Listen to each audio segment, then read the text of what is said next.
complaining about masquerading. Masquerading. But today is a masquerade. But you think she can come now?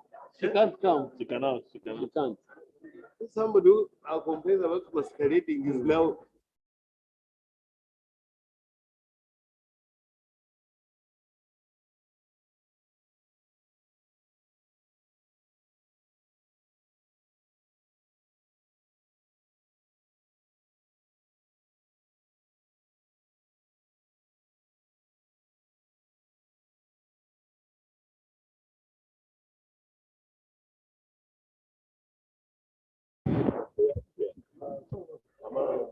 He's there. Understand he's there.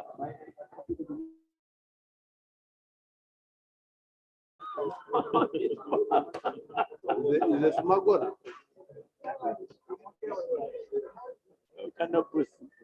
I'm telling you, you did a job that I would have done personally, but now I cannot do it. I can't do it. The job has already been done. It was well done. Now, see here, people, Everybody was up, I can tell you. people here must come get it. and you fear to talk about them. Hey, how can you waste taxpayers' money 142 billion?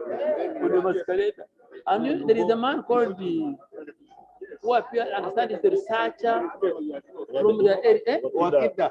You were at the TV trial, man. remember, I appeared with him on UBC. Yes. Yes, you appeared with him. Yes. I also appeared with him on NBS. I beat him He properly. was defending, but You see, that day we had a debate on UBC. You know what? It was the vehicle of Musenero, this lead car for the escorts. That's what that man. Immediately after the talk show, the vehicle was waiting for him outside. We wanted him to come so that we take that, picture together. I'm going away. I'm going away. Wakita is also a masquerade. He was given money. He was given money. Yes, that's what I was told. He was given money. Next 20 years, whether we say vaccine. Let's see. Stand up. Yeah. No, I'm going to leave for Christmas. I'm going to bring the money to the airport.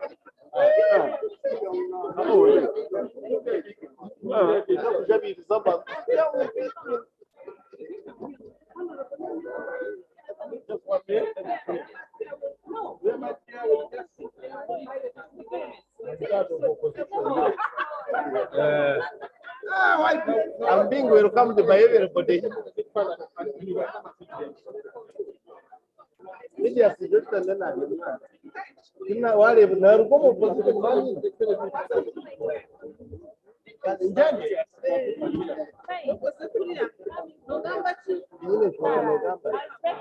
You want more please.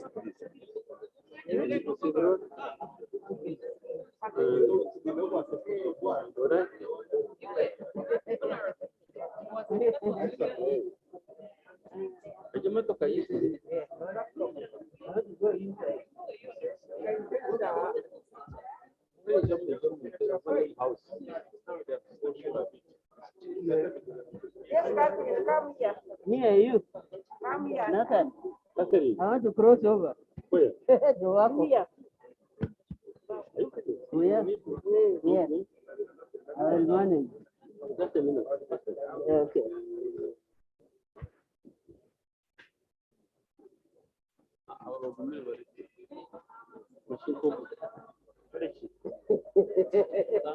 Thank you.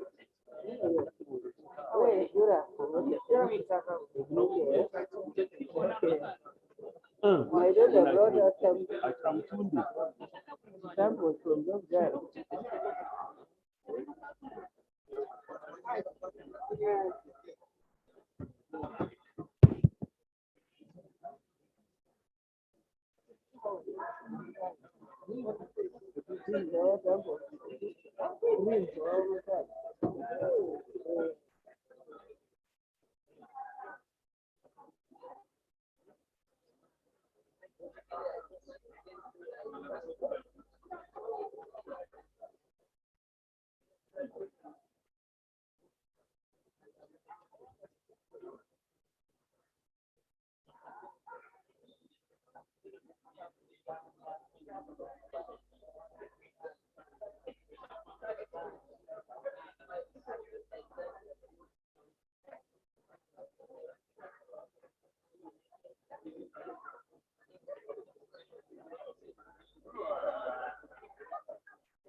Hello.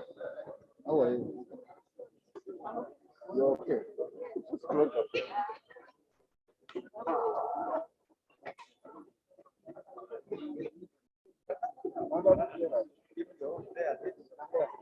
How are you?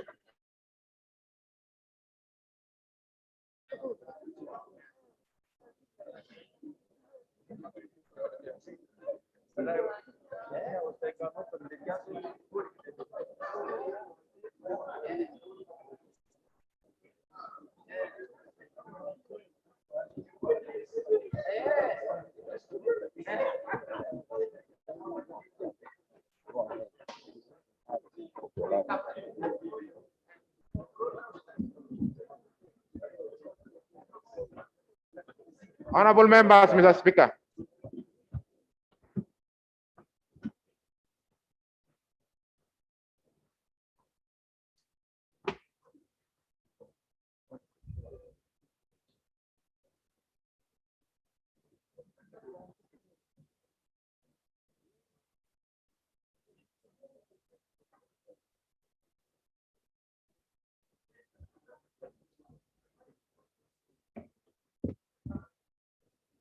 Prayers. Almighty God, who in your infinite wisdom and providential goodness have appointed the offices of leaders and parliaments for the welfare of society and the just government of humanity, we beseech you to look upon with your abundant favor these your servants, whom you have been pleased to call to the performance of such important trusts in this land. Let your blessing descend upon them here assembled, and grant that they may, as in your presence, treat and consider all matters that shall come under their deliberation in so just and faithful a manner as to promote your honor and glory, and to advance the good of those whose interests you've committed to their charge. Amen.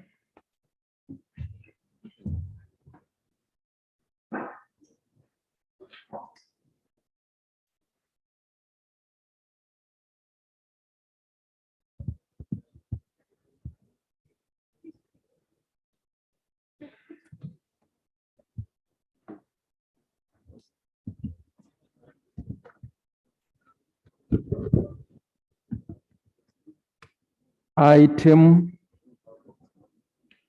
number 2 on the order paper, communication from the chair.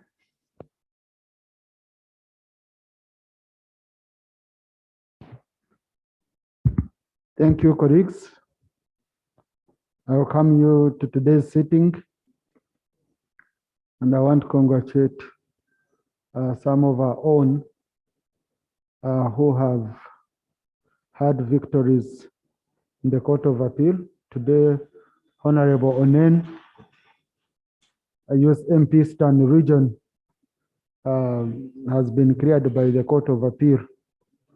So now we can sit here in peace. So congratulations, Honorable.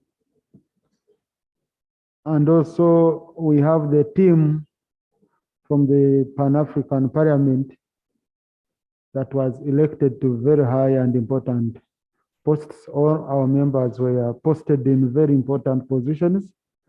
And tomorrow the Prime Minister will be moving a motion to in Kamsime Ruchiga, our very own Nsamba, Patrick, and of course, they were under the wise coordination of a senior legislator. Honorable Felix Sokoto Gong also got a good position. And then he was the chief coordinator because all these are new. So Honorable, you did a good job. And then our other two colleagues were also given a good position. So details will be in the Prime Minister's motion tomorrow, where we congratulate our very own. I also want to congratulate youth MPs who have today launched the status of youth report 2022. I represented the speaker at Sheraton. They've been supported by USAID, by I think DID and other organizations. And I want to encourage special interest groups, members of special interest groups, especially the elderly issues of the military. You can't just come here and you launch your status report. Theirs is operational.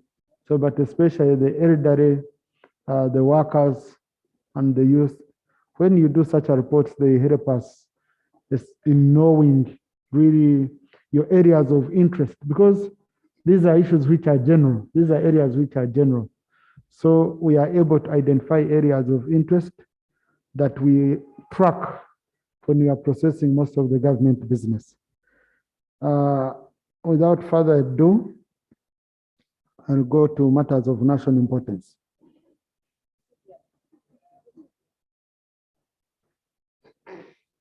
Colleagues, you have procedural matter?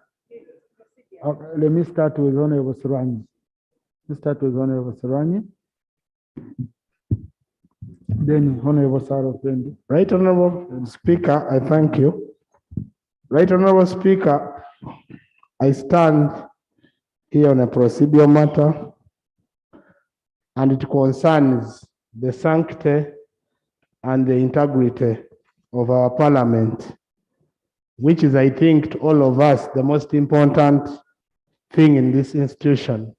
Right Honorable Speaker, about 1 week now, I have seen a minister in this country and in our government bashing the operation, the work, and how Parliament does its work. My sister, the Honorable Persis Namuganza, the Minister of State for Lands. Right Honorable Speaker, when you refer to our rules of procedure, Rule 190, honorable members, if you refer, it gives the Speaker powers to form ad hoc committees and then to lead those committees and see that the committees perform the work that they are meant to do. However, the minister was seen on television questioning the integrity of the presiding officers of this house, whether they have the authority to form ad hoc committees, whether they have authority to initiate and send members of parliament to the field. That is Honorable Speaker.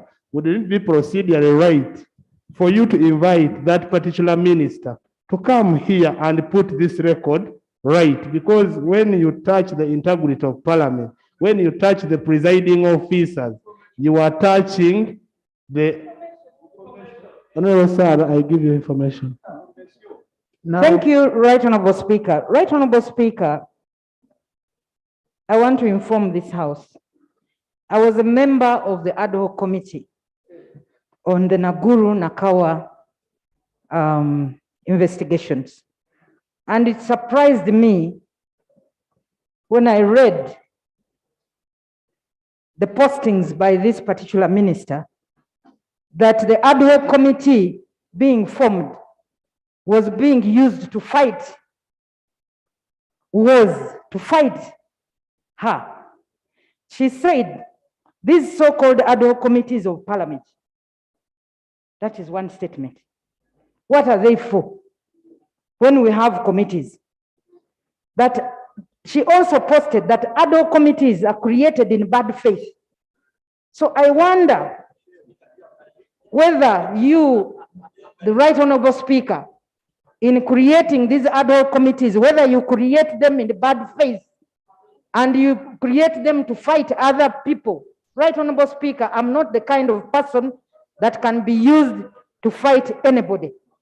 This particular Naguru Nakawa investigation, for the benefit of the members of this House, there was an investigation by the Infrastructure Committee in the 10th Parliament, and that committee presented its report, which was rejected. And in the wisdom of the Speaker, she created this ad hoc committee. So this is the information that I wanted to give this. Yes. Thank you very much, my sister Sarah. Right Honorable Deputy Speaker. Right Honorable Speaker. Right Honorable Speaker. Colleagues. Right Honorable Speaker, this is a disease that started in the 10th Parliament. Order. By some members belittling, Order, Mr. and Speaker. by some members not respecting. Order. Mr. Speaker, we have rules that we are supposed to follow in this parliament. Yes. The Honorable Serwani stood on a point of procedure. It is also a characteristic of Commonwealth Parliament that someone will raise on information on procedure. But because of your magnanimity, you have allowed it. And we are taking advantage. The member holding the floor is also giving information to a colleague that stood on information. Mr. Speaker, is the member in order to this? They reduce it to a market where you just raise any point and you shoot up. Thank you. I think Honorable Semuju is right, because point of information goes to the person holding forth. Now, Honorable Sarah Opendi rose on information, gave information to Honorable Serwani. So Honorable Macho should have asked for a point of information from Honorable Serwani. Now, colleagues, flexible, but that flexibility shouldn't be that abused. For example, I shouldn't be allowing information on points of procedure, and I've been strict on it. But because you're colleagues and you insist, sometimes I become a bit flexible, because as a speaker, as a presiding officer, I have that authority on such a matter.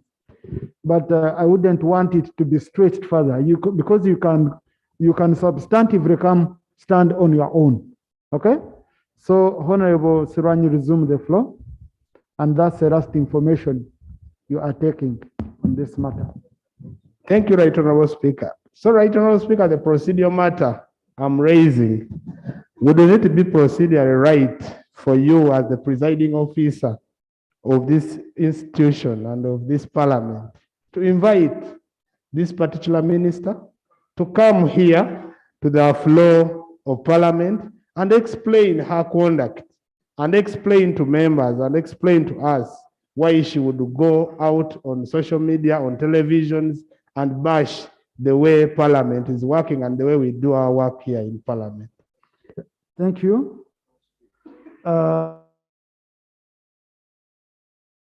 right, Honorable Speaker, then you're talking to me as a person. I want to know, when you're standing up, you must be under certain rule. Are you standing up on procedure? You get it? So I had allowed a few procedural points, but if they are related to this, I can first pick those related to this one, then I make my final guidance. So now, Thank you very much, Right Honorable Speaker. Right Honorable Speaker, on this particular matter of the Honorable Persis Namuganza, this parliament adopted a report of the ad hoc committee unanimously. Yes, with amendments, definitely. And there was a recommendation that she steps aside. There is a recommendation. And the fact that she did not step aside and she's continuing to denigrate the image of Parliament speaks volumes. I am not so sure, Right Honourable Speaker, whether inviting her here will even serve the purpose, because this Parliament indicted her. She's under indictment. So Right Honourable Speaker, I think procedurally, whether it would be procedurally right for this Parliament to summon a person it indicted to explain herself. This Parliament did indict her in that report. Wouldn't it be procedurally correct, Right Honourable Speaker, with your guidance, to invoke another rule so that we ensure that the dignity of Parliament is preserved?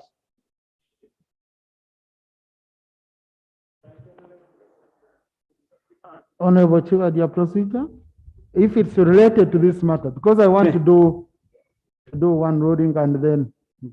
Thank you, Right Honourable Speaker. Right Honourable Speaker, when we debate reports in this House, it's in the interest of this country. Right Honourable Speaker, we don't expect a member of this House to take advantage of her position or being in cabinet to demean this Parliament, to abuse the rights of this Parliament. Right Honourable Speaker, in the same spirit, the Honourable Minister one day was heard saying Parliament has no powers over her. Parliament can't impeach her, Parliament can't censor her, Parliament can't do anything about her. And this is the same spirit and arrogance that some of these people are having, Right Honourable Speaker. Much as somebody is a minister, Right Honourable Speaker, he must remain answerable to this House. Situations of creating impunity that somebody is untouchable, somebody can't be handled by this Parliament should come to an end through your office, Right Honourable Speaker.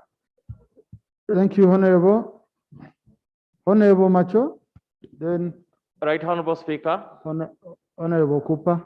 It is so disturbing that the House of Legislation is being attempted by the minister. And this is not the first time. Right Honourable Speaker, many times, Honourable Namuganza provokes Parliament. Provokes Parliament, diminishes Parliament, abuses the authority of Parliament. And this started in the 10th Parliament. It is high time, Honourable Speaker and colleagues, that this should stop. And this should stop, Right Honourable Speaker, by you coming out and we too to give a very strong statement so that such a character that has decorum does not be fit of a hero member should stop. I therefore propose, Right Honourable Speaker, through your guidance, that a motion should be moved today so that we can discipline this honourable member. Thank you, Honourable Speaker. Honorable Cooper, then Honorable Semiji, then Honorable Namuga. And we conclude on this. Honorable Aisha. 2 minutes each, 2 minutes. Mr. Speaker, thank you.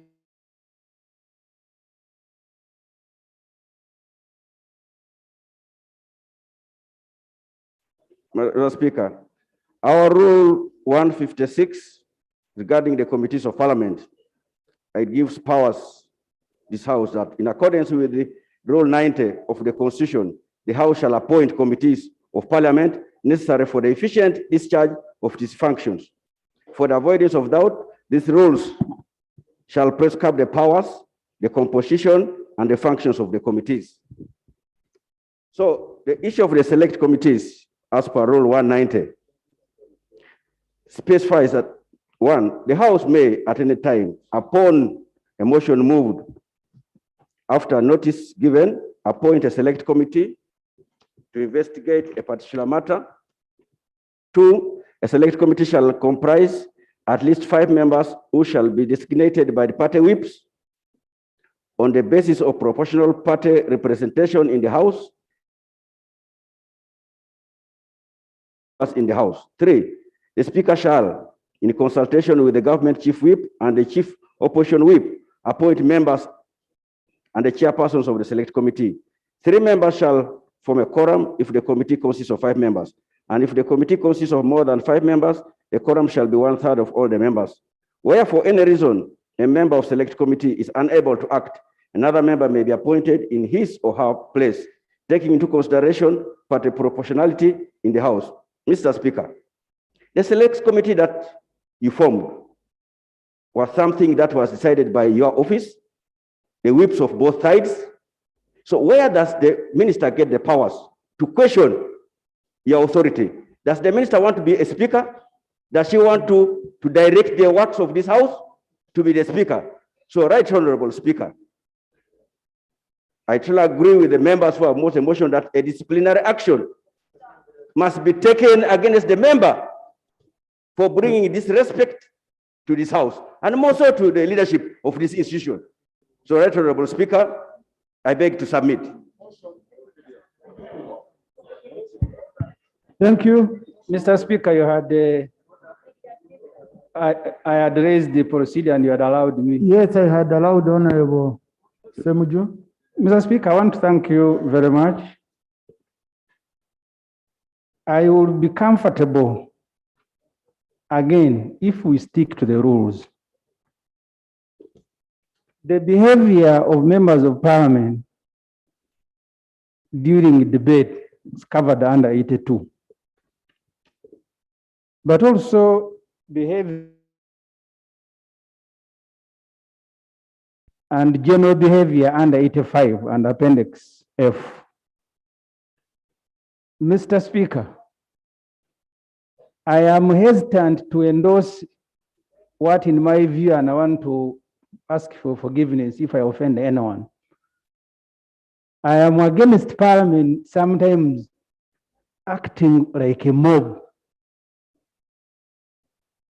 And I am also against the behavior of thinking that decisions of Parliament cannot be criticized.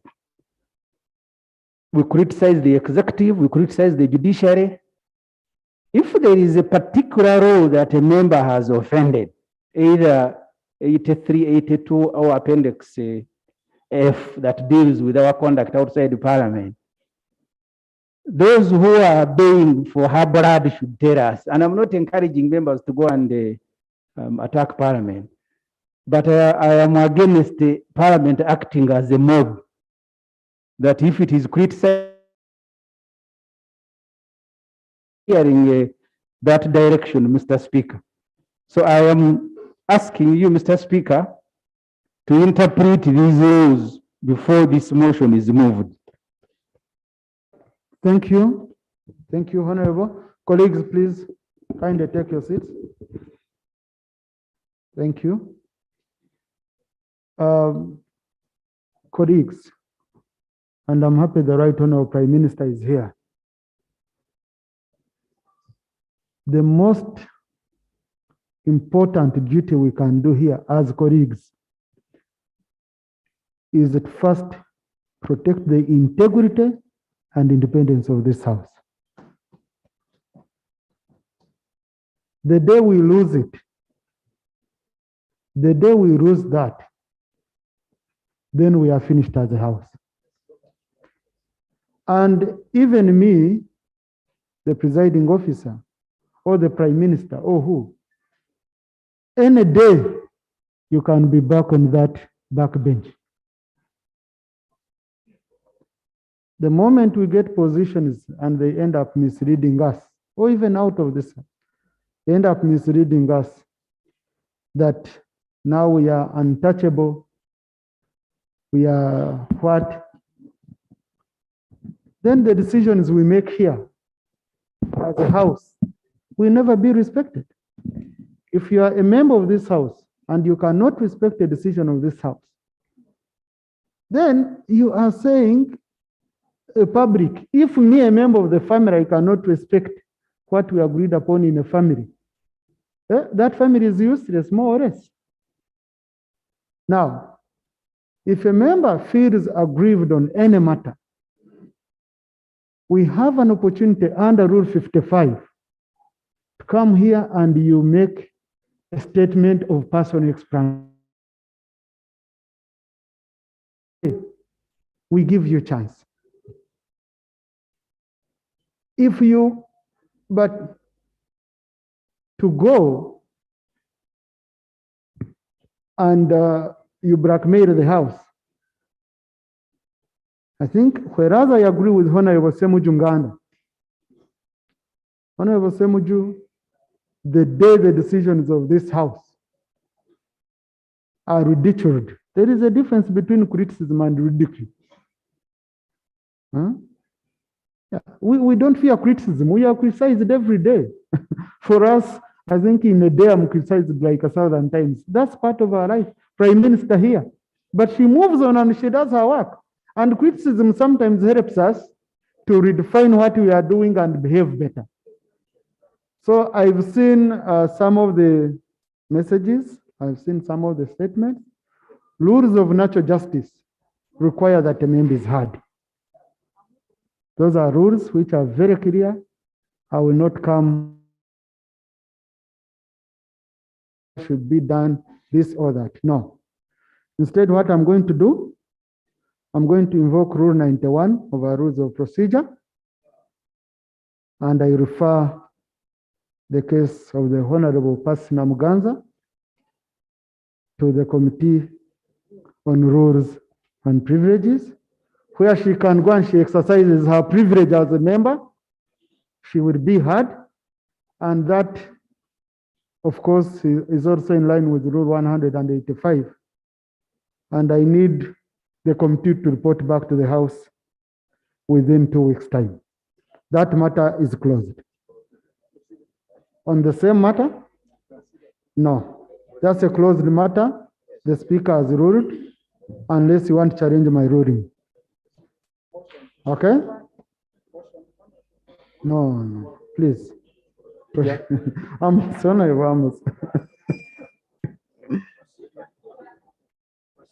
Honorable Aisha, you have been consistent. Is Thank it you. Still on the same? Thank you, Right Honorable Speaker. There is a letter I want to bring to your attention, Right Honorable Speaker. Probably it would help us if the two go to the same committee at the same time. I was a member of the Select Committee, and I know very well the resolutions that were made by this committee over the matter that we are discussing. The committee resolved to, what the committee resolved about Virginia, Internal Medicine of Virginia Limited. Right Honorable Speaker, there is a letter that is moving out, that has moved out, written by Honorable Judith Nabakova to the Inspector General of Police. And the letter reads, if you may permit me, land for Miss Internal Medicine of Virginia Limited, plot 20 to 50, Nagu Limited, Nagu Road, Kampala. And she says, I received a telephone communication on 7th July 2022 from His Excellency the President, directing that you provide security to Miss Internal Medicine of Virginia Limited to enable them to take possession and develop the land leased to the company by Uganda Land Commission with immediate effect. The land is comprised of plot 25 to 50 Nagu Road, Kampala, capital city. By copy of this letter, all relevant government agencies are requested to provide the investor the necessary support and cooperation. Signed, Judith Nabakova, Minister for Lands, Housing and Urban Development. The letter is copied to the Right Honorable Prime Minister, the Minister for Kampala Capital and Metropolitan Affairs, Ministers of State, Lands and Housing and Urban Development, Chairperson Land Urban Development, Secretary Office of the President, Principal Private Secretary to His Excellency the President, Executive Director, Kampala Capital City, Secretary, Uganda Land Commission, and MAs, Internal Medicine of Virginia Limited. Right Honorable Speaker, this Parliament resolved that the the agreement that the land that was given to Nagulu, Virginia, be retracted and be allocated to another person. It was advised that the order to give be rescinded because Virginia was not traceable. The committee failed to trace what Virginia was. They did not appear. There was even another committee of cabinet that looked for Virginia in vain. We could not allocate land to an entity that cannot be traced. Virginia did not even appear before the Uganda Land Commission when they requested for this land. This parliament therefore advised that that land gets back to government and land be reallocated to another beneficiary.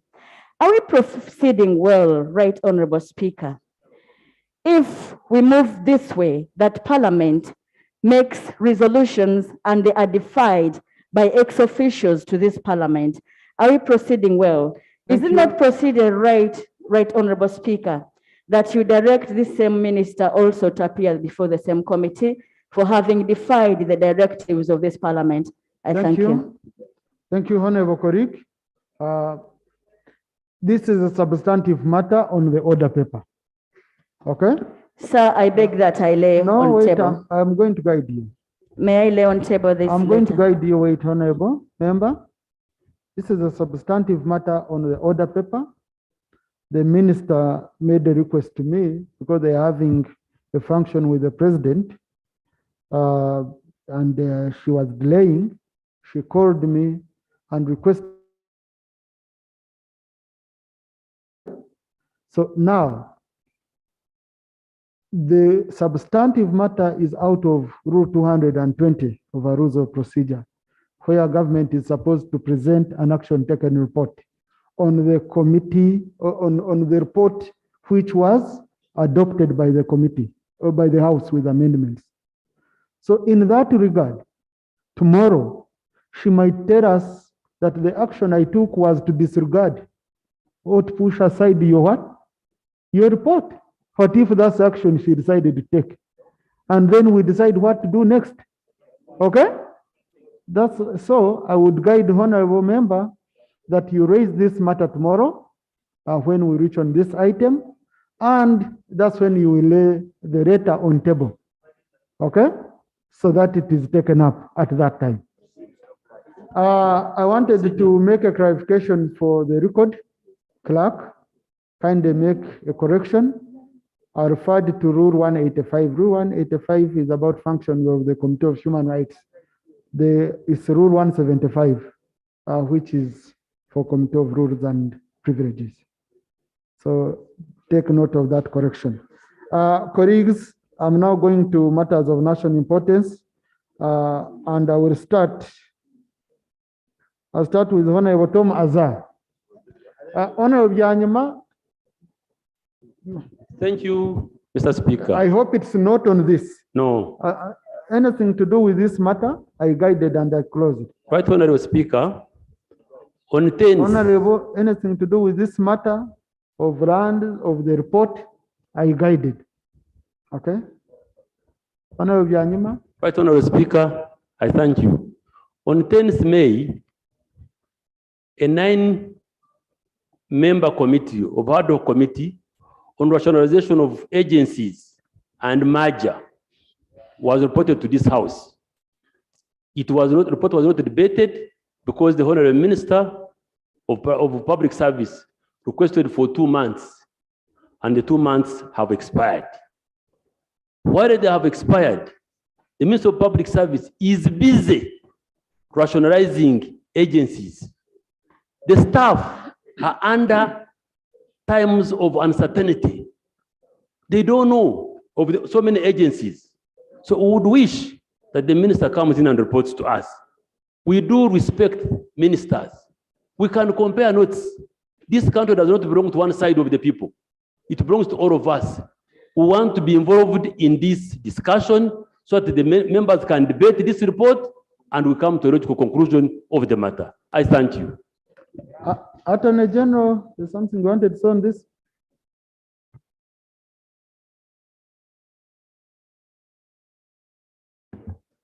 Thank you very much, Right Honourable Speaker.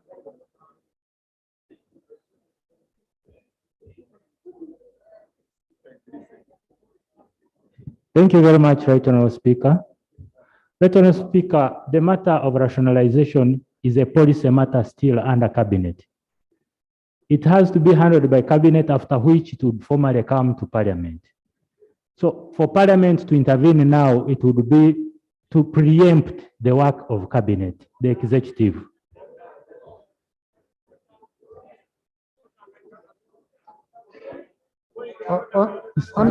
Colleagues, just a minute. Let me repeat. Sometimes it's good we give a colleague a chance, and then we can rebuttal. Let me repeat. Yeah. Right Honourable Speaker, the matter of rationalization is a policy matter still under Cabinet. Once Cabinet approves it, it will come to Parliament. Parliament can either pass it or reject it. My belief is that the steps being taken by Parliament right now are preemptive of the work of Cabinet. And that causes a conflict, because tomorrow then Parliament will stop Cabinet from doing something else. So my humble prayer is that you give us time as Cabinet. When a report is presented to Parliament, it can either be passed or rejected. I beg to submit. Honorable colleague, so the substantive Minister of Public Service, who requested the 2 months of studying the report. Yes. And he said after 2 months, the report should be debated. We do. Was he in order? Was he not in order? Did he know what he was doing or not? Because the minister who is holding the docket came here, appeared before the committee, appeared on the House. He didn't submit the way you submitted. So can you go and you advise Right him? Honourable Speaker, I will talk to the minister. But my understanding is that he was talking in respect of the ad hoc committee report, not the committee of Cabinet. Sorry, not the report of Cabinet, which will be tabled before Parliament by the Prime Minister for discussion on the issue of rationalization. So, thank you. Thank you, honorable colleagues. Thank you.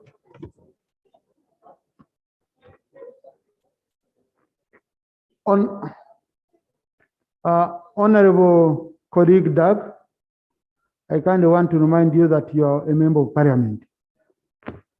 Even an ex-official is made a member of Parliament. The decision the Parliament took, you were part of it. Okay? And that decision was taken. The presiding officer, that time, the Right Honorable Speaker, brought that issue here, and a committee was constituted. Government responded. What is remaining? Just debate. Just debate. Huh? Just debate. So I think you are out of order. Yeah. And you are out of order for you, because you see, you should have stopped this before Parliament did its work. Now you're saying you don't want a debate? Very good. You don't want a debate, right, Honourable Prime Minister?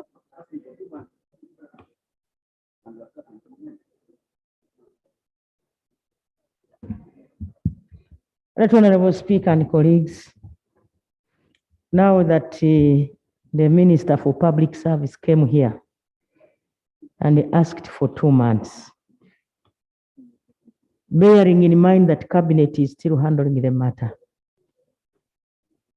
I request for your indulgence, Right Honorable Speaker, that the Minister for Public Service comes here and asks for extension so that Cabinet can conclude this matter. Right, Honorable, that's a decent way. Yes, I wish your minister had done it that way. That's very decent. No, there is no junior minister here. We have a minister. That's more decent, Right Honorable. Right Honorable, tomorrow morning, come with the Minister of Public Service. I will call the leader of opposition, and we meet over this matter. and then and the chairperson of the committee, we shall meet and we harmonize how best to handle this matter. And then we shall inform the House in the afternoon. Okay? So tomorrow morning, let's do that, colleagues. Lope, Prime Minister, the chairperson of the ad hoc committee, and the Attorney General. Yes, and the Attorney General. Let him also come. Okupa, there is your senior leader here. Thank you, Right Honorable Speaker. The reason why, and I'm sorry for trying to drag you back on this matter, is because I had gotten the honorable member to raise the procedural matter differently. My appreciation of his concern was that already the minister is undertaking rationalization. And I was seeking clarification from the Prime Minister, who took flight and never gave me opportunity to listen.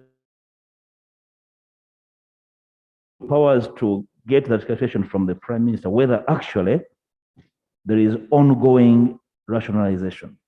That's the spirit of the honorable member who was concerned is settled. Right, Honorable Speaker. Right, Honorable Prime Minister.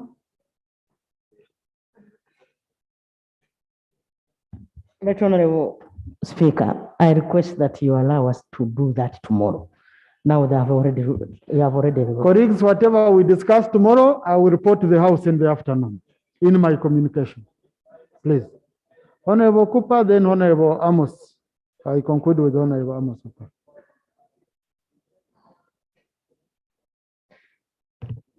Thank you, Right Honorable Speaker. Right Honorable Speaker, I'm moved on a matter that touches the people of Teso, Lango, and Acholi, but specifically on a letter dated 7th July 2022, written to the Permanent Secretary, Minister of Justice and Constitutional Affairs. And the reference is the status of payments for the awarded claimants, beneficiaries in Acholi, Lango, Teso sub-region. Reference, the cow, Serere district, is responding to the Permanent Secretary on the letter that wrote, and this is what it says. Reference is made to your letter dated 16th May 2022, referenced AG 2022/013 concerning the above. However, the district is not in a position to ascertain the exact number of beneficiaries who received the payment and their corresponding amounts received. Further still, the district is not in a position to ascertain the exact number of beneficiaries whose payments bounced and the reasons for the individual bouncing of the payments. The purpose of this communication, therefore, is to request for the detailed list of the beneficiaries, clearly indicating those that were paid, amounts received by individual beneficiaries, and those whose payments bounced with the reasons why they bounced, to enable the district effect corrections so that the remaining beneficiaries are paid. Signed for the Chief Administrative Officer, Aserere, Mr. Otira, and is copied to the area members of parliament, the district chairperson, and the resident district commissioner of Serere. Mr. Speaker, government headed by His Excellency the President did launch the compensation in the 3 regions in Soroti. But up to date, Mr. Speaker, the people of those respective districts, including these members of parliament, don't know who were the people who were paid. I was perturbed when the president was in Kapchora, when an old man raised the issue, and the president asked the Attorney General to provide an answer. He apologized, he asked for time, and he even said that he has presented a list to parliament. Mr. Speaker, you may clarify that whether you have ever received the list of the members who were paid in those 3 regions, the names, the amounts, the counts which are compensated. Because, Mr. Speaker, coming back from this consultation from the constituency, Some people have even been, I'm told, in Lango received 70,000. Others are receiving 200,000, 60,000. Which cow costs 70,000? So, Honorable Cooper, and we have been asking for this list. We wonder, for whatever reasons, the Attorney General, this office has decided to keep quiet. When even the Minister for Constitutional Affairs has asked the Attorney General to submit these details, they have failed. I want to request, Mr. Speaker, you can now see they are asking the districts that was not responsible for paying to give them the list. Honorable, you want lists, isn't it? Yes. You want lists? Yes. Yes. You know, time is not our best ally. Attorney General. Thank you very much, Right Honorable Speaker. On Wednesday last week, I came to this Parliament with a pile of lists. And I approached the Speaker and I told her I wanted to submit them because I'm receiving requests from different members of Parliament. I wanted to submit them to Parliament so that there is a central place from which they can get them. She said the matter would be put on order paper. So you have Right Honorable, even if you ask for them now, I'll walk to my office and bring you the lists. Because the money we had been allocated Honorable Attorney General, spent, in the next 1 hour, table the list here. Most obliged. Most obliged. Okay. So I think that settles us. No. Thank you. That is very good. But it's good the Attorney General has said that last week. But we were with the President 2-3 weeks ago. So he lied to the President that he had given a list to Parliament. So that must be on record. Honorable, please, Honorable Attorney General, I don't want it to be an exchange. He needed the list. You said I give you time to work and you bring them. So bring the list. Let me end with Honorable Court. Let me end with Honorable Court Amos. Thank you, the Right Honorable Speaker. Yeah. The Right Honorable Speaker, it is a clear sign that many people normally take this house for granted, especially our senior people who are in the executive arms of government. And the very debate which is taking place now here will just tell you even the first matter that was raised and you have given your ruling on it is pressure being mounted from this floor of Parliament. Somebody get up and said, I'm going to do it. The moment the pressure goes down, they forget and put it aside. Mr. Speaker, I am rising on our rules of procedures, rules now 57. 1A, we state a member may, with the leave of the Speaker, give oral notice of a motion during a sitting. Our rules of procedures, 109, is about the censors of the ministers. I want to give a notice, an oral notice of motion that I intend to bring a censor motion against the minister who did not even respect the resolution of this Parliament. Besides, she moved again and moved up and down, talking and giving more threats to member of Parliament and the Senate of this House, Honorable Persis Namuganza, that I am going to bring a motion to censor her. I thank you. Thank you. Thank you. Colleagues, please, order, colleagues. Somebody's already dead. You see, I would want the House to do its work in a very smart way. Yes. I know, of course, under that same rule, 57B, you require a notice of around 3 days. Then under C, I can suspend it if I feel it's urgent. But I emphasize the point of saying the rules of natural justice. The minister says she needs to be heard. So, honorable member would say, be patient. You never know. A member, I can see you holding a microphone. That's intimidating the presiding officer. Hey, because my ruling is final. Now you want to challenge me? Be fine.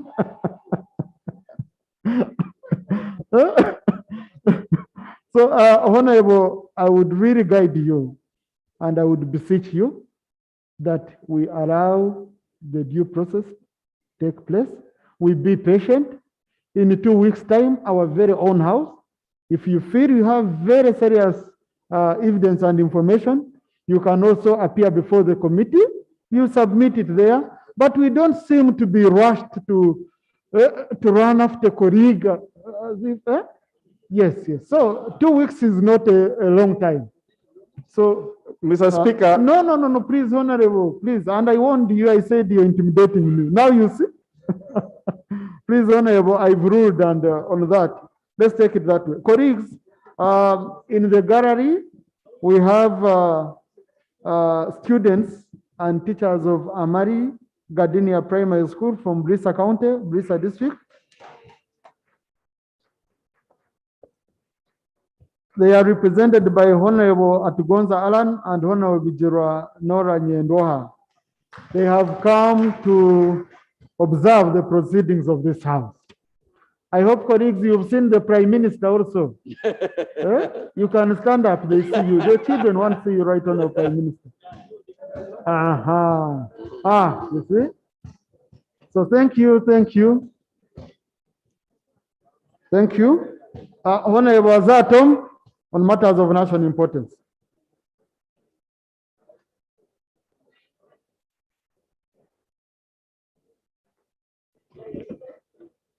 Thank you very much, Right Honorable Speaker, and my dear colleagues. I rise on a matter of national importance, and the issue is about rampant electricity or power outages in Moyo General Hospital, thereby causing death to babies in the neonatal intensive care unit and incubators, as well as damaging vital medical equipment like theater lights, X-ray exposure switches, dental surgical microscopes, autoclave sterilizers, water distillers in the laboratory, air conditioners, washing machines, among others. Mr. Speaker, the challenge of unstable power started a long time ago. And whenever power goes off, it comes back with a very powerful surge, thereby damaging vital medical equipment. On average, power goes off thrice a week. Another source of power used by the hospital is generator. Mr. Speaker, but it's not automatic. It doesn't have automatic switch. And therefore, maintaining it has become difficult and expensive because of increase in fuel prices. Prayers. The third one is solar power, but the battery has since become very weak and therefore cannot sustain enough power. Lastly, Mr. Speaker, to make matters worse, there is no biomedical engineer to help in maintaining the power equipment, as well as lack of enough theater beds. And in more general, Mr. Speaker, procurement of an automatic generator with enough fuel. Secondly, the government should fast track the stabilization of electricity from the national grid. Thirdly, recruitment of more hospital staff, including a biomedical engineer. And lastly, need for a brand new and more powerful solar battery for Moyo General Hospital, because this hospital serves refugees in Obongi, in Yumbe, Adjumani, Palorenya, as far as Yei, and Kajokeji in South Sudan. I thank you very much, Mr. Speaker. Thank you. Right Honorable Prime Minister. But Honorable, in the prayers you asked, and this is why I share with you, colleagues, there is no prayer that answers an urgent, matter. Procurement of a generator will take 3 months. That's right, Honorable. Right Honorable Speaker and colleagues, the Honorable Azar has brought issues that concern almost most health facilities across the country. We had a meeting last week with the Minister of Health and have a plan to tackle those issues conclusively. Because most of our X-rays across the country have been damaged by power surge. And two, biometric engineers, our budget this year, the biometric engineers and SSR, we are going to recruit those people because we think that will help us to have these machines last longer. So, Right Honorable Speaker, I request that my brother, Aza, gives me those issues in detail, in a written, such that I can use the same to direct the Minister of Health to consider his facility. Thank you, Right Honorable Prime Minister. Colleagues, I should first help the Deputy Attorney General.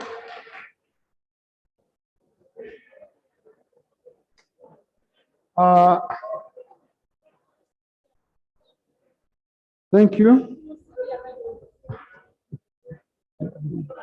Colleagues, also in the public gallery, we have pupils and teachers of Clark Junior School from Makindye Division, Kampala.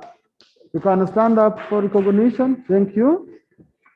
They are represented by Honorable Derek Nyeko and Honorable Shamim Marende. They've come to observe proceedings of this House. Thank you for coming. Honorable Sarah, because I'm on matters of national importance, I wanted us to... Right Honorable Speaker, my apology, but I have to raise this because I raised this matter, Right Honorable Speaker, on Tuesday of the last week of the UPDF recruitment. This is an urgent matter. And my prayers were very clear, Right Honorable Speaker. The longer we take, that means that the anomaly goes on. And the Speaker had directed that this matter should be answered on Tuesday yesterday. Today is Wednesday. It's not on the order paper, Right Honorable Speaker. Is it not procedurally right that the Minister for Defense, that you ask that this matter be placed on the order paper for tomorrow so that the Minister of Defense comes and responds? People are waiting all over the country for this Parliament to speak or make a resolution on that matter, Right Honorable Speaker. This is the issue I wanted to raise. Thank you, Honorable. The Minister is ready. He has already submitted the statement with the clerk. And on the draft order paper for tomorrow, I had already placed it. So it will be on tomorrow's order paper. And clerk, please ensure that indeed, because the minister was even ready yesterday. So it's us, the presiding officer, who forgot to handle that matter. Thank you. So I want to finish matters of national importance.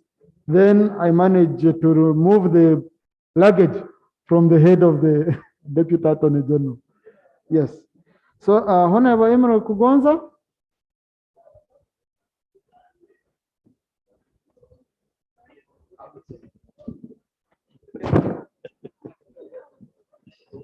Never, I don't know if you have an issue with the Honorable Kayemba Soro. Definitely not, Chair. Thank you, Right Honorable Speaker, for the opportunity. For the record, I'm Dr. Emily Kugonza, Member of Parliament for Buyanja East County in Kivale District. Right Honorable Speaker and Honorable colleagues, I rise on a matter of national importance, and this is in respect to land grabbing in 5 villages of Kayanja sub-county in Buyanja East constituency in Kivale District, which I represent in this August House. The affected households that numbered over 300 are in the villages of Kasenyi, Nyaburungi, Kakenzi, Nyakasozi, and Kamhoko. Right Honorable Speaker and colleagues, the well-orchestrated plan to grab the land with National Forest Authority declaring their land as part of the Nyakarongo Forest Reserve. With this claim, the National Forest Authority proceeded to violently evict the households who were bona fide Vivanja owners. Their property, including their homesteads worth millions of shillings, were destroyed.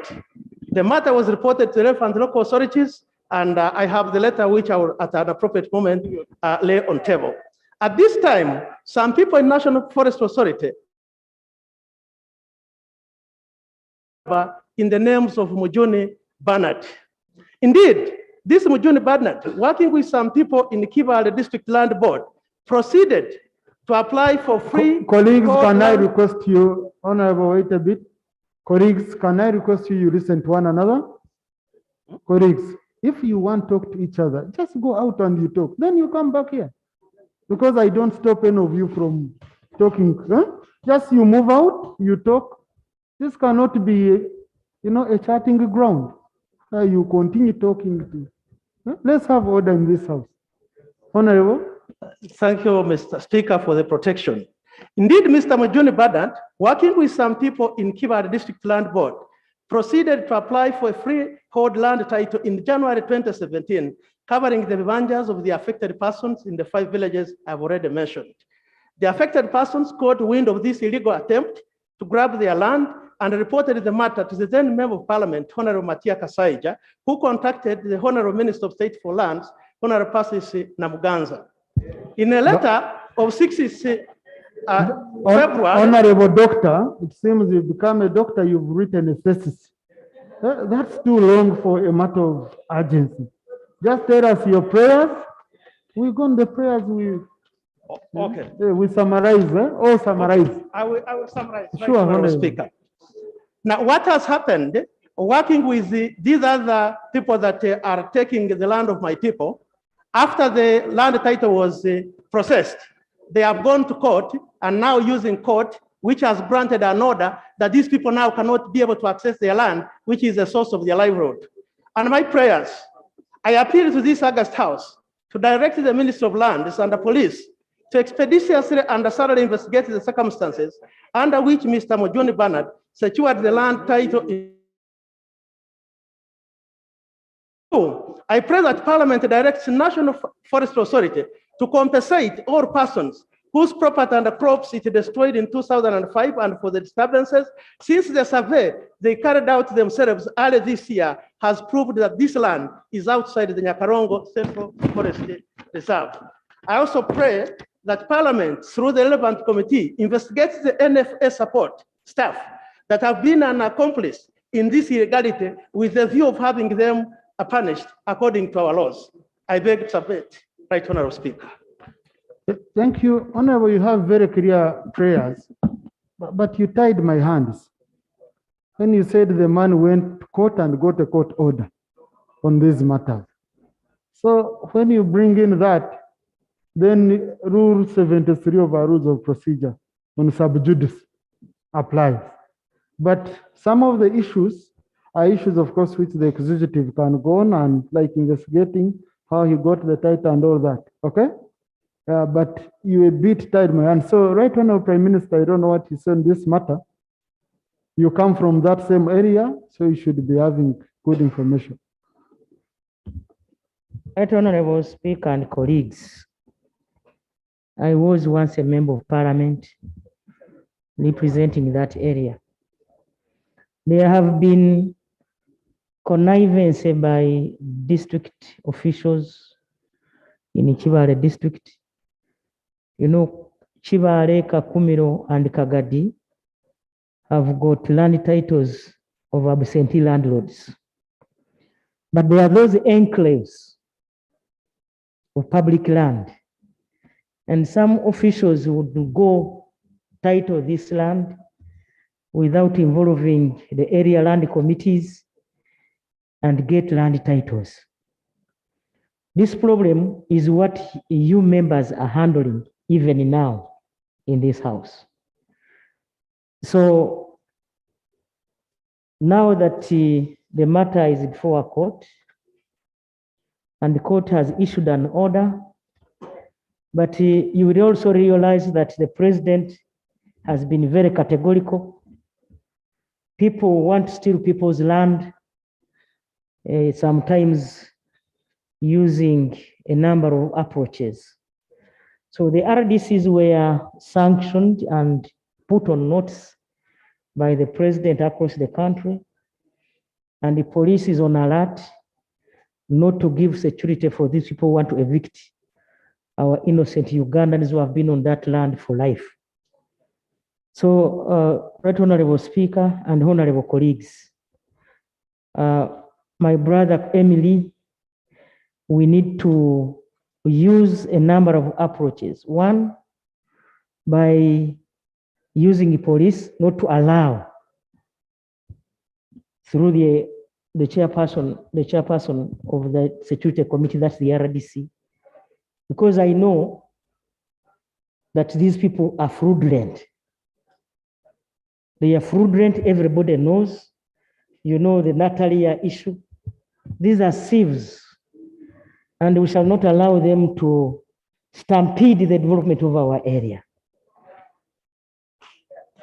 So, Right Honorable Speaker, Honorable Emily Kugonza has my support.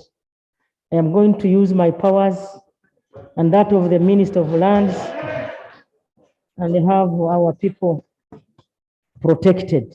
Thank you. Thank you so much. Thank you, Right Honorable. Honorable Gwari Porekap. Honorable Court, these are issues now. So if you want to give her support, you can whisper at her. You answer on her behalf next time. Honorable Gwari Porekap, I think he's not here. Honorable Catherine Lamwaka. Honorable Catherine Lamwaka. Margaret, yes. I don't know why they wrote Catherine. It's Margaret who came to office. And colleagues, please always register issues with our office. Whether you go to the speaker or my office, we coordinate. Whichever office you go to, you'll be guided on where they can pick your matter. Thank you very much, Right Honorable Speaker. I'm Lamwaka Margaret, MP Chua East. Right Honorable Speaker, we went home on recess, and in our recess, we were also to do our oversight duties. I want to inform this House that on the 22nd of last month, June, 40 South Sudanese gunmen came to Orom East Sub-County in a farm area called Kabungun and killed a 52-year-old woman, then injured a young boy of 17 years, Ochira Matthew, and raided 8 animals, which are not recovered up to now, went with our 5 boys day. It was unfortunate that Ochira, when was taken to the hospital, he passed on, and that means the South Sudanese has killed 2 people. Mr. Speaker, from the people of Rome had been experiencing the killing and raiding by the South Sudanese every now and then. At the same time, Mr. Speaker, we also have a similar issue of insecurity which are being alluded by our brothers in Karamoja. I come from a sub-county, which is neighboring Karamoja, and I want to be very specific today that if I say Karamoja, then I will be doing fallacy of generalization. The Karamoja I'm meaning is the GA from Kotido, are the people who are disturbing us day and night. On 18th, they arrowed a classroom teacher of Luluko Primary School who passed on 21st and left a wife with 3 children. Again, on 24th, they got a man who had gone to fetch water, caught him, took him in the bush, killed him, and even walk with the hand of this man, chopped the hand and walked with the hand. Went with his bicycle. It was until when they went to a place called Lubanya, that was when they started now saying, you know, we killed somebody, this is the bicycle, anybody who have 5,000 shillings can buy the bicycle. I want to thank the soldiers who were there. After getting this report, these men were arrested. And this is a man who had 3 women with 18 children. And these children are left. Again, on the 7th of this month, the same Karamojong came to, Mr. Speaker, I want your protection. No, Honorable, on matters of urgency, we give 2 minutes, okay? Okay. We understand. We really understand. And most issues have come. So just go to prayers. My prayers is the soldiers should be deployed on the land offered by the community. It is 1 square kilometer near the border with immediate effect. I'm seeing the deputy CDF is there. The security roads should be open, especially at that porous borders of ours. Reaching Sudan's border would take you 25 kilometers, and there is where the road stops. So I would wish the road could be opened. The health center 2 or 3 could also be built in that same place. Then more soldiers be deployed, because if they come in 40 and out by law of the soldiers, when they're in the detached, they can't really attack those ones. Then Ministry of ICT also send in the Airtel or MTN to put for us some boosters there. Then finally, the Ministry of Trade also make use of the land which was given to them for the border market. I beg to submit, Mr. Thank Speaker. you, Honorable. Right Honorable Prime Minister.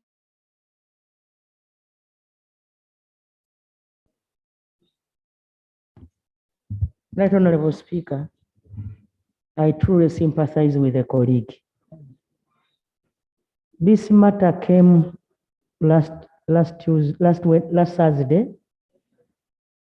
The member from Agago brought the same matter, and we agreed to have a meeting. And this meeting is going to be there on Friday at 2.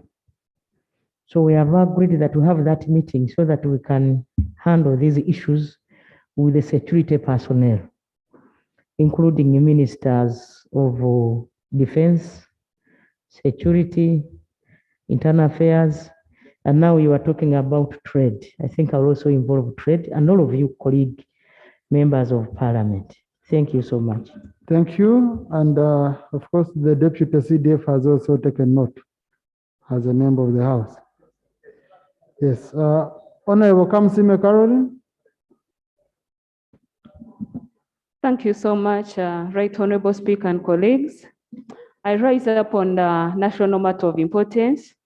Right Honorable Speaker, regarding the issue of labor export in Uganda, it's becoming a big problem, especially to our girls. Right Honorable Speaker and colleagues, many families are crying in pain because of the girls being taken out to work. When they reach there, Right Honorable Speaker, they are suffering so much. As a mother, I feel so bad. Right Honorable Speaker and colleagues, we really need to come up and get a serious solution to help our people. In the same matter, Right Honorable Speaker, I want to bring to your attention a girl called Barbara Nyakishichi from Muhanga Town Council, that is Ruchiga District. Right Honorable Speaker, the girl is there suffering. I've been in touch with the minister, I've visited the ministry, and when I went there, I found other many families crying over the same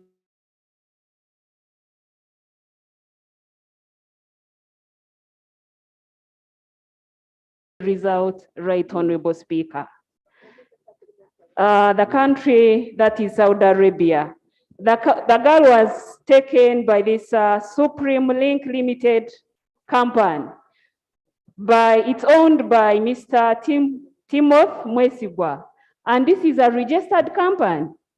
These people, when they take them, even if you make a call, they are not concerned. I went there, met the owner of the company, and all he told me was the girl didn't have traveling documents. Now it's 4 months. There is a video that has been circulating on social media that her kidney was removed. Most of them, they've died. We've seen it happening in our country. So prayers, Honorable? My prayer, Right Honorable Speaker, is to bring back Barbara from Muhanga Town Council, Ruchiga District, whether dead or alive. Thank you. Secondly, Right Honorable Speaker, a colleague of mine talked about health centers. No, please. Thank you. Please, yeah. Right Honorable?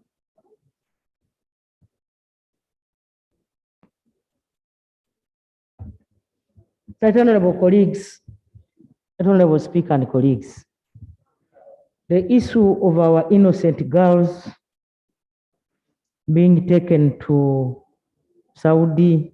And the boys, Right Honorable. Also. Yes, and of course the boys. And some of them have fallen victims. Right Honorable Speaker, we talked about this matter and we have engaged on a number of forums to the extent that we even went to those countries. The Ministry of Gender, Labor and Social Development, we have made a number of developments and progress, but this issue continues to come. And therefore, I wanted to suggest that the minister be allowed to come here with a comprehensive report of how far she has gone to mitigate those issues, such that Parliament can also have an input. There are some of our people who have benefited. Some of them have benefited. It is me inform the Minister for Gender to come up with a comprehensive report so that colleague members can talk about it and we come up with a solution. So, Right Honorable, any day you want to be on order paper, we shall give you. Tuesday, we shall have the statement of the Minister. Right Honorable Speaker. No, this right, is a no, serious... Honorable, that's not how they behave in Parliament. No. First, let me get it. You don't, Right Honorable Prime Minister, please, Right Honorable Prime Minister, minute. Number one, you don't access a microphone without permission of the Speaker.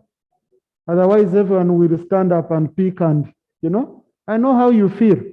That's why you came when I had even closed these matters and I gave you special permission to present this matter. So I think, Right Honorable, what the member wanted was really at least a message of hope for the people, for the family. Right Honorable Speaker, I am going to now direct the Minister in charge of Labor, Minister of Gender, to make sure that that girl is brought back. Thank you. That's Honorable Namutawe Joan. Honorable Namutawe Joan Masaka.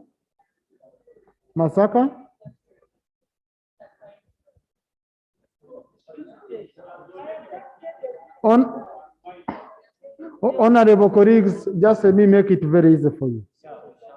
Not every matter is reported back to this House. Okay? There are matters which a member raises, and I do feel a member will liaise directly with the Minister or the Prime Minister. Not every matter that comes here as a matter of national importance or urgency do we need to again come and get a response. Otherwise, this order paper will be clogged. You will never have business, substantive business in this House. So the honorable member has gotten a commitment. The Prime Minister has said on Tuesday, the Minister of Gender will be here to give a statement. Maybe that day, If she has not yet handled the matter, then the member will again, during debate, raise it again. Okay? So Honorable Namtawe Joan, colleagues, I have my member from Masaka. We first give her a chance. Thank you, Right Honorable Speaker. I'm Namtawe Joan, woman MP Masaka District. I rise on matter of national importance. It is concerning lack of teachers in a new open Bukakata CD school. Right Honorable Speaker, the school was opened in January 2022. Ever since it was opened, the Ministry of Education with the Ministry of Public Service have never employed any single teacher apart from the head teacher and the deputy. Right Honorable Speaker, the situation forced the head teacher to get volunteers to undertake the teaching. Colleagues, maiden speech, colleagues. Yes, the member is protected. Please, honorable member, please go on. Right Honorable Speaker, the school was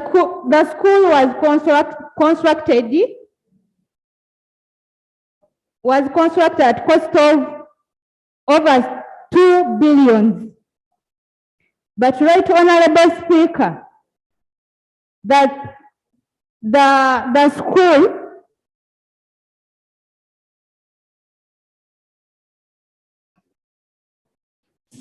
Right Honorable Speaker, my players, I request the Minister of Education and the Public Service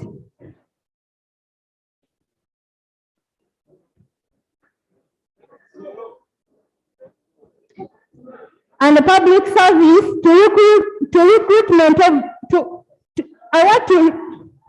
request the Minister of Education. Honorable member. And the House. Honorable member, you just need teachers for your school. Yes. Yes, government spent 2 billion in the area. They built a seed school. The school has been, the school was open. Right Honorable Prime Minister, with your investment of 2 billion, you didn't send schools. So give a right member teachers. The member needs teachers. Thank you so much. The honorable member from Masaka. Honorable Speaker, I have taken her concern seriously. And the Minister of Education will send their teachers. They are recruiting currently. I will help you to get the teachers. Thank you. Thank you. Thank you, honorable member. I think you've raised an important matter and you've gotten an important answer. Teachers are going to be sent to your school. Thank you. Can I allow Lop? Can I allow Doug, Deputy Attorney General, kindly present the compensation reports?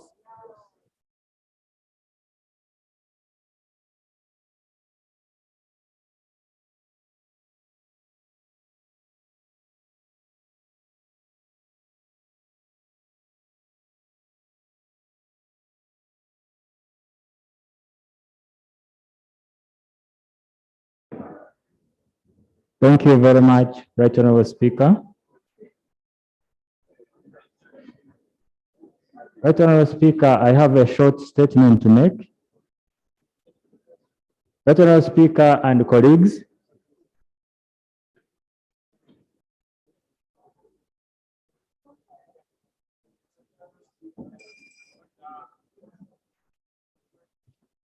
Honorable Sewungo, procedure. Thank you for your kindness for my procedure. Honorable Speaker, I'm raising a procedural matter on the issue that was raised by the honorable member, Honorable Amwaka. The Prime Minister, with a good promise he has given of bringing back that child, is very good and welcome. However, as Parliament, honorable members, let me use my language very well. Right now, Speaker, as Parliament, we've had a number of statements from Minister of Gender. And the most important thing here is bringing a bill against these companies taking people out of the country. Regulations, and how we regulate them. But this matter is going to escalate, and I don't think the Prime Minister and the government will manage to always bring back those children, because everybody is going to bring, I have 10 of them, and the government cannot afford. So the procedure matter I'm raising, wouldn't it be procedure okay that Madam Prime Minister, through the Speaker, you bring the bill that is going to contain all those laws governing companies taking our citizens, Ugandans, out to work. Because the moment they take them, they're as if they become functus official. And the responsibility remains on the side of the parent and the family. At the end of the day, it becomes a matter of national importance in the Parliament. That's what we need right now, Speaker. And this bill has been asked several times, but government has refused to bring this legislation.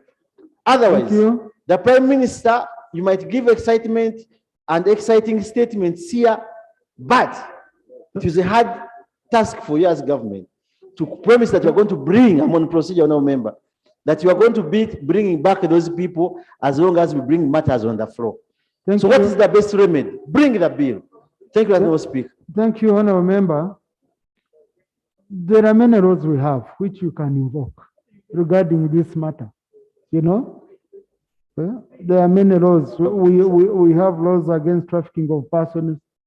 We have the Employment Act where you can reprimand all this. Even the Registrar General has powers to do register. The Prime Minister can use executive powers. We have police and all that. But it will be up to the Prime Minister. I think Prime Minister, you've taken note. Yes, you've taken note. I think when I was saying on Tuesday, when they are bringing a statement, let this be part of the debate. Okay, I had allowed Doug, Honorable Tamaguza, I had allowed Doug. Let Doug first finish. I allow you and Honorable Katsal. Thank you very much, Right Honorable Speaker. I have a short statement.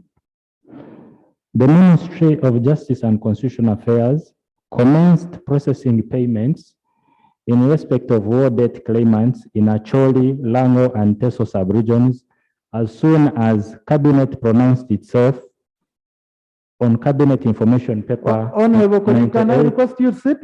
Please, when a member is on the floor, only one member can stand at once. Okay? Yeah, then, and when you stand up, you say what you want, but not on the microphone. Then I would be able now to listen and know whether it's relevant or not. Thank you. Right Honorable Speaker, the Ministry of Justice and Constitutional Affairs commenced processing of payments in respect of war debt claimants in Acholi, Teso, and Lango sub-regions as soon as Cabinet pronounced itself under Cabinet Information Paper number 98 of 2021. Honorable Speaker and colleagues, the affected sub-regions of Acholi, Teso, and Lango comprise of 29 districts. These include Kalaki, Serere, Bukedea, Kalaki, Serere, Bukedea, Palisa, Kabiramaido, Kapelebiong. Procedure? Mr. Speaker, the Attorney General knows that in our rules, ministerial statements attract a debate. You allowed him, if I heard you correctly, to lay the voluminous documents that he has brought. By giving a statement, which he has not distributed, which I don't know whether he will now allow debate, is actually stopping us from enjoying our privileges of debating his statement. The procedural issue I'm raising is whether the Deputy Attorney General should not restrict himself to your order of laying, and then if he has a statement, he brings it under the rules so members can have the opportunity to debate that statement, Mr. Speaker. Yeah, Honorable Minister, I only gave you permission to lay, not to read a statement. So just read the heading. Thank you very much, Right Honourable Speaker. You're laying. I have no problem laying. However, the Right Honourable Speaker, my senior colleague, Honourable Cooper, raised certain issues, which I thought I would respond to. No. But with your guidance, no. I beg to lay. Yeah, please. Here are the lists of people who have so far been compensated. They are exactly 20,000. I just need to be sure. There are 20,727 people who have been paid so far. Okay. I beg to lay. You refer the list to the Committee on Legal for scrutiny. Please go scrutinize, and then you will update this house. I had allowed Honorable Rutamaguzi on procedure first. Thank you, Right Honourable Speaker. Right Honourable Speaker, I'm the Vice Chairperson, Local Government Public Accounts Committee. The issue the Honourable Woman MP Masakazi raised actually is very, very crucial. No, but Honourable, during our no, please. It's a closed matter. I ruled, I guided. So when you're coming back, you're challenging my guidance and ruling. No.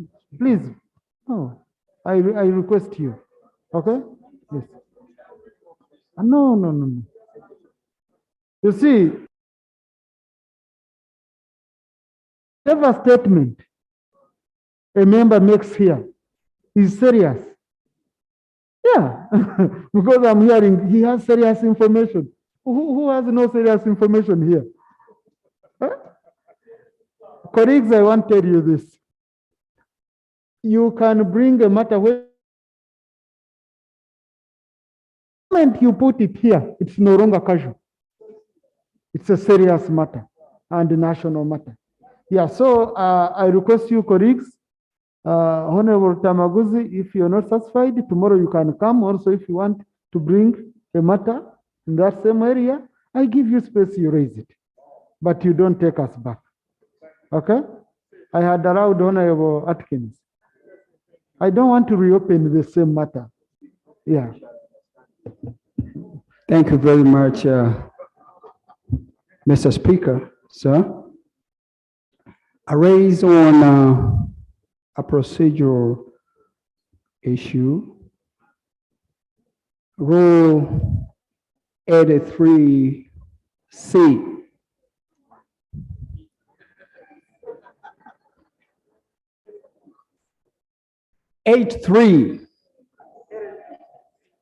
C. While it states, while a member is speaking, all other members shall be silent, and shall not make and similarly interruptions. Mr. Speaker, sir, we are here as representatives of our communities. We are here, Mr. Speaker, as the voices, the eyes, the ears, and the mouths of our communities. Mr. Speaker, sir, the reason why I'm invoking Rule 83C is that I believe in a value system that goes, I am my sister's keeper, and I am my brother's keeper. And I moved, Mr. Speaker, sir, and this is something that I'm struggling with. your members in this house, either by omission or commission, are harassing fellow members. And I'm moved, Mr. Speaker, by the way we treated our sister, our honorable sister from Masaka. Our rule is crystal clear that when somebody is making a submission, everybody in the house has got to be in a total silence. We can only have only one individual accessing the Honorable, microphone. the procedure matter? My procedural matter, Mr. Speaker, sir,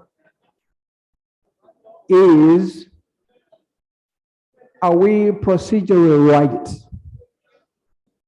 for us to allow or even tolerate and entertain a culture where you have one member when several other members are literally talking back to the same member? Mr. Speaker, would we be procedurally correct when we're breaching our very rules, specifically Rule 83C, Mr. Speaker, sir? Thank you. Honorable Katsabe, I thank you for this concern.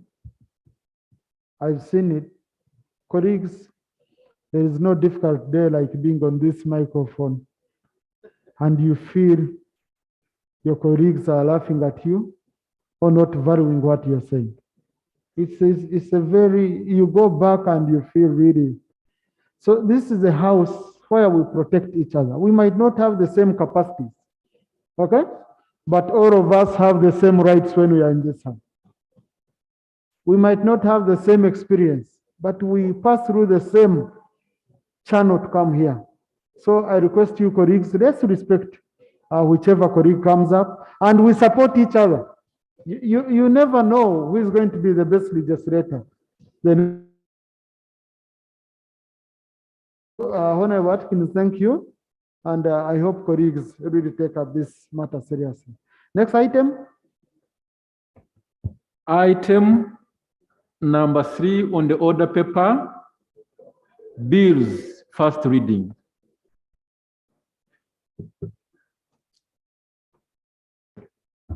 Thank you, Right Honorable Speaker. Under our rules of procedure, Rule 128, accompanied by a certificate of financial implication, I move that the bill, the Museums and Monuments Bill 2022 be read the first time. Thank you, Honorable Minister. According to Rule 129, Sub-Rule 2, I refer this bill to the Committee on Tourism, Trade and Industry. Thank you. The Museums and Monuments Bill 2022. Item number 4 on the order paper, motion for the adoption of the report of the Committee on Information Communications Technology and National Guidance on the petition of unsatisfactory and unfair service delivery by various telecommunication service providers in Uganda. Honorable Chairman Moses Magogo, Engineer.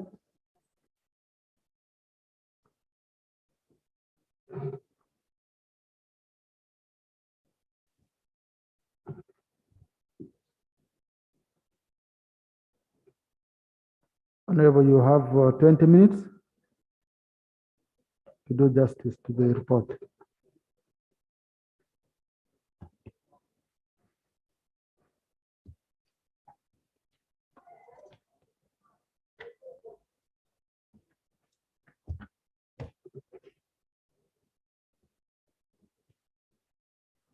Right Honorable Speaker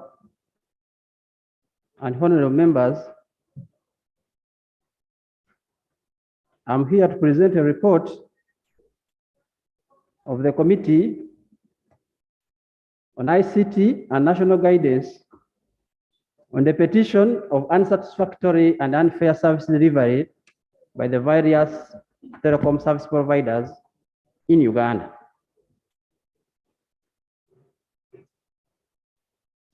Right Honorable Speaker and honorable members, I would like first of all to call for your patience to listen through the report. It's a bit lengthy, but I'll try to be as fast as I can be, because this matter was raised in accordance with Rule 30 of the Rules of Procedure of Parliament.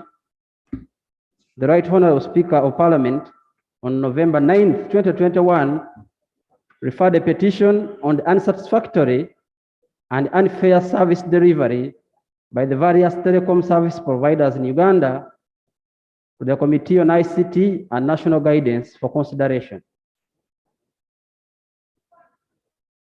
and reports its findings to the House. The background is that on the 3rd of November, 2021, constituents from Kawempe South petitioned the Parliament on the above subject matter, and the petition was received by the Office of the Clerk to Parliament. This report has been uploaded to the system, and I'll try to summarize it in the interest of time by referring to the pages they are at. And this is page 3 that I'm going through. Relatedly, at the 10th sitting of the first session of the 11th Parliament held on the 9th November, Honorable Kaziwe Bashir Mbazira, Member of Parliament, Kawempe South, presented the petition in the House.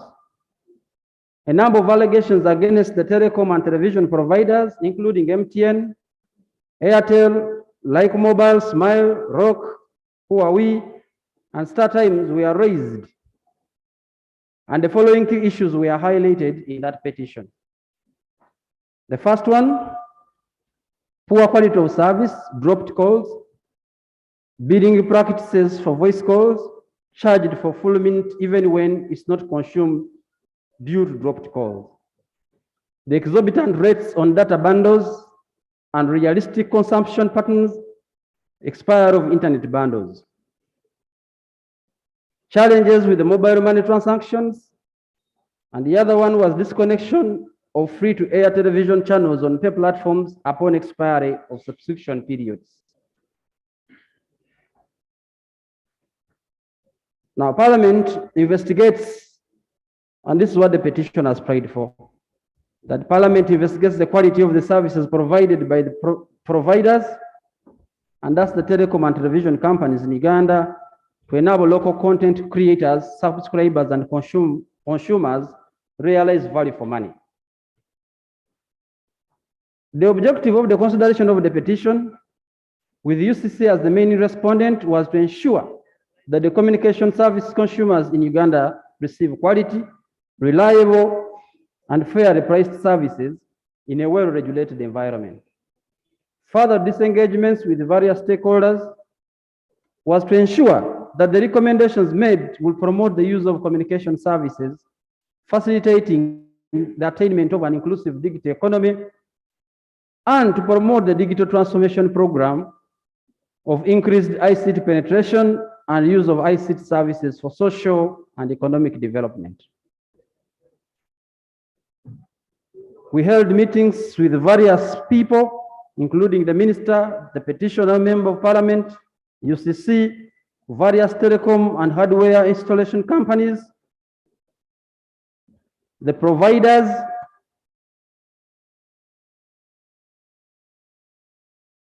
and the executive committee of the National Association of Broadcasters. We reviewed legal and policy documents and frameworks. We undertook field visits to the following entities: DSTV and GoTV, UBC, National Operating Center for Signet at Korolo, MTN Uganda, Airtel Uganda. Now, these are observations and recommendations as the Committee of ICT of Parliament. The committee observed that in ensuring that the consumers of communication services in Uganda receive quality, reliable and fairly priced communication services, UCC has undertaken initiatives through The National Broadband Policy 2018 directed towards general improvement of the quality of services provided by the operators, but amongst others, including reviewing of licensing framework of the telecommunication sector in Uganda, increasing availability of communication network infrastructure, pricing regulation, enforcement of infrastructure sharing, improvement of consumer protection services by UCC. Now, regarding the issues raised in the petition, the committee reports as follows. On the matter of poor quality of service and dropped calls, billing practices for voice calls, internal and external factors may be cited as a challenge leading to deteriorated quality of service of calls, sometimes manifesting as dropped calls, and these include caller movements from overserved to underserved areas. The drop in calls were attributed subscriber motion to an area with inadequate or no coverage due to obstacles in the signal path. Temporary network outage or its absence, usually illegally installed network boosters, and congestion due to insufficiency of network resources against the traffic being handled. The other area also that causes poor quality of service and dropped calls was the unfavorable socio-economic factors, like the poor quality of service in the country that has been attributed to vandalism and theft of communication infrastructure equipment, unreliable power supply, especially in rural areas,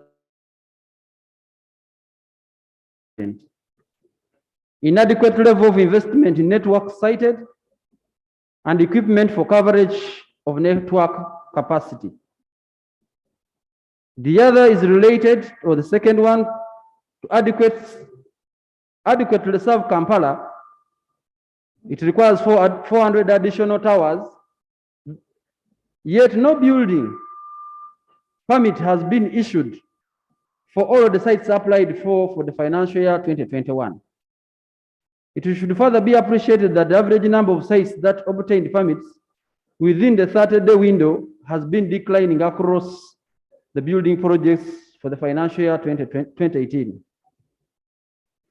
UCC has, however, instituted a number of measures to ensure that operators improve their quality of communication services, leading to significant improvement in quality of communication, with operators responding by investing in construction of more towers, fiber cables, and other forms of technology.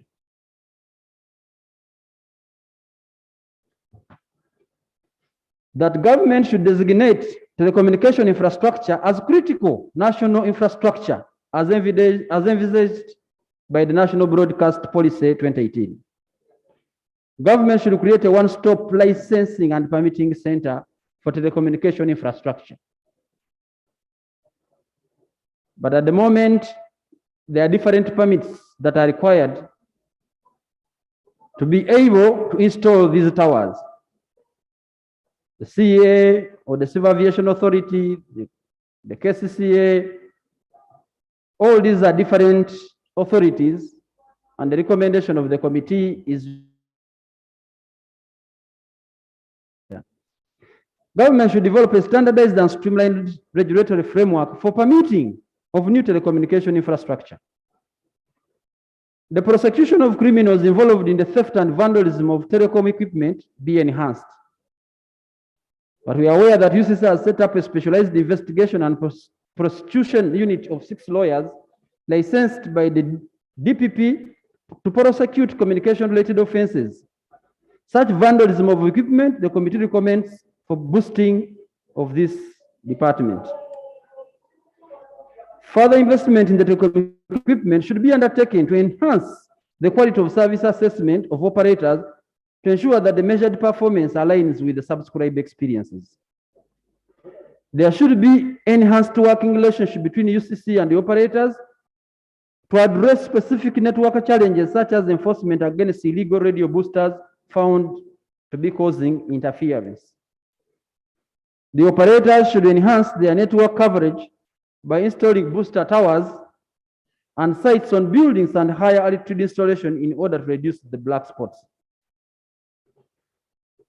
The operator should further enhance their network coverage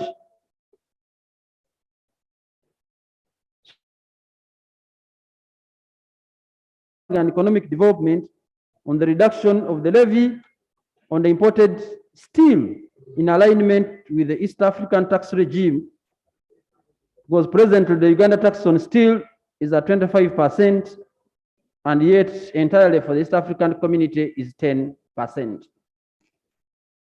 The second issue was exorbitant rates on data bundles, unrealistic consumption patterns, and expiry of internet bundles. And these are the observations of the committee. Generally, data prices in Uganda have reduced significantly over the years to being lower than the number of other countries as per the reports done by cables.co.uk and Alliance for Affordable for every Ugandan. And there is a table trying to explain where we came from and where we are at the moment.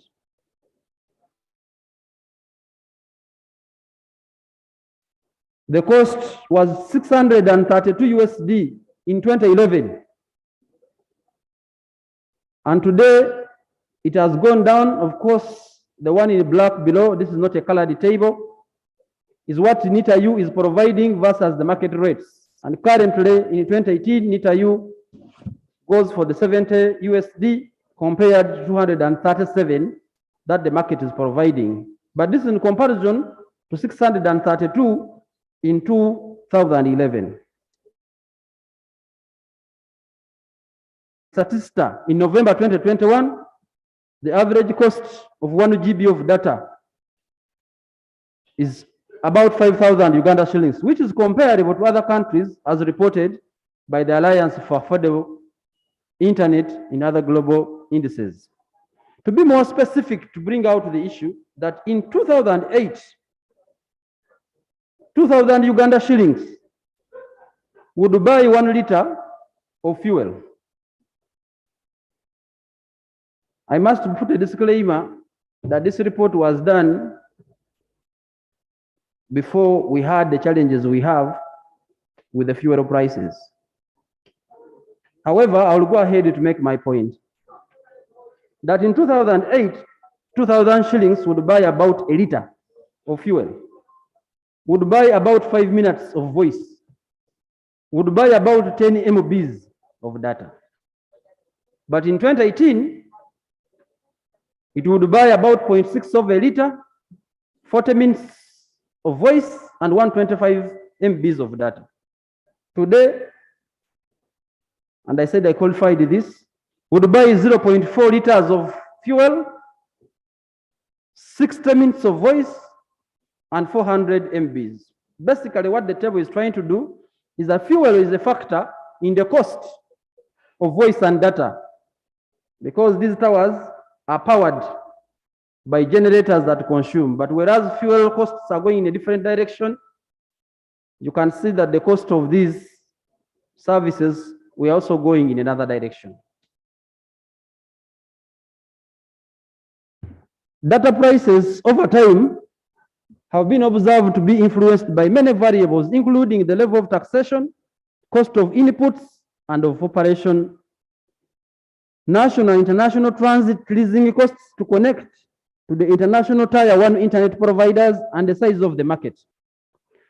Now, the size of subscription has been linked to the network coverage, ownership of devices, digital skills, affordability, and relevance of the internet or its related services and applications, and the cost of differential between the basic phones and low-cost internet-enabled devices. We also observed that UCC has over the years tried to intervene in the pricing derivation models by the telecom operators, but the law gives operators the right to use the cost-oriented price determination model in keeping with the global industry practice. Subscribers to internet services lose data because of ignorance of the application that cause data loss, including data sharing options, continuous device connection to the internet in the background, built-in and automatic phone application installations, uploads and updates where the phone is connected to the internet. The data is therefore reduced without the direct engagement by the user. Now, this requires sensitization of the masses on data usage. The committee commends the initiative by UCC of introducing an easy-to-use self-check tool for consumers called NetQ.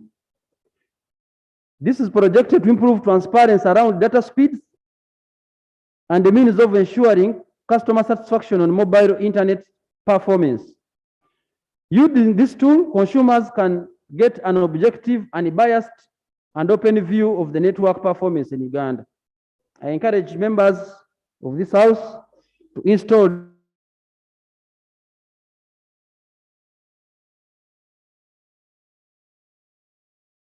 UCC has also partnered with third-party price comparison websites like Compare Uganda, who provides consumers with independent, objective comparison of products and services offered by different service providers. And this is aimed at improving availability of information to consumers to choose between providers and the packages on the basis of value for money. Now, the committee recommends that UCC enhances engagements with government, reconsider some of the taxes associated with the data services.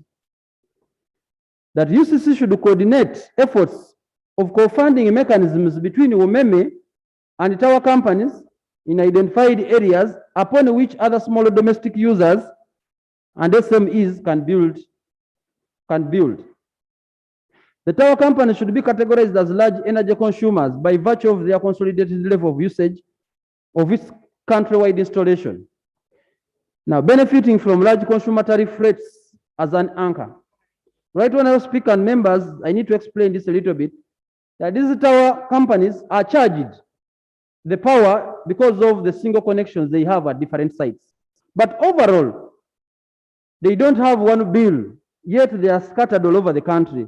So their tariff charges are charged as single installations, and yet the consumption would have been taken for the largest energy consumer, and this definitely would impact on the cost of voice and data. UCC should support and reinforce the call telecommunication operators to UMEME to extend grid electricity to tower sites or base stations. This will reduce the cost of purchase of diesel for the sites and contracts for transportation of fuel to the sites for the generators. And of course, this would reduce the cost of operation and therefore the cost of the services. A national policy on unified planning of data transmission and telecommunication infrastructure sharing by NITAU and all licenses for voice, data, and video signals should be urgently enacted. This should reduce duplication in infrastructure deployment. As we speak today, different providers will have different routes transferring data in form of voice or data, as we call it, or video from one destination to another. And if this would be combined, definitely there will be a reduction in the cost of operation. Honorable member, you have used 20 minutes. You've been watching. So I'm giving you 5 more minutes. Because the report has been with us. Okay? So I would request you conclude so that we do other items on the order paper. We usually do 15 minutes. And whoever says it's useful, you have it on record. You see, we have a habit of not reading, and we want to read from here. When a member is submitting, it's when we are reading. And you want to debate.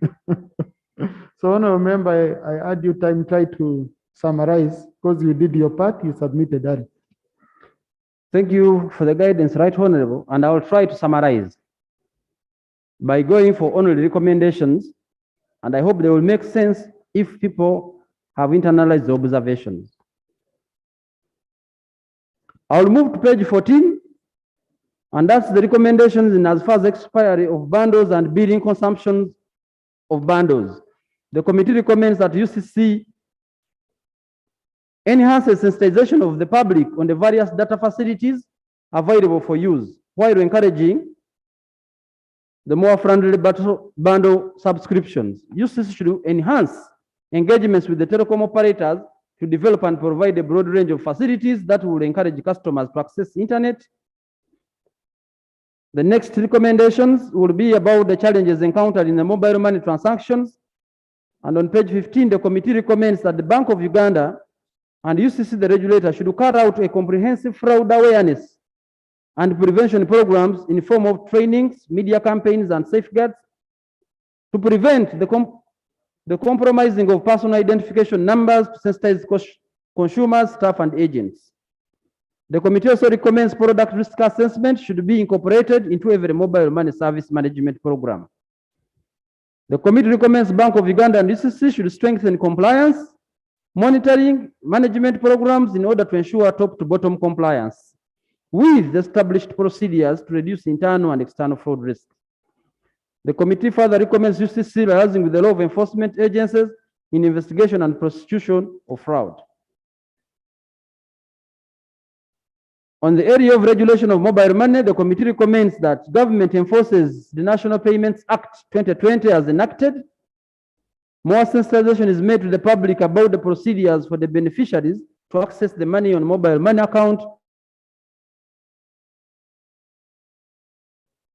In the area of income streams, the committee recommends that the central bank comes up with a policy that will provide for uniformity while determining the rates that the communication companies charge the customers while providing the different services. Consumer protection, the committee recommends that mobile money providers establish a system that issues automatic receipts to customers in real time to improve on the security of mobile money transactions, since the receipts can capture actual details of each transaction.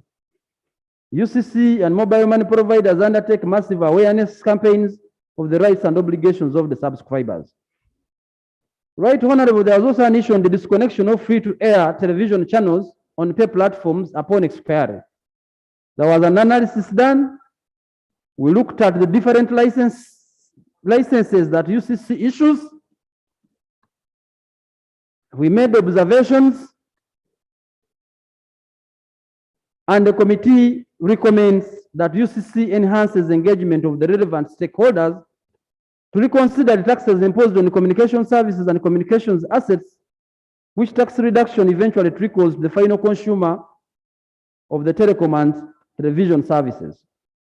That UCC should continuously run advertisements on television and other forms of media to remind the customers on the available choices for customers to voluntarily exercise their freedom.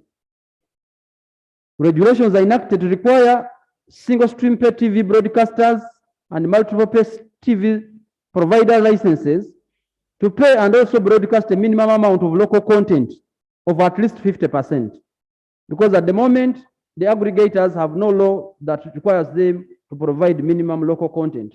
So you're going to be watching a lot of foreign content provided by the aggregators. The law only provides a percentage of local content to the channels, but not to the aggregators. The committee recommends that at least 50%. The committee further recommends that a policy should be enacted so that local content by pay TV is categorized across different genres. License carriage fees are reduced and harmonized, and that UCC license fees should be charged in Uganda shillings, not in United States dollars. But there are also incidental observations and recommendations, Right Honorable and members, in the process of this investigation.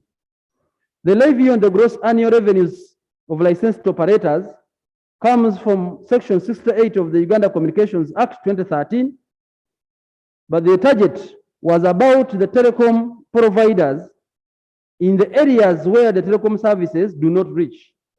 But the way it was worded, it includes broadcasters, and the committee recommends that radio and television broadcasters be removed.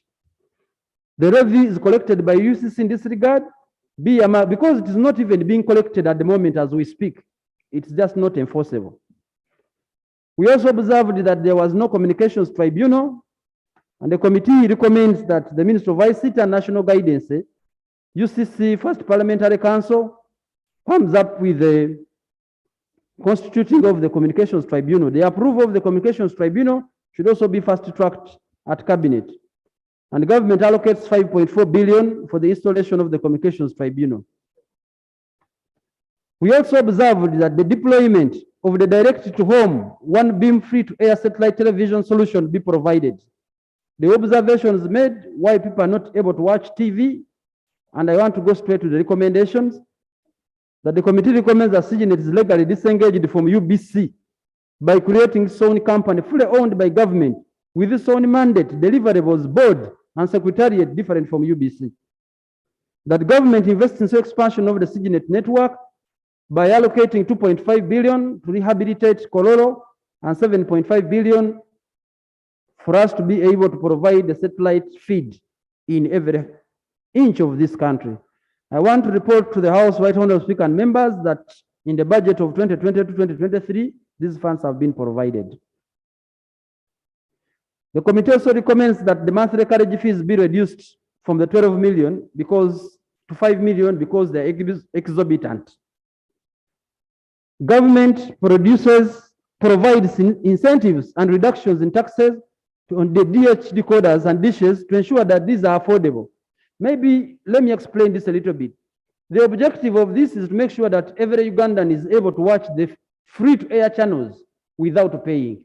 At the moment, we have to pay to watch the various channels that are supposed to be licensed as free-to-air because we do not have a platform.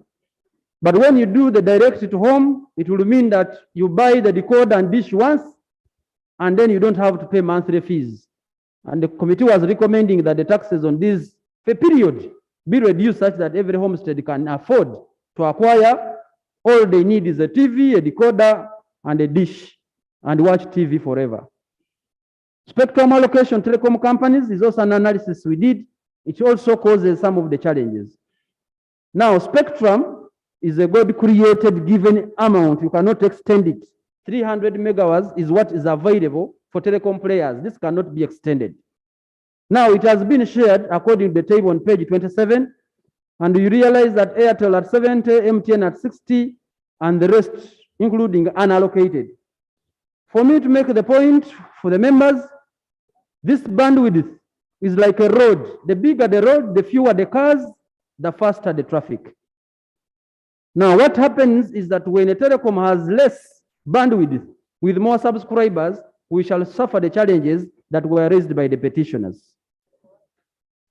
The committee recommends that for parity and fairness, telecom players categorized as level 1 be allocated an equal amount of spectrum of 80 megahertz because there is some which is not been allocated according to the table, and also there is some that have been allocated to companies that are listed here and they have since closed the business. So this resource should be allocated to the telecoms to ensure that they provide better services to Ugandans. I will skip 4.65, the multiple authorities for installation of communication sites, because I talked about it. But the committee recommends that a joint agency unit is created. The need for a national telecom player. The committee observed that there are currently 2 major players in the telecommunication industry after the closure of Africell. This does not cause enough competition in the market that would in the end ensure quality service production and competitive pricing of services. There is uncoordinated and parallel nationwide data, voice and video signal distribution, where each telecom, the pay TV and data carriers have constructed parallel backbone infrastructure. So the committee recommends that a national telecom is revamped. You remember we had the UTL, which has since gone to sleep. So the national telecom should be revamped or created in the business of data, video, and voice at both business to business and business to consumer or retail level. The national telecom created and revamped to be the monopoly national telecom distance signal carrier, as this will definitely reduce on the cost of usage of the subscribers. There was also an observation of unfair management of pay TV subscribers' assets. The committee observed that the pay TV companies are monopoly vendors of dishes and decoders to their respective platforms, and these organizations go ahead to discontinue the use of services without due consideration.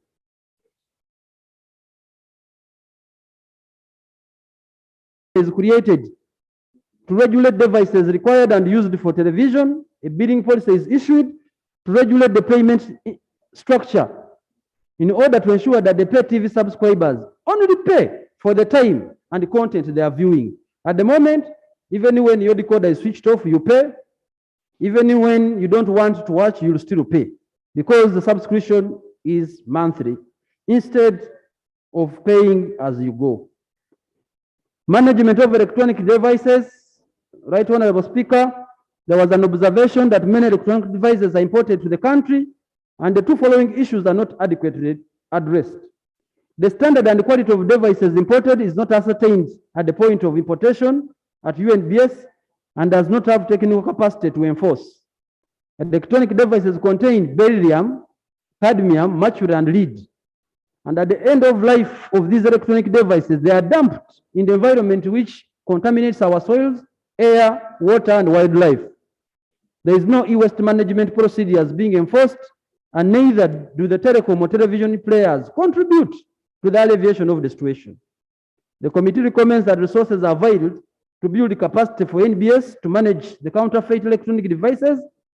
A policy is created and enforced to regulate the e-waste management, and then telecom mobile money business are subjected to a tax of 2% of the gross to contribute to the e-waste. Right, Honorable, allow me also to just shed a little bit on this recommendation that initially all of the gross income of the telecoms was subject to the 2% on the gross, and this money would be collected by UCC. But with the enactment of the National Payment Act, the licensor of the mobile money business is no longer UCC. That goes to Bank of Uganda. And there is no law providing that the gross they were getting out of mobile money revenues is subject to this tax. And therefore, there is loss of revenue just that can be enforced. And if we can collect it and use it on the e-waste, because people are using. Right, Honorable Speaker and members, allow me conclude. The Committee on ICT and National Guidance notes that Uganda is on the right path to achieving its goal under the Digital Transformation Program of increasing ICT penetration and use of ICT services for social and economic development through increased ICT penetration, reduced cost of ICT devices and services, and creation of more direct jobs in the ICT arena. However, there are still gaps in ensuring and promoting consumer protection and satisfaction through IT service delivery. This is partly due to technological advancements, failure to enforce existing laws, and institutional weaknesses. It's the committee's view that recommendations contained in this report will go a long way in addressing some of the pertinent concerns of the people of Uganda. I therefore pray that the report of the Committee on ICT and National Guidance on the petition on unsatisfactory and unfair service delivery by the telecommunication and television operators be considered by this House and recommendations therein be adopted. I beg to report.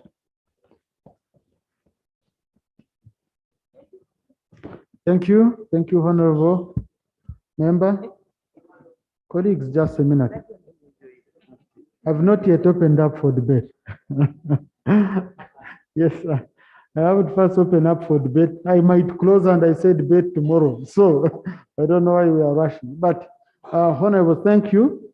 You've done justice to this petition. I think this is well detailed. If you're a member and you want to be talking about issues of technology and telecommunication, you need to interest yourself in this report deeply.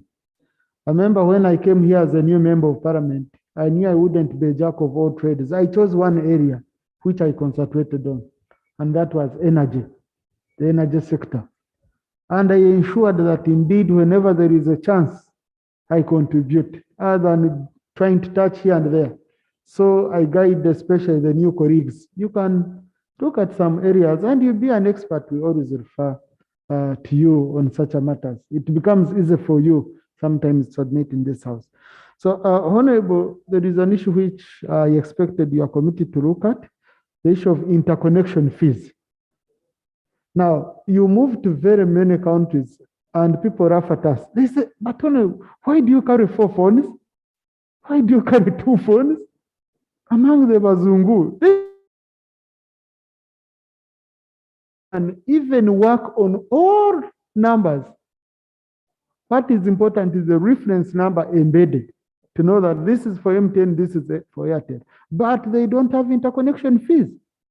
Because why are you having fees of connecting from M10 to Airtel when you're all licensed by?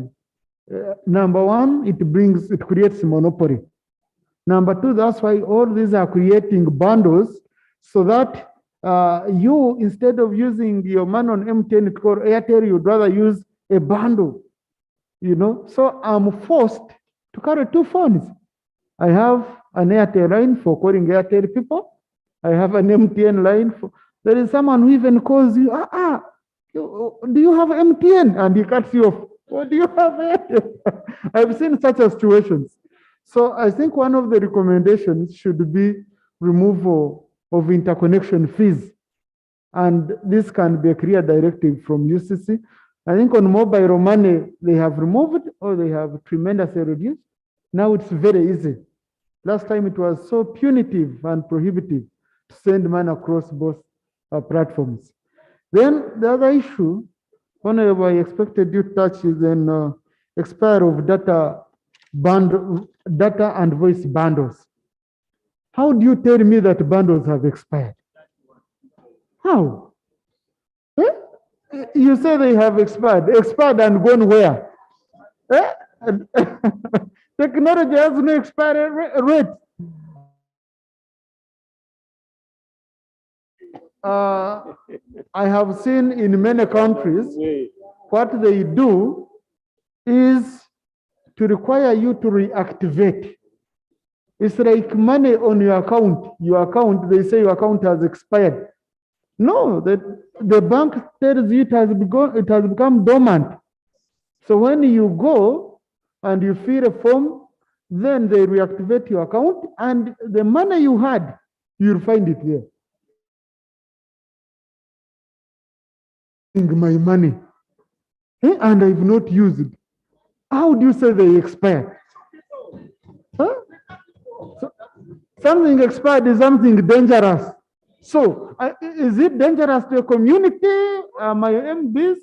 So Chair, you need to interest yourself. It's one of the issues which I looked at in the report. I believe we need to also tackle. With that, colleagues, I open the debate for 25 minutes. Thank you. Yes. And I will start with Rukunjiri. Colleagues, I'll just speak from this side, then I take this side. But I can try Bara. Rukunjiri, I pick Seva Mara. Yes, that section I call it business class. So you people, if you're in economy, you resort yourself. I pick here Kashari. I pick Najuma. Yes, I pick Narure, Flavia. Then I'll pick more colleagues. The people in first class don't panic. You can see General is in charge. No panicking in first class. Thank you, Right Honorable Speaker. 2 minutes each. For the opportunity, and I want to thank the chair of the committee. You know what he told me? I want to thank the chair of the committee for the report. My issue is about the telecommunication companies not giving us the right information at the right time.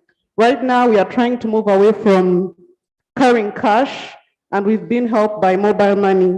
Understand now mobile money has helped us to transfer money from rural area, many places.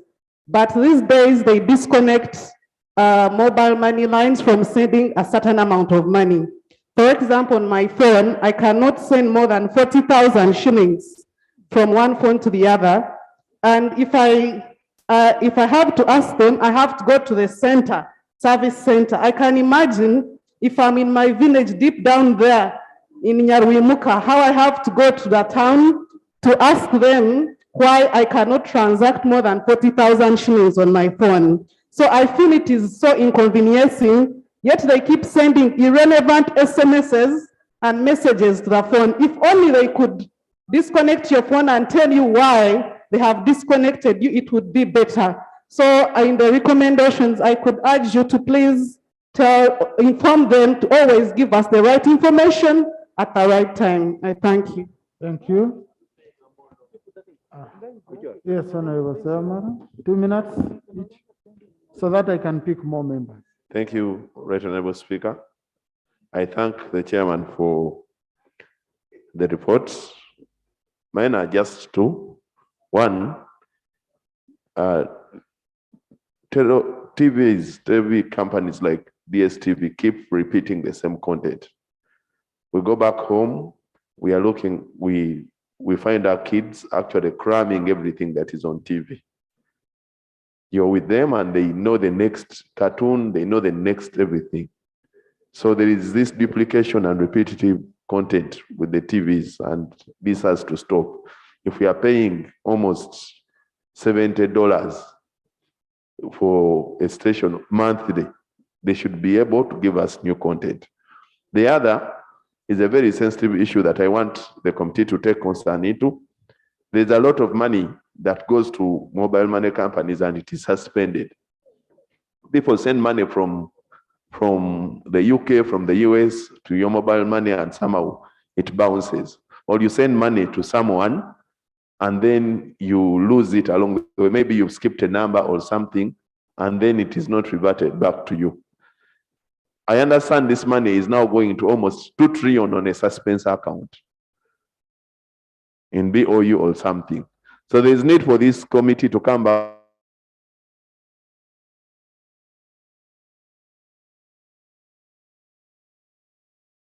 that has bounced, people that have sent money and have not been able to get it back.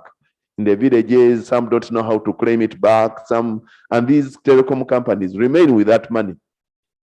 And somehow they have not, and the committee has not taken keen interest in it. We want to know where this money is and how.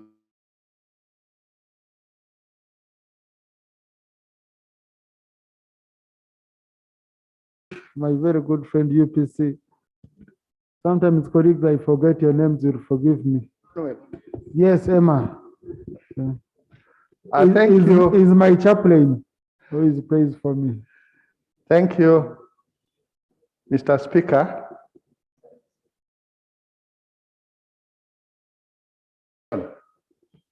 And for us in West Nile, when we talk about it, we are reminded about the Earth satellite station in Ombachi. And we believe if that Earth satellite station is rehabilitated, probably the coverage in West Nile and other parts of Uganda would improve.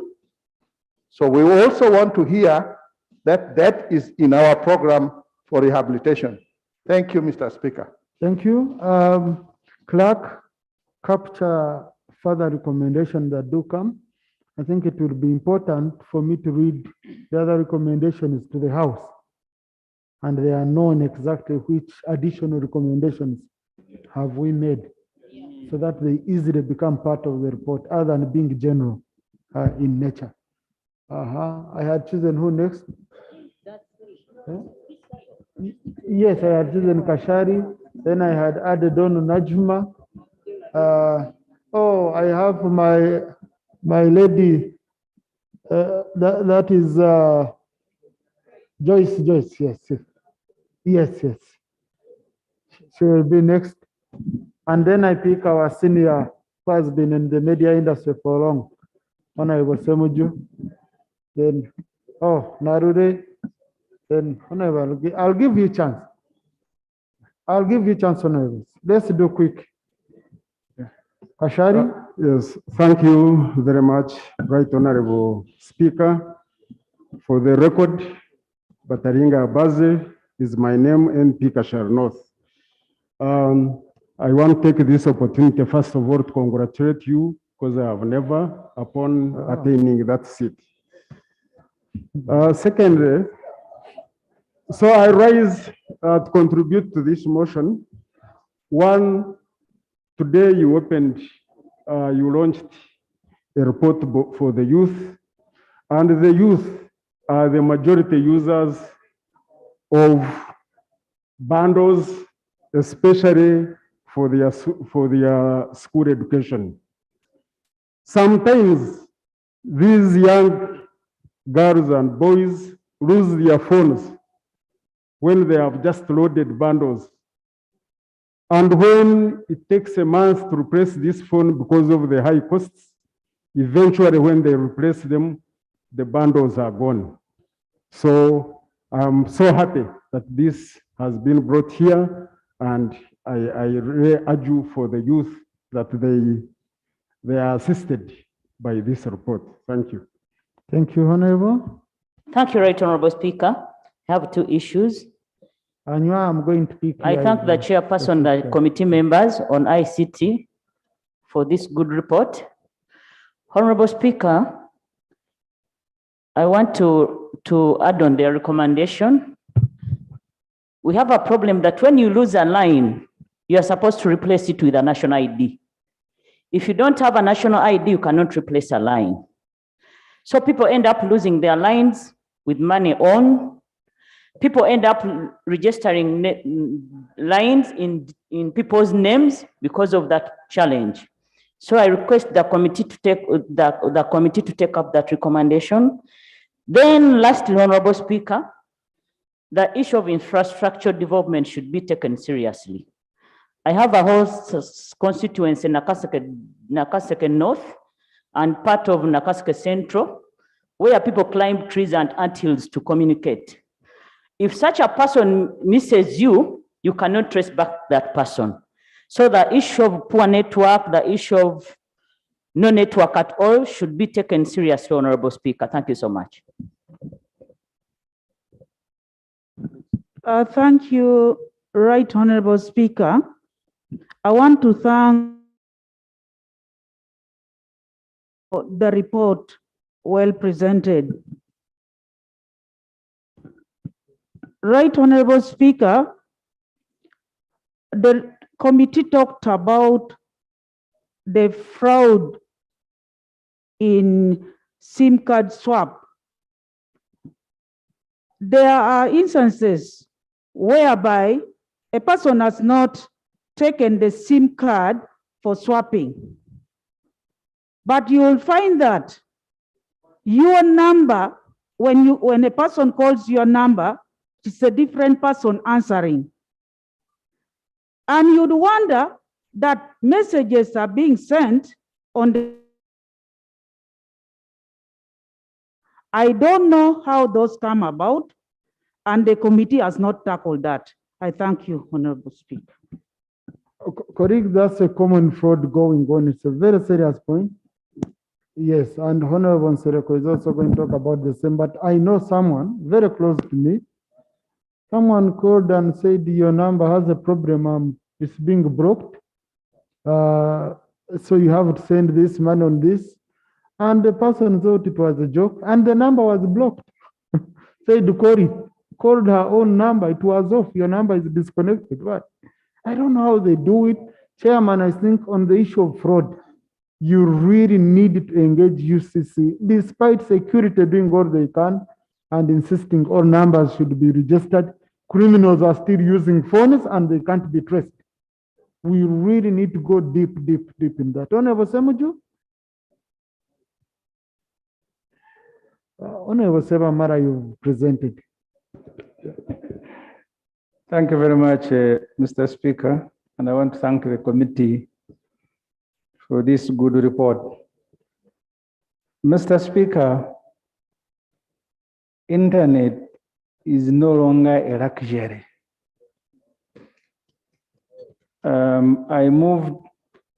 I traveled during COVID. In some countries, they will announce an application and everybody is supposed to have a phone. You go to a supermarket, they are supposed to present your status. I want to ask the committee, Right Honorable Speaker, if they interested themselves in the internet use per capita in Uganda. Two, Mr. Speaker, agro-processing, ICT, tourism have been identified by the government as key priorities. But the ICT sector has been abandoned to private players, and the report notes that. That's how we were able to nearly sell all the equipment that UTL had to private players, and now we are crying. Can I ask the chair, because of his vast knowledge of this sector, whether there is any movement towards either recovering, rebuilding of the national public player, as your report says? And finally, Mr. Speaker, when you open and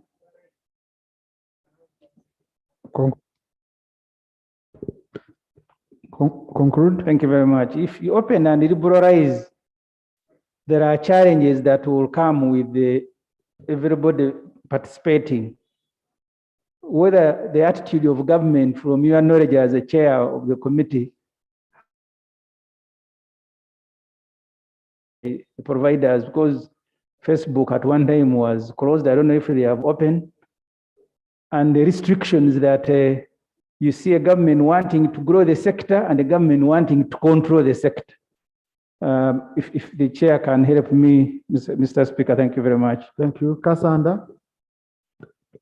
Thank you very much, Right Honorable Speaker. And I really want to appreciate the committee through the chair for the report that you have presented. Honorable Speaker, I have just one issue, key issue that I have noted that is missing in our report. And that's the issue of the gender digital divide currently in our context in Uganda. Honorable Speaker, we have an issue of very few women accessing the internet or even able to access technological services, which remains a big impact, which has a big impact on women's human rights. And now and most of these lock them out in accessibility to opportunities and to skills and building their careers and also promoting their services. There still exists that digital gender gap. It is my recommendation that the report includes 3 key areas which can help bridge this gender digital divide. The very first one is, 1, to address the safety and security of women online. I think we need to have pertinent laws that directly target that, so that we can have gender laws addressing women's safety and security online and in the technology world. Secondly, my recommendation is to look at developing the capacities and skills of women in technology and the media. And finally, we lack gender disaggregated data, especially online. I think we need this data to enable us improve how we can move forward this sector, which is encompassing the women and girls, thereby leaving no one behind, as our SDGs say. Thank you very much. Boret Namuga. Thank you, Right Honorable Speaker. I thank my chair for able to speak in the capacity. I'm a shadow minister, my friend. Right Honorable Speaker, I'm speaking as a shadow minister. In my position as a shadow minister. Members, right. Hello, colleagues. This is a report where we are not going to have resolutions. Okay? This is not a report where we are going to have, let's say we are voting on ABCD. We are going to adopt it. So a shadow minister, I would request I pick you at the end because you need to hear the views of other colleagues. Thank you, for Right Honorable Speaker and colleagues, for respecting the shadow minister. Honorable Nsereko.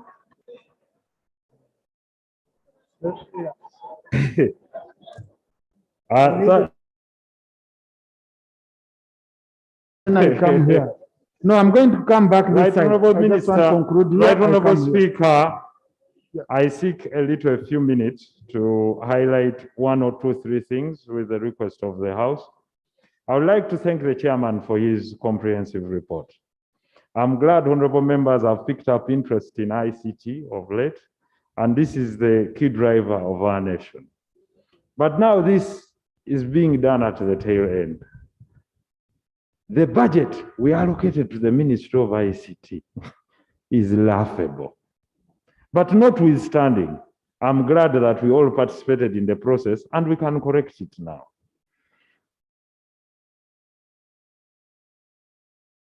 So, Chairperson talked about the fraud in the mobile money sector.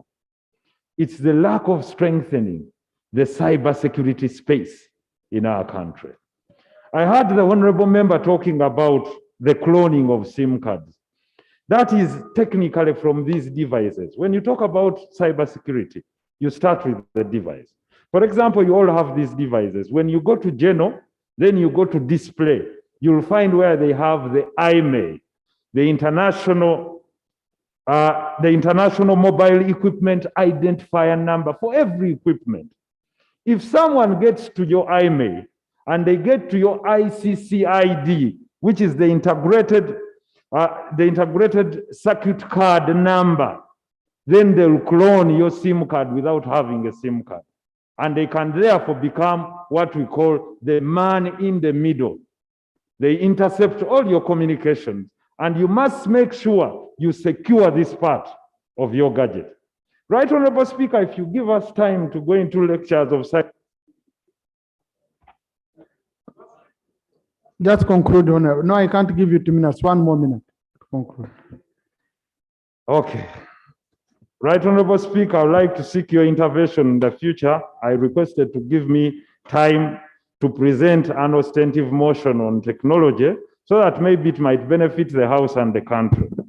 Right, Honorable Speaker, the second thing that was talked about was the bandwidth is present, that we have 300 megahertz. Okay, yes, this is true. But look at the GBs we are using. Some are still on 3G, other the 4th generation. So there is a disparity in communication through the towers and connectivity. The earlier we embrace the 5th generation of internet,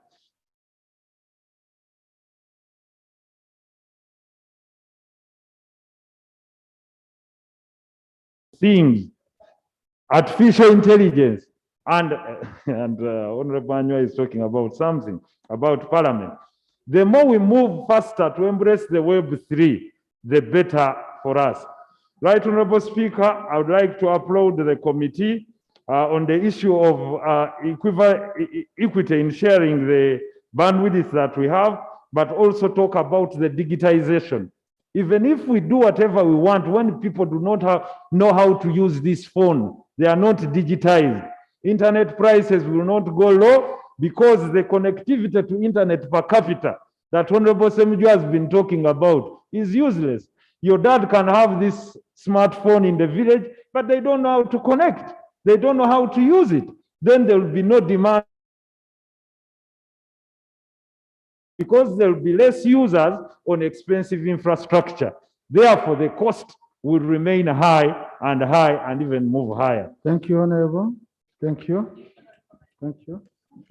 Thank you so much, Honorable Speaker.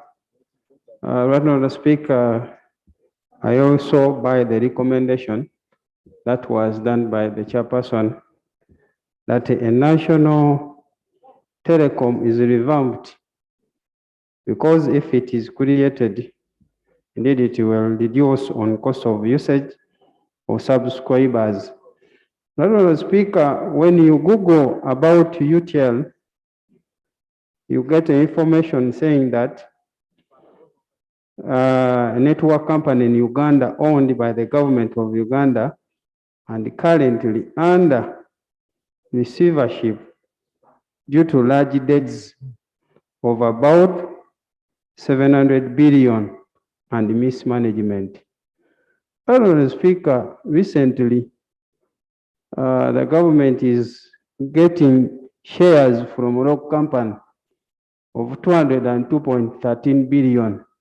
Why don't we revert that money and we resurrect our national telecom? Honorable Speaker, lastly, among the observations of the report, there was enforcement of infrastructure sharing amongst telecom operators. I'm wondering how this is being implemented by UCC, because in Akaseke Central, there is a place called Bukema. Airtel has just installed. Thank you. Just installed a mast, but all MTN network is disconnected completely. So we are wondering how UCC is enforcing this infrastructure. That Honorable Gilbert Oranya Katabazi, and then Ogwari Porekap, I look for you. Thank you, Right Honourable Nowhere. Speaker. Right Honourable Speaker, allow me to appreciate the chair for the committee for the good work done. Right Honourable Speaker, the minister need to caution the telecommunication companies about the security. Right Honourable Speaker, as I speak now, many people are losing money, especially on mobile money. There are so many companies and they are thieves. Money, especially on those ones who are running mobile money businesses. Right Honourable Speaker, I have one man who lost over 10 million from these thieves. They know how to master other codes and they direct you. The moment you press that particular code, the money is gone. Therefore, we need to be cautious on the security. Second, Right Honourable Speaker, I am happy of the committee about the free-to-air decoders. Right Honourable Speaker, since Parliament gave money about 5-6 years ago for the provision of free-to-air decoders, it was only within Kampala areas. Right Honourable Speaker, let free-to-air decoders be extended up country. In reality, those ones in Kampala are people who at least they have resources. They could pay for decoders. And you are leaving someone coming from northern Uganda, eastern Uganda, and far west to pay for decoders. So I am happy, let the money be provided and free-to-air decoders be provided across the country. And finally, some also come from the border post. Right? Honorable, I want to speak a few colleagues to really submit. Let's do quick. Thank you so much, Right Honourable Speaker. I am Dennis Sekavira, at Commonwealth Constituency. Yes, I want to thank the chair and committee members for the report. I have a few concerns. One is about the network coverage at border points. For example, at Katuna and Maraba, where you cannot access your phone or internet unless you have roamed your phone or your network.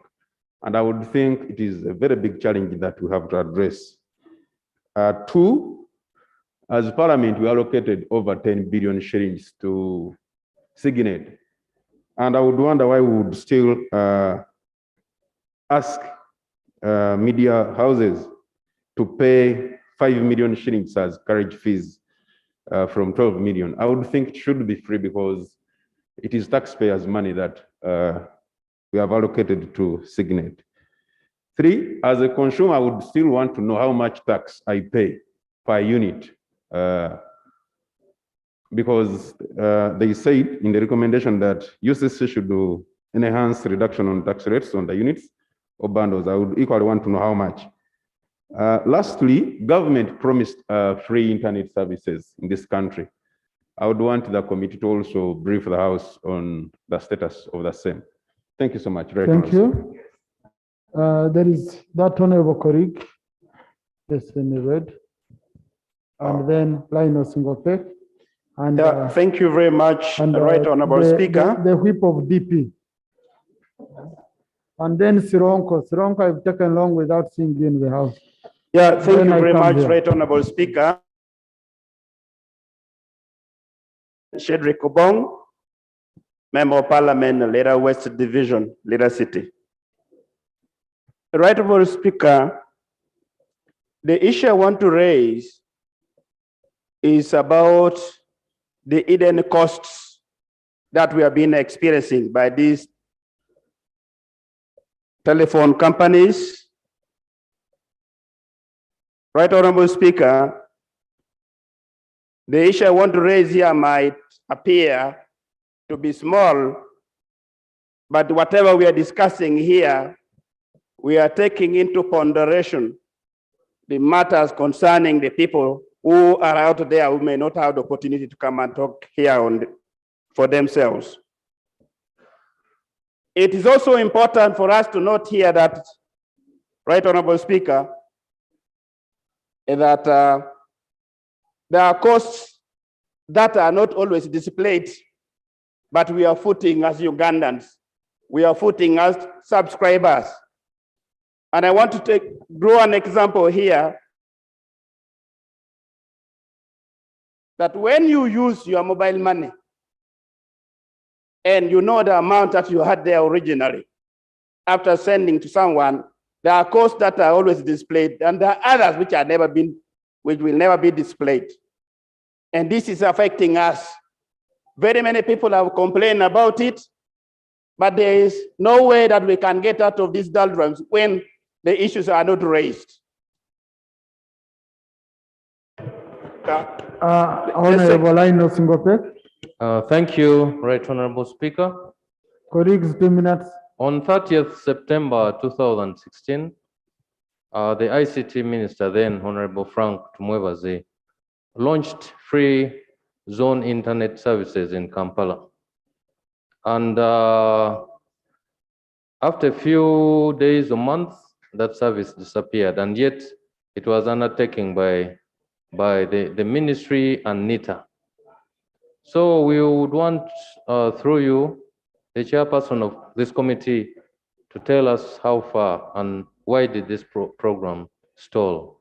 Then finally, we have more cash on this from services from telecom companies.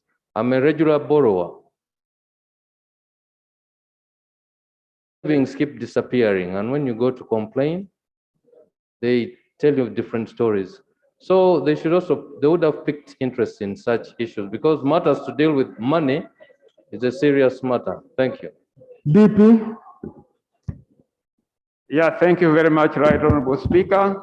Right Honorable Speaker, I thank first of all the petitioners that brought the petition to this House, that enabled the committee to come up with this good report. I thank the chairperson and his team. Right Honorable Speaker, my concern is about the safety and privacy of subscribers. The fraudsters that defraud members of the public have fairly good information, enough information about the individuals they are contacting. That gives me fear that our privacy, our data, our information that we give to these service providers when we are registering, we are not being protected. So I see that in that area, we really need to be protected such that the information we give are fairly protected so that they are not easily accessed. Secondly, Right Honorable Speaker, the mushrooming towers that we have in these villages, the towers for these communication companies, I wonder the safety aspect to the population. If so many of them are put, we need to guard our population also regarding the safety. Thirdly, the committee came up with a finding that some of our users are ignorant about the different devices which they can use to lower down the cost. I see this as a problem because the information, the messages, the sensitization that the population are sensitized, the languages used, the billboards that are put, you find that a billboard in actually... Sironko. Sironko. Thank you, Right Honorable Speaker. Right Honorable Speaker, I want to thank you for recognizing that you've not been seeing me in the House. And for that reason, I take this opportunity to congratulate you upon your achievement as our speaker. For the Hansard, Mwamala Nabozo Florence Mayoga, the woman representative for Sironko District. I want to thank the committee and the chair for a very, very comprehensive report. Right Honorable Speaker, my points are at leakage.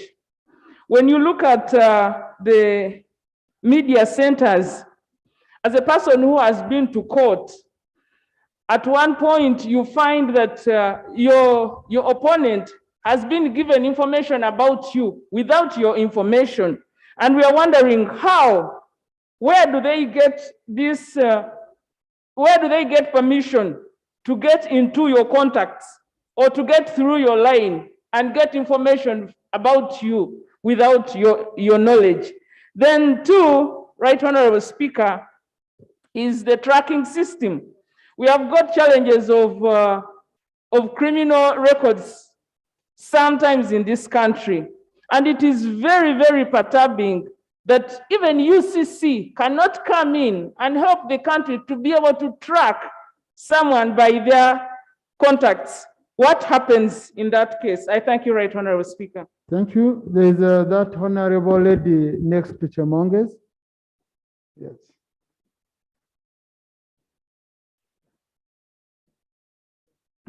Thank you, Right Honorable Speaker.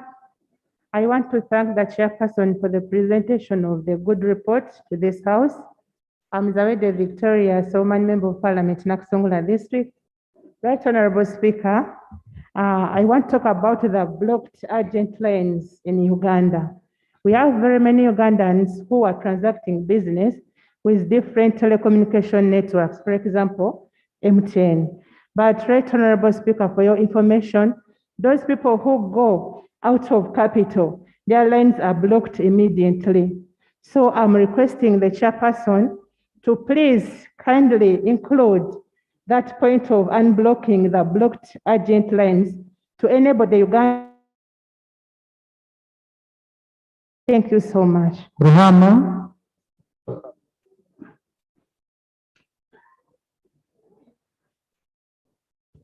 Thank you, Right Honorable Speaker, for this chance. My name is Kamkama Benjamin, representing people of Ruhama East.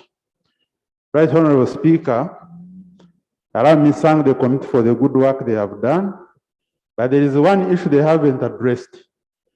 There is the issue of network interference, especially for us who represent the constituents, so people who are close to the border with Rwanda and Congo and Tanzania. When you are in those villages, Right Honorable Speaker, you only pick the network of Rwanda or Tanzania. Even when you are close to the mast constructed in Uganda. So there is that issue. Another issue, Right Honorable Speaker, is the cost of land. These operators don't have land. They are building their masts on the land of Ugandans. But if you check and look at the money which are being paid to these people, it's very little money. They are being cheated. So I think, Right Honorable Speaker, let's look into the money that is being paid to these people. Another issue, Right Honorable Speaker, is the effects of masts on the people. Sometime back we are told that these masts have some effects they put on people who are around them. But the committee report has not addressed that issue, and I think it is very important that we really look into it so that the side effects are prevented. Thank you, Right Honorable Speaker. Maracha. Followed by Youth National. Thank you, Right Honorable Speaker. And then Napak. Priyaru Jennifer, the woman MP Maracha, for record purposes. I want to thank the committee for the comprehensive report. And that is, when you lose a line, you're supposed to replace. And when you replace, you're supposed to go to the police. When you reach the police, you're supposed to part with some money in order to provide for you the letter. And that is a requirement. So I want to find out why the police asks for that money. It's a serious issue because an ordinary woman, an ordinary person in the village cannot get the money. So that is my concern. Thank you. Thank you. Youth National. Thank you, Right Honorable Speaker. I would like to thank the chairperson for the comprehensive report. Right Honorable Speaker, I have just two issues that I would like to highlight. One is the matter of cyberbullying. Cyberbullying has continuously become a very, very pertinent problem in Uganda as a country. It is affecting young people, particularly in terms of mental health. They are cyberbullying, and no particular intervention has been put in place by government to see that we have preventive measures on the respective use of the media. Secondly, Right Honorable Speaker, I would like to request through the chairperson of the committee, and I hope this directly reaches to the minister in charge of ICT as well, to have a particular program that is rolled out for young people in this country on the purposive use of internet. The internet is a very good drive towards development, but is also destructive when not regularized. So would like to have a program that reaches out to safeguarding the moralities of young people in this country. Thank you. Napak.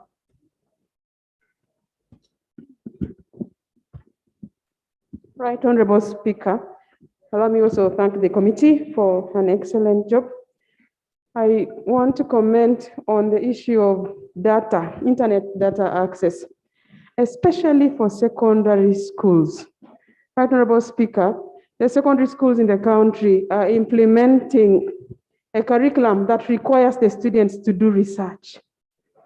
But the access to data for research, the books are not there. I wonder how we are managing those children. I visited my daughter recently and she told me that I should inform the school to make sure there is access to data. We could consider asking the ministry to negotiate lower rates or for government to take care of that cost. Otherwise, we are wasting time with our children in school and they cannot learn. In that new curriculum, I don't even know how the rural schools are managing. Let's do that as a matter of urgency. As a house, let's interest ourselves. Our children in that age bracket, S2 and below now, they are really struggling. Secondly, internet access and even network access for many places of the country, especially in Karamoja. It's not there completely in some places. And Bukedi, number of regions in the country need access to network. Let's make it look like, let's make it compulsory that every part of Uganda is connected to some network to ease communication. Thank you, Right Honorable. You. I can see on Max Otai, right zone Kameme. So, Honorable Nakut, on that, colleagues, please, the speaker is speaking. Now you're standing on. So, on the issue raised by Honorable Faith Nakut, there is what we call zero rating. Okay? So in most countries, governments zero rate education-related websites. If it's just for education matters, there is upload of education material, revision, research, then government directs that it's zero rated. Like how you're seeing free-to-air channels for TV. They cut off DSTV, but you continue watching UBC because it's a free-to-air channel. So, Chairman, you need to look at recommending zero rating of education websites where students. So much. No, please. That's not how I work, Honorable. Please, I'm orderly and I expect you to be orderly. Honorable Anya Richard, okay? And there will be Anya Richard. Yeah, will be followed by Koboko and Bungoko. Thank you, Right Honorable Then I'm Speaker. coming I'm coming, colleagues, don't mind. Thank you, the Right Honorable Speaker.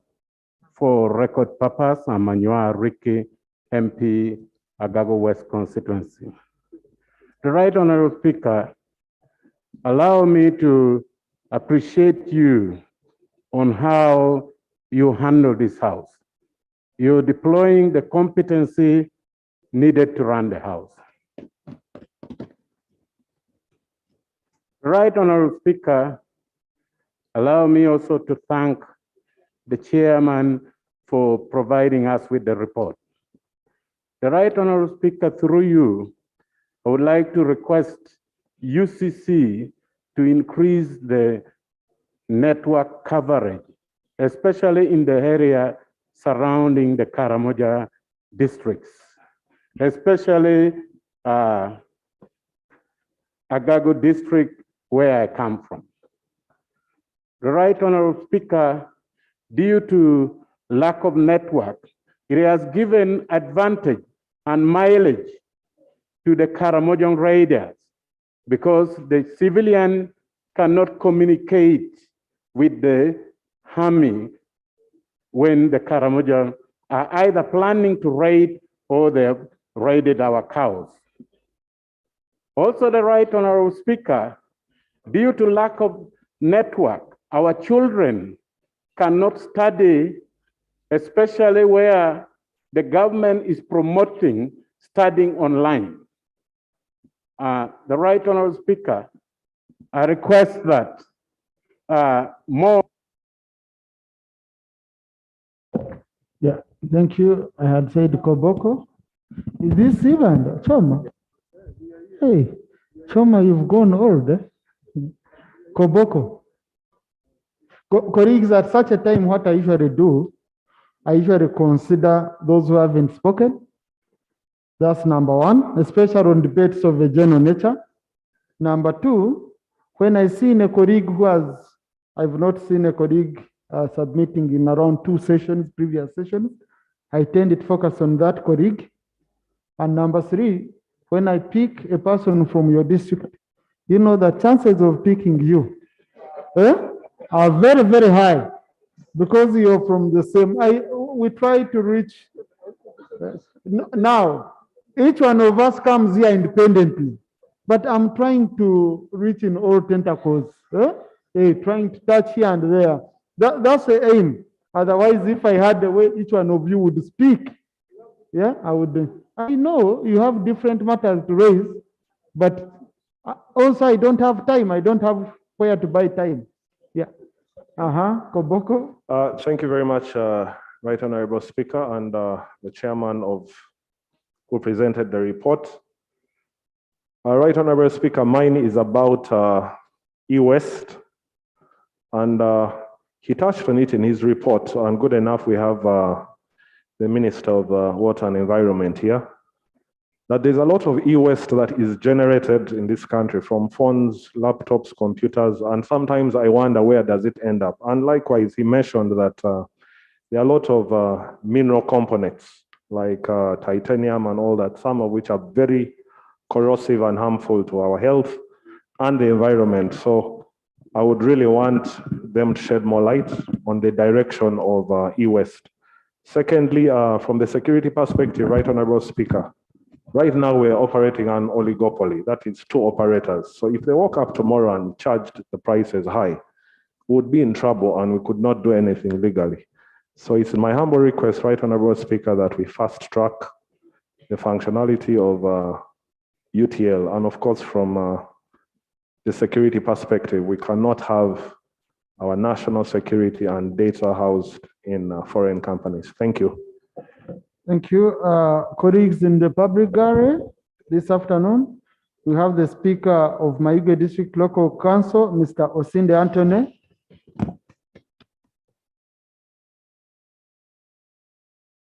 Amkobe. They have just been attending the just concluded launch of the National State of Youth Affairs, so they've been presented by the youth MPs. And colleagues, welcome. I hope you're learning a thing or two in terms of steering the house in your district. Yes. So I had gone to Bungoko and then I come to Uganda, Honorable Choma. Thank you. Bungoko, I'm taking. Ensure you represent the whole of Bungoko. Thank you very much, Right Honorable Speaker, for the opportunity. And as I want to also add my voice to thank the chairperson for a detailed and well-articulated report. Right Honorable Speaker, last week, the Minister of Education and Sports brought to this House an information that the national fiber coverage, especially in the schools, is only 49%. And yet all the schools, especially candidate classes, are supposed to submit e-registration with very stringent deadlines. Right Honorable Speaker, I would love that this also goes down to the recommendation about the plan, especially for the infrastructure development of the network, especially to reach all our rural schools to meet this obligation. I beg to submit, Right Honorable Speaker. Thank you, Choma. Then Honorable Benisinjiro. Thank you very much, Right Honorable Speaker.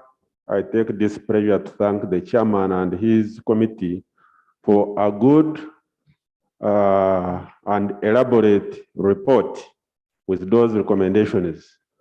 Mr. Speaker, I think this report will go a long way really to somehow tame some of these telecommunication companies, because they have been operating as if actually they're operating in an environment that is not regulated.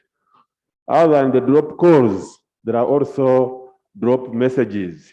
You send a message, the response will be message not sent, but the money will be deducted. Then, and you never, of course, get the refund of that money. Then the issue of registration, Right Honorable Speaker and colleagues, you can actually register for one SIM card like 3 times in a year. You go there, they say bring a national ID, you take it, but another day they will actually switch you off without notice. And as one member put it, you have to go to the service center. Some of us who represent rural constituencies, you will hardly find a service center in a constituency like in Uganda, and also we don't have it. You have to travel for distances, consider the cost of fuel. So I thank the committee, and my prayer is that these recommendations are really followed up and implemented. I thank you very much, Right Honorable Speaker. Robin. Thank you very much, Mr. Speaker. I trust your eye has seen me.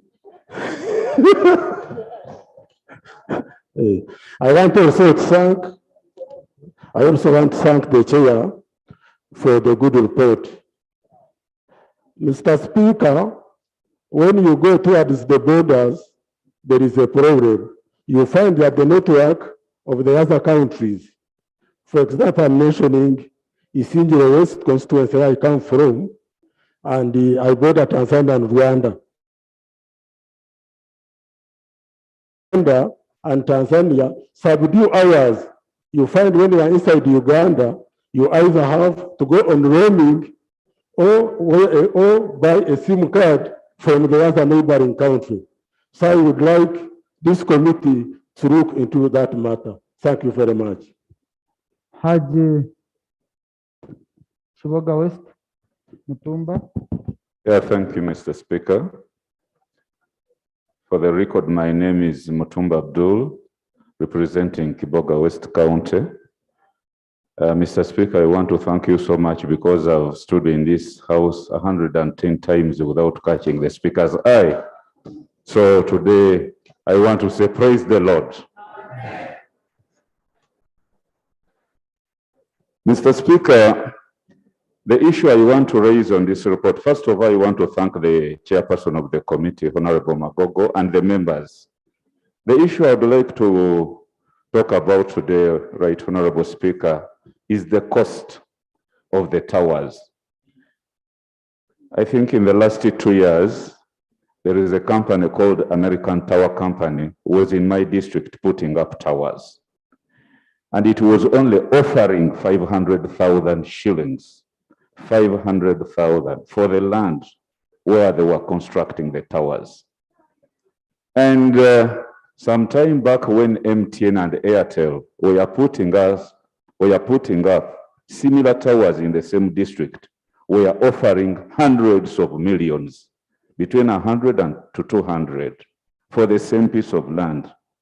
I wonder what is happening today, because this is an American company. I don't know whether it was contracted by government. We would like to know, the public would like to know, what is the exact cost of the land where these towers are being put, and who regulates, and how should the nationals go about it? Because we see as if exploitation is going around. Thank you, Mr. Colleagues, I'm going to start provoking some of you. We have an expert on ICT matters in this house. He doesn't want to guide us. I'm going to force him to use my powers to force him to guide us. Honorable Andrew Jokoranya. He has just come from Nita, Uganda. He's one of the IT experts in this country. You've heard the issues. We want you to guide this house. Because you were in when they were presenting.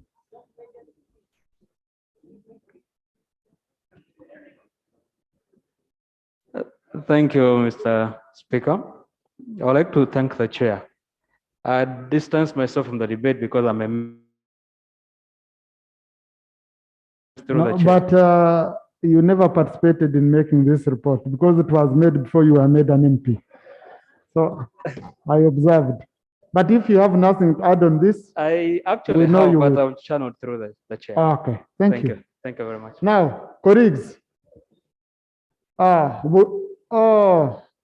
me pick Bugendera and then Mama in the corner. And if there is an MP, and Honorable Atima Jackson, I'm trying to pick MPs whom I know. Thank you, Right Honorable Speaker. No, for the opportunity of also adding my voice onto the voices of colleagues on this matter. Otherwise, I was losing hope also. Right Honorable Speaker, whereas my colleagues have unfair and unsatisfactory services, Bugendera is having poor network services. Bugendera is a hard to reach area, Right Honorable Speaker, and as a hard to reach area, network accessing someone when he's down there is a very big problem. And how I wish the telecommunication network service providers come on the ground and serve the people there. Right Honorable Speaker, we happen to be at the border with DR Congo and we have a problem of Vodacom.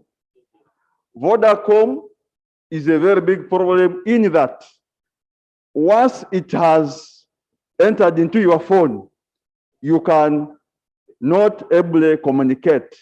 And now that we have a problem of and the programs of the parish model, it is really very hard and not possible for government to implement some government programs.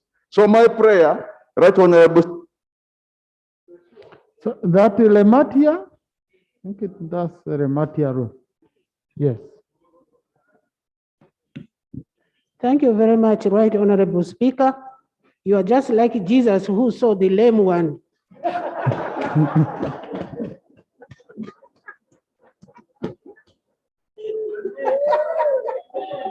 My time is going. Protect me, please. I want to thank the chairman for the comprehensive report. Somebody talked about these masks. I am very much against these masks because nobody knows the amount of radium these gadgets emit to our people in the vicinity. Now, the other time when it started, I was in charge of schools. I used to refuse it to be put, these masks to be put very close to the schools for the fear of the radium. But when they introduced the 7 million, people would yield very easily. But now when I had 500, a person's life is not worth that.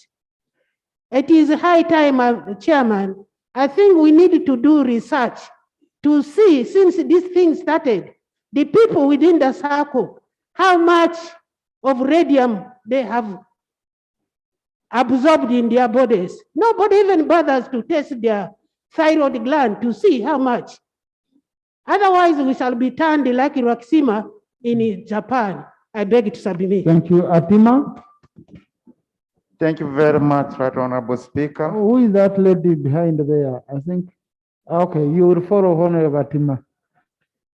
Thank you so much, Right Honorable Speaker.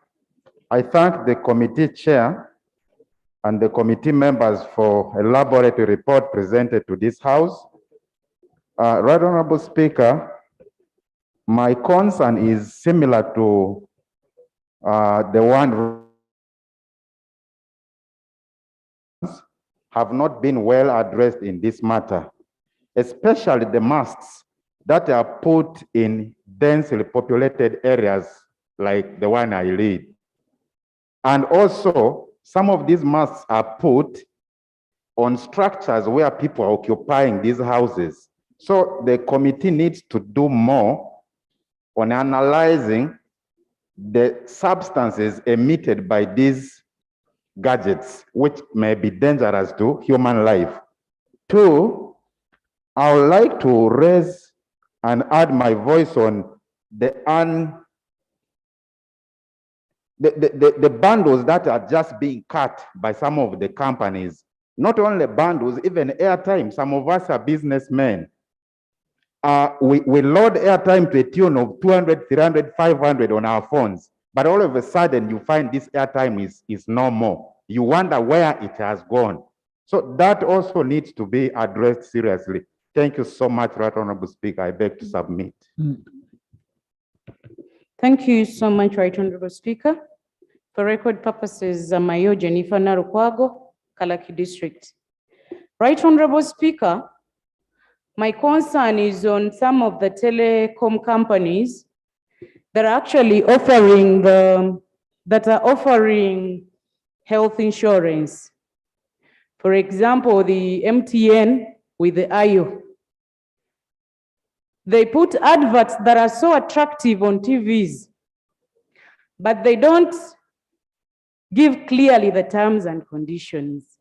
Now, when you save with IO, and then maybe you get a problem and you need your money to help you, you will realize that the terms and conditions are so, some of the members cannot actually manage the terms and conditions. You follow up for quite a period of time and you give up, and these monies have ended up actually disappearing, and the company, I think, takes the money. So I request that the chairperson of the committee finds a way of having that captured in the report. Thank you. Honorable Joel Leku. Thank you, Right Honorable Speaker. I take this opportunity to thank the committee for the report. Right Honorable Speaker, we have a problem of connection of internet and general network, even in government entities.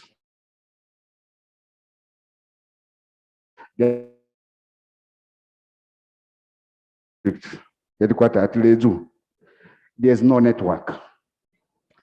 And yet government has moved on e-procurement, on e-FIMIS, and other use of internet. But how are these people going to report? There's a serious challenge. So the committee needs to recommend, we need to make a recommendation to the committee, a directive actually. All the government entities, the district headquarters should have access to internet and good network. Two, also, Government needs to bring in cheap, affordable phones. Having access to smartphone is no longer a luxury. I really agree. Because we need to report cases of abuse of government property, which are supposed to be reported by locals. Corruption cases in the villages.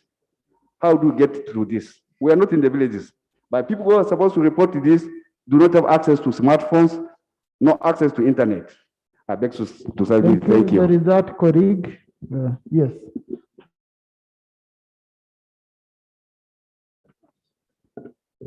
Thank you very much, Right Honorable Speaker. Dr. Samad Abraham is my name. Member of Parliament, Kapiri County, in Ngora District, Teso Sub-Region.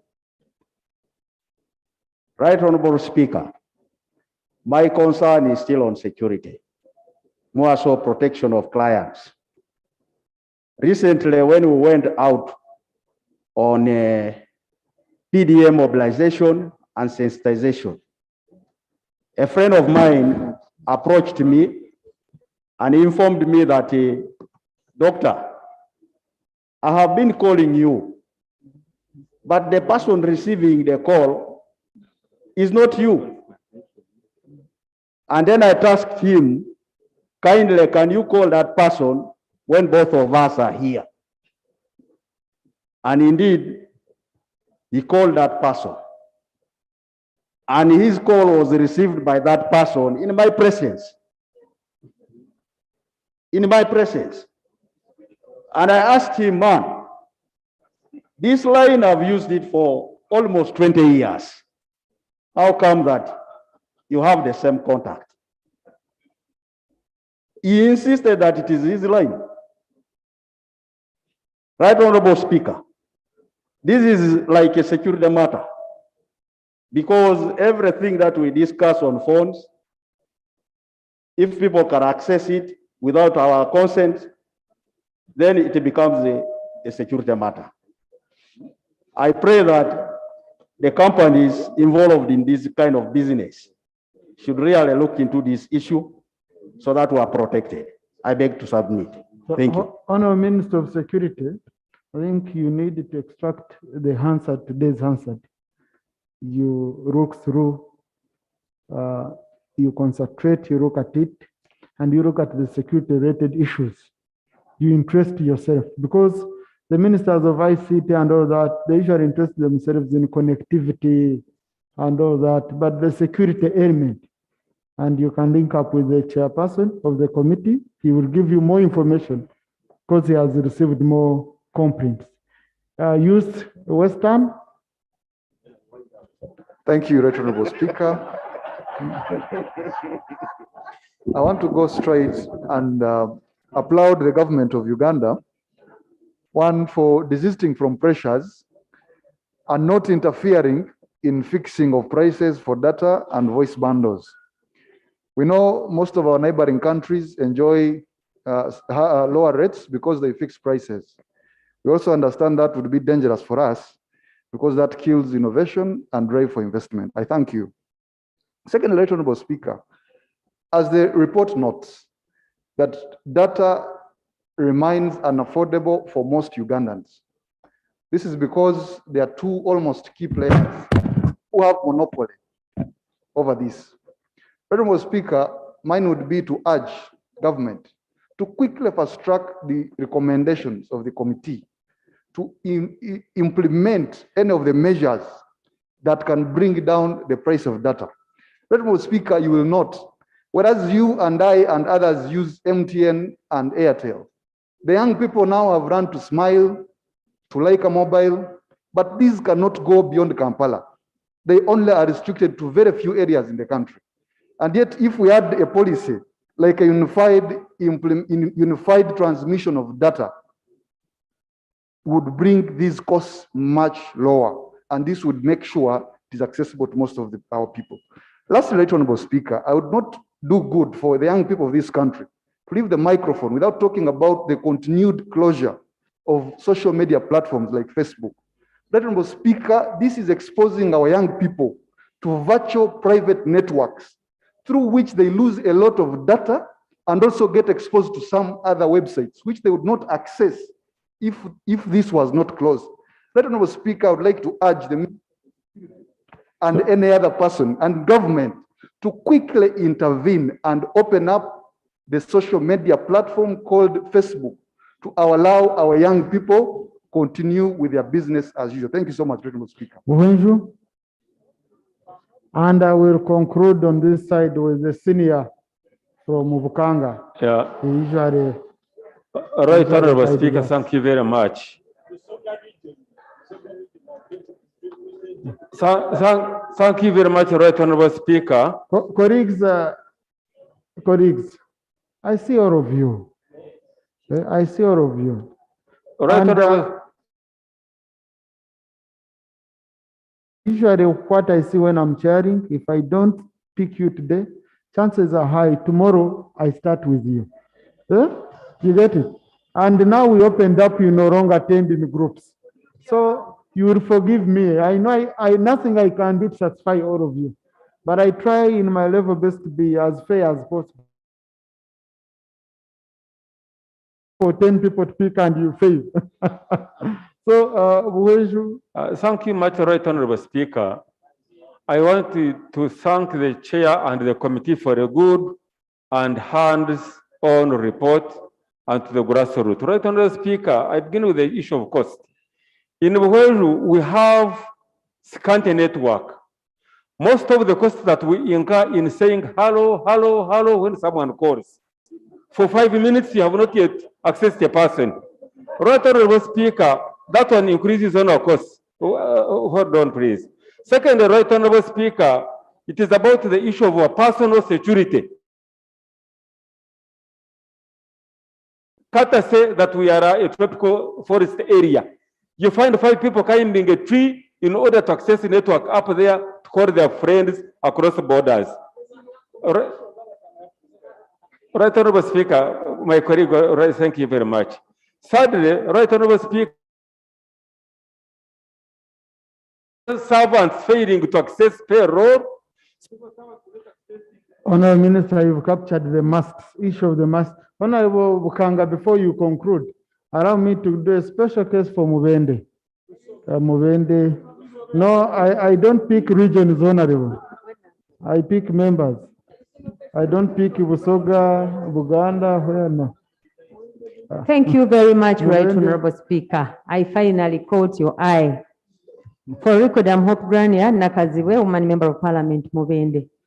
Honorable Nsero mentioned that there is very low usage of internet in the villages, but I want to attribute this to lack of computers in schools, more so in those rural communities where they cannot access private schools.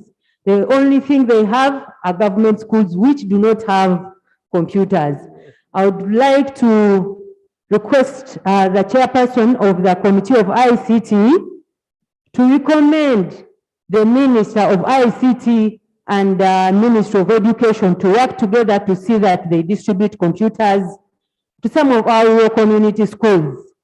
The other thing I want to talk about, Right Honorable Speaker, that we should not take for granted is the issue of more than one person having the same phone number. This is an issue that I've been directed by the people of Mubende to speak about. People send mobile money and it lands on the same number but to a different person. That should be handled seriously. Thank you very much, Right Honorable Speaker. Thank you, Honorable Kanga. Thank you, Mr. Speaker. Let me add my voice to colleagues about this good report. I would request that the committee, they interest themselves in the role, the act we have. UCC has been sleeping on a job. They get 2% of the money from these network people. But 0.5 is supposed to go for rural communication. They are supposed to regulate all these companies. You recall MTN took the monopoly over Airtel. Now they are at equal pace. But let the committee, Mr. Speaker, get the licenses for those two companies, you will be shocked what they are doing now. They no longer even put up the masts. So I feel that the moment you go look at the act, it was supposed they are profit-making people. But we said the money that goes to UCC, part of the money should be help those companies to put up in those masts into the far-reaching areas. So at the end of the day, each sub-county to move that committee gets interested in the agreements they made. Sertel, which was formerly Warid, and MTN. Of course, MTN has really made, you can't believe it. There are really people who have made a mess of this, the whole thing, because of the monopoly. So I request that they move ahead, look at the law and the licenses. We shall get better services for this country. I thank you. Now, colleagues, in relation to that matter, I'm going to request all colleagues who have no network in their areas. We are going to get one focal point. We register. Okay? Let us register. I'm going to ask the clerk to open a registration desk at the front for the whole of next week, so that we get all records, because I've seen the telecoms are putting masks in many places. You might find some are getting more masks when others don't even have anything. And then as the leadership of the House, we shall formally now communicate this to the minister, and we link up with the telco. Tomorrow I'm attending a function of American Tower Company. Okay, these are some of the issues I will raise, so that we see this fund, and we are going to raise it with UCC, this fund which is supposed to be helping rural communities. What is it doing? What is it doing? Can we have an audit of that fund? We are going to interest ourselves into that fund, what it is doing. Number one, it should be giving network to all communities, you know? So please, clerk, do the whole of next week. Ensure the list is brought to my office and the office of the speaker, and we are going to see some action taken in that regard. We help colleagues to ensure you get network in your areas. If you don't register as a colleague, please, then you will not blame us, because we are going to follow up on that list seriously, ensure that our colleagues receive masks. So, Honorable Shadow Minister, yes, please, I'm the presiding officer. Hey, you can't refuse what I've decided. Thank you, Right Honorable Speaker. Honorable Anifa, I'm presiding here. Kindly allow me we move. Honorable Namuga, please, and also speak for Honorable Anifa, because you come from the same district. Hey, capture her views. Thank you, Right Honorable Speaker. I think as her minister in this line, I will able to represent her as she also does. Shadow minister. Yes, in the Please. alternative government, Right Honorable Speaker. Right Honorable Speaker, I thank the chair of the committee for ably representing the committee. Right Honorable Speaker, it has been a tendency of government on failing to implement the resolutions of Parliament. But I kindly request that these are given urgent attention. One is putting in UCC putting structures for implementation of the Communications Tribunal. That is very urgent. Right Honorable Speaker, also the issue of the cost of power when it comes to Meme should also be considered, because a common Ugandan wonders, how do we come to a cost of a unit of power in this country? Increases the cost of production in this country. Right Honorable Speaker, there are areas that have suffered on issues of network because they are not profit-making to these companies that are doing business. These companies only concentrate in areas that, you know, that have. I kindly beg for your indulgence. Right Honorable Speaker, there are some areas that are suffering because of that low population and lack of business for these companies.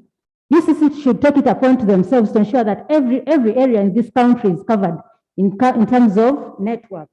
Right Honorable Speaker, I also bring to your attention the issues of the companies that are giving us services. There are serious complaints on the side of government. The licensing process is simply too long. The lead times are so many. It takes American Tower 6 months to access a license. So all these issues should be looked into to improve services given to our people. Right, Honorable Speaker, the cost of steel in terms of raw materials is expensive. So why don't we concentrate on extracting our own raw materials so that we reduce the cost of importation of raw materials to this country? And I think that's the reason as to why the cost of production and the escalating prices of common commodities is high in this country. So really, with all this done, I implore this House that we adopt the recommendations of this very important committee. This issue is very pertinent and really touches the life of a very common Ugandan. Communication is not something that you cannot underestimate. Communication is relevant to every stakeholder in this country. So I thank the chairperson and your mighty committee for doing us a service. Thank you. Right, Honorable Speaker. Before the Prime Minister left, she assigned the Honorable Bahati to be the acting leader of government business. So, Honorable, do you have anything you want to comment on the side of now Rope? Honorable Bahati, wait. Rope, because you're shadow minister, yeah, but now I want to analyze your team. When you assign your shadow minister, then they should be able to summarize on behalf of your side. But now let me first allow you, then we allow government side. Thank you, Right Honorable Speaker. I also salute the committee for the report and the particular recommendations that are being made on taxes. But it's rather unfortunate, Mr. Speaker, sir, that this comes at a time when the budget of 2020-2023 has already been approved by this House. And like the executive has always been very reluctant in coming up or even implementing the acts of parliament. You know very well that the tribunal that you have made mention of, it's the one that handles all matters that are affecting ICT, including petitions, Mr. Speaker, sir. This particular petition that we are deliberating upon could have been easily handled by the technocrats in that tribunal. But can you imagine that is 25 years down the road, ever since the Uganda Communications Act? And if you read section 60 of that act, it's the one that establishes the tribunal. But as usual, this government is very reluctant and sleeping on job, Mr. Speaker. Mr. Speaker, as I conclude, the Minister of Trade is here. And I will remind you that as East Africa, particularly the 3 countries, the coalition of the willing at one time, Rwanda, Uganda, and Kenya, uniting to reduce barriers on trade. They agreed to reduce roaming charges of phones.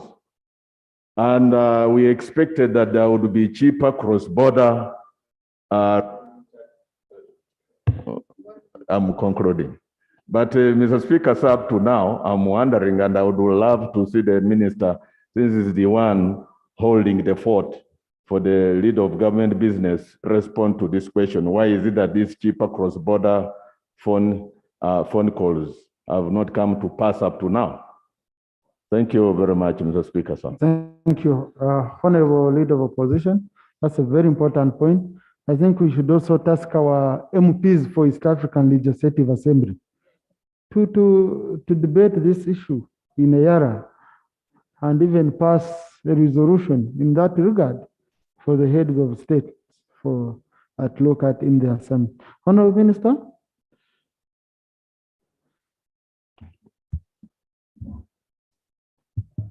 Thank you, Mr. Speaker. On behalf of the executive, we want to thank first the petitioner who put this petition to the House and the chair and the committee for a value-adding report that they have brought to the House, and to confirm to the House that we will look at all the recommendations that have been made, and then make sure that we use them to inform the policy moving forward.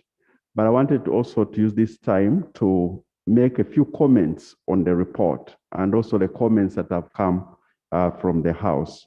The first one is on access to internet and the cost of internet.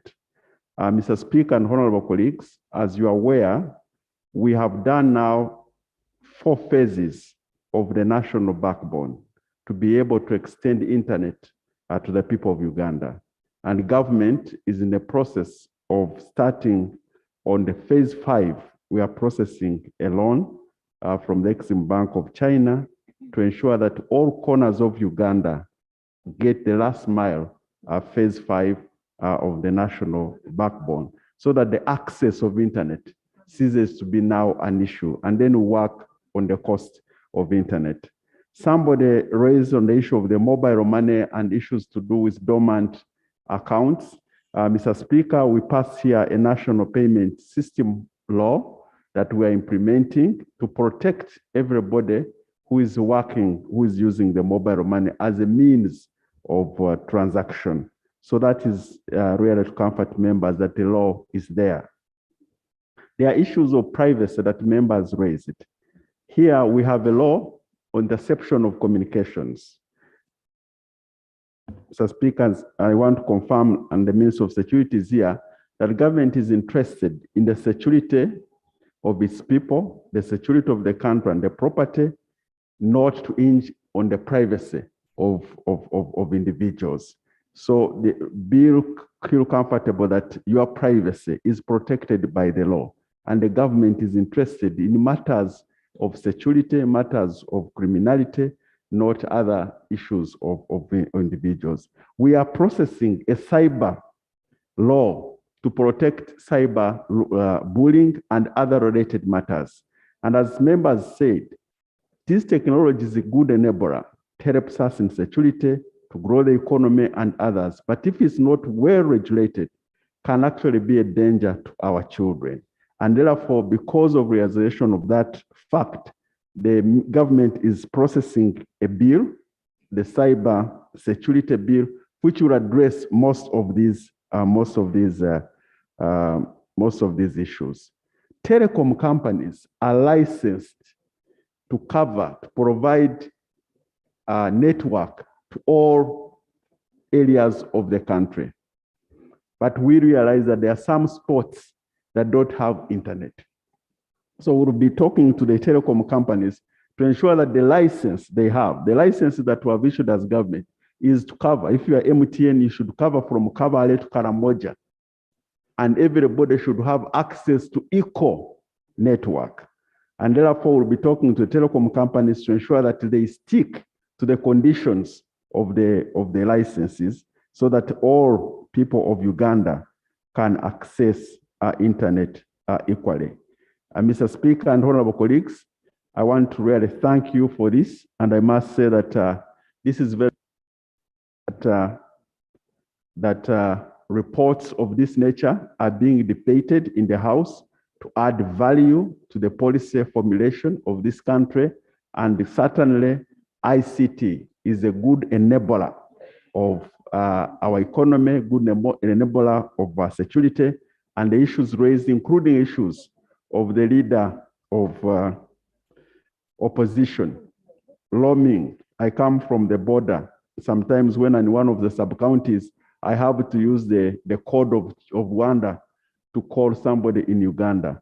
But we are discussing as a community to make sure that those things are sorted out. So it's just a matter of time, most of these issues will be handled. But thank you very much for the contribution of each member here. And thank you, Mr. Chairman, for the value-adding report. And the Minister of Environment is telling me here that e-waste, we have now a center to handle those issues of e-waste management, including the things that come from the telecom companies. So we'll be coming with these laws, and when we come, please do support it. And I've also seen our members say that the ICT sector needs to be resourced.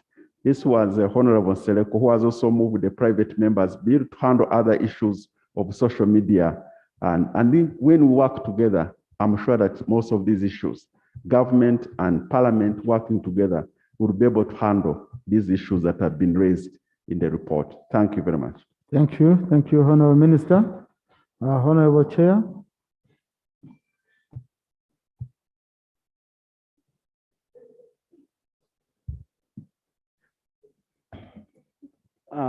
Right Honorable Speaker and honorable members,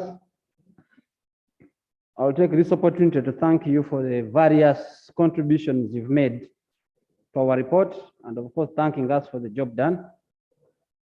And a number of points that have been taken, and I would like, with the permission of the Speaker, to propose that in order, and you guided us very well, Right Honorable Speaker, that the recommendations that are being made here be added to the report. However, we are requesting, or I would like to request on behalf of the committee, that you allow us to repackage, because some of them are scattered and it would be very difficult for the Hansard to capture them in the way they are to make a meaning, since some of this is technical language, and we would like to make recommendations that are actually implementable. The second thing is a few areas, and I will be very fast, that I would like to try and give some light. I'll try to summarize them. The areas that members contributed to. There's an area of cost. Everybody has talked about cost. And the cost is determined by cost drivers, is determined by numbers of subscribers. And also, there is one thing that inside the report, I might have not mentioned it, that we are recommending, that you see, most of the internet users, internet becomes a cost because it includes the cost of us when we pay to go to what they call the internet tier 1, and that's the network at the world level. But you could be moving information from within Uganda to within Uganda. And we have recommended that we need able to access some information without necessarily getting out of Uganda, which would be cheaper and therefore not pay. So cost is being driven down and it will continue to be driven down. Then the issue of security and fraud would have further discussion with the people in security, because not only technology, but we must also appreciate that technology, especially information technology, is new and it is convenient to use, but it also has challenges. Therefore, we'll try to work with the people in security to ensure that some of these cases mentioned can be adequately addressed. There was also the issue of Ombachi Earth satellite that was raised. My colleague, I would like to inform you that having an Earth satellite does not improve anything in terms of communication. Actually, the Earth satellite stations no longer have a value addition in terms of communication. What happens is that what we need is the footprint of the satellite. That signal which comes from the satellite flashing like a torch on the geography of Uganda as a map. Otherwise, Earth satellite stations are used to transmit the signal up. They don't help the neighbors. It is what comes down from the satellite that helps the users. So, Honorable Chair, reports of this, you can take your seat. Debate and reports of this nature, unlike the executive, which is supposed to go and take action, for you, the submissions are usually to guide you and enrich you when you're doing your work as a committee. So you don't need to respond to members. It's usually the executive, because it is going to take a certain action, that must respond. So these ones are for information purposes and contributing to enabling you make decisions in the committees. So your purpose for you, you're supposed to come here, you acknowledge receipt of these recommendations and contributions, and you inform members how you're going to use them in doing your work as a chair and as a committee. So you don't need to respond to members one by one. but you take note of their contributions. So you can resume and you do that and we conclude, Chair. Thank you for the guidance. And at the beginning of my submission, I thanked the members, but let me do that again for the enrichment of our report. And I've also requested, Right Honourable Speaker, that if you allow us to repackage these recommendations in a language that can make the recommendations implementable. If that's allowed, I'd like to thank the members and also to thank my committee that worked tirelessly to ensure that we make this report. Thank you so much. Thank you, Chairman, for the very good report and the committee. Clerk, I told the chairman to summarize this report, so the Hansard might not capture very important aspects of the report, which he didn't read. So I hereby direct that the whole report be captured on the Hansard to help whoever will be reading the Hansard in future. And then, Clerk, please, I want to save the chairman from the burden of extracting and polishing. Please extract these recommendations together with the Hansard, forward them to the minister, and as per Rule 220 of our Rules of Procedure, let the minister in 3 months, I want to give him time. I don't want us to panic. In 3 months, the minister should come back here with an action taken report. Some of these recommendations really need some time and they need cabinet to sit and also money to be provided and also various stakeholders to be engaged. So in 3 months, the minister should come back here and give us an action taken report. So with those, I now put a question that the report of the committee of ICT on information, communication technology and national guidance, and the petition of unsatisfactory and unfair service delivered by various telecommunication service providers in Uganda be adopted with additional recommendations as presented by colleagues in the House. Those in favor say aye, those against say nay.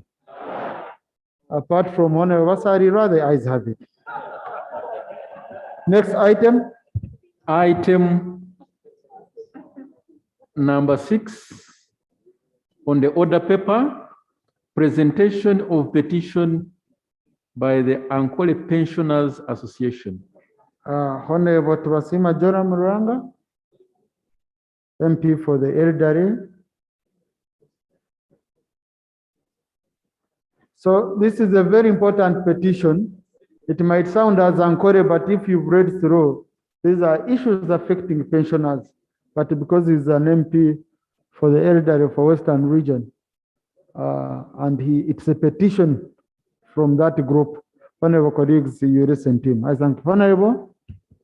Thank you, the Right Honorable Speaker. My name is Joram Muranga Twasima, and I represent the old persons of Western Uganda. Honorable, I give you permission to remove your mask, so that. Okay, thank you very much. I am moving this petition under rule number 30 of the Rules of Procedure of Parliament. The humble petition of Ankole Petitioners Association states that the Ankole Pensioners Association consists of members from 18 paying stations, which include so many districts and municipalities. Because there are many, it will take us a long time, but they are 18 in number. The petitioners are aggrieved by the unrealistic mode of adjustment of pension payable under the Pensions Act, Cap 286, and the irregular payment of pension to the petitioners. Previously, government policy was that whenever the salaries of serving public officers were enhanced, the pension payable would be revised accordingly to correspond with the increment made to the salaries of serving public officers. That policy played a fundamental role in enhancing the pension package of the petitioners which enabled the gradual realization of improved social protection. However, subsequently, government adopted a system that allows for periodic review of pension payable to take into account the changes in value of money.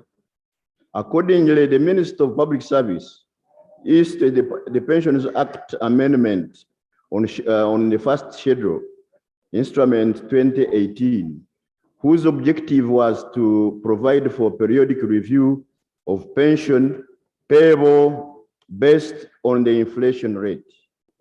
The petitioners are aggrieved, are concerned about the mode of determining increment to the pension payable based on the inflation rate approach, given that the rate of inflation is usually very nominal and cannot enable the pensioners attain a reasonable standard of living during their retirement. Honorable Speaker, I have a range of inflation rates given at the end of this petition, and I will let you know about them.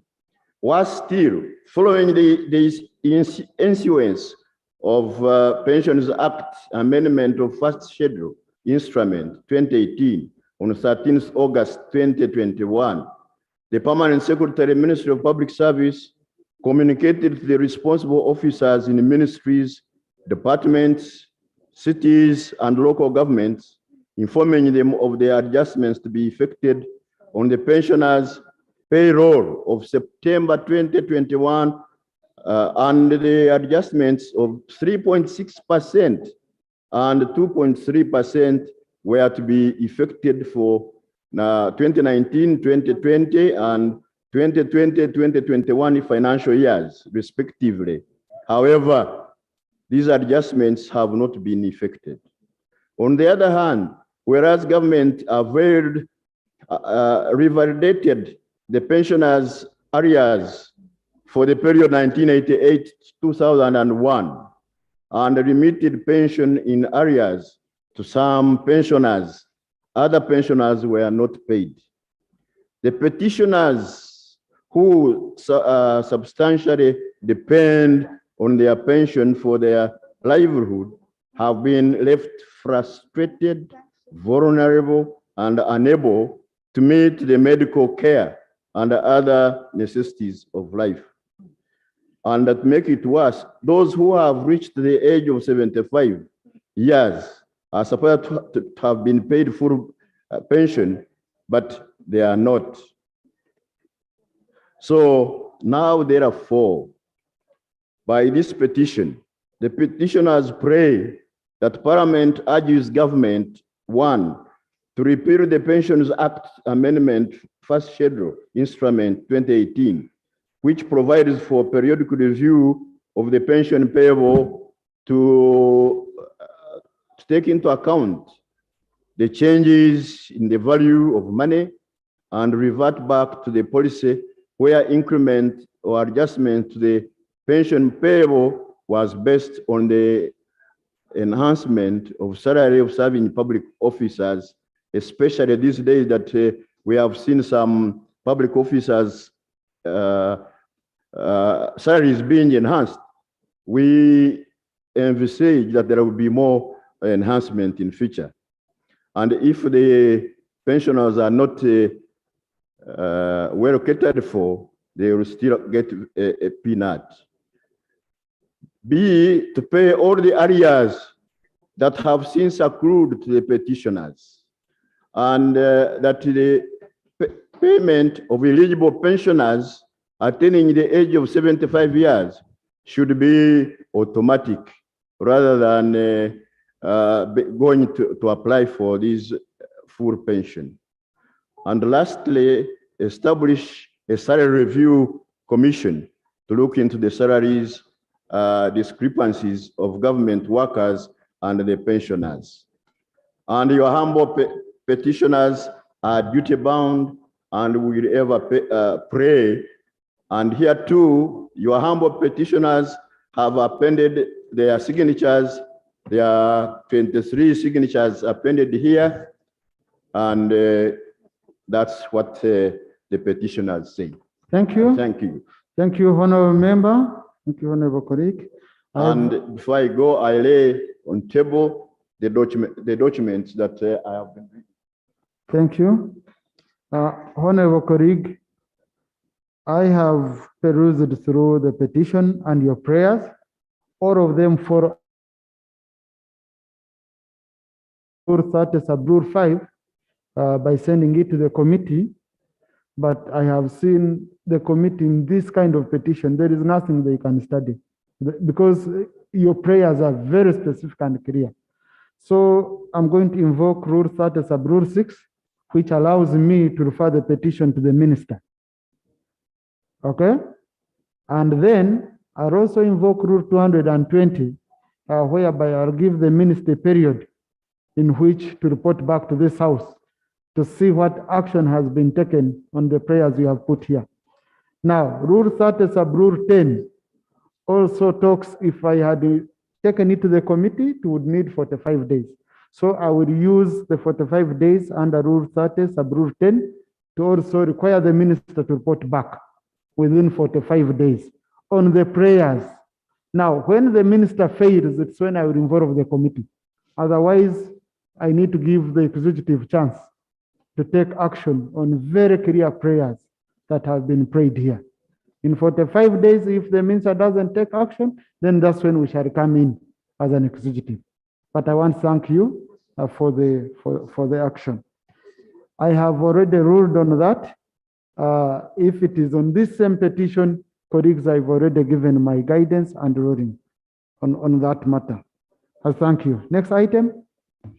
Item 7 on the order paper, presentation of the petition by the project affected persons on the Hoima Kaiso Tonya Road project. Thank you very much, Right Honorable Speaker, for giving me the opportunity. Nyakata Snas is my name. I'm the woman member of parliament for Hoima LCT, and I'm presenting the petition for the people of Hoima Kaiso Tonya Road. The Republic of Uganda petition moved under Rule 30 of the Rules of Procedure of Parliament.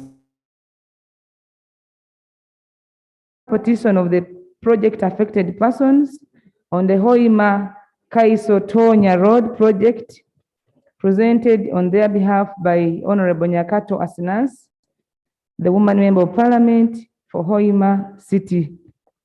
SOWES and states that your petitioners are project affected persons on the Hoima Kaiso Tonya Road and number over 1,583 persons.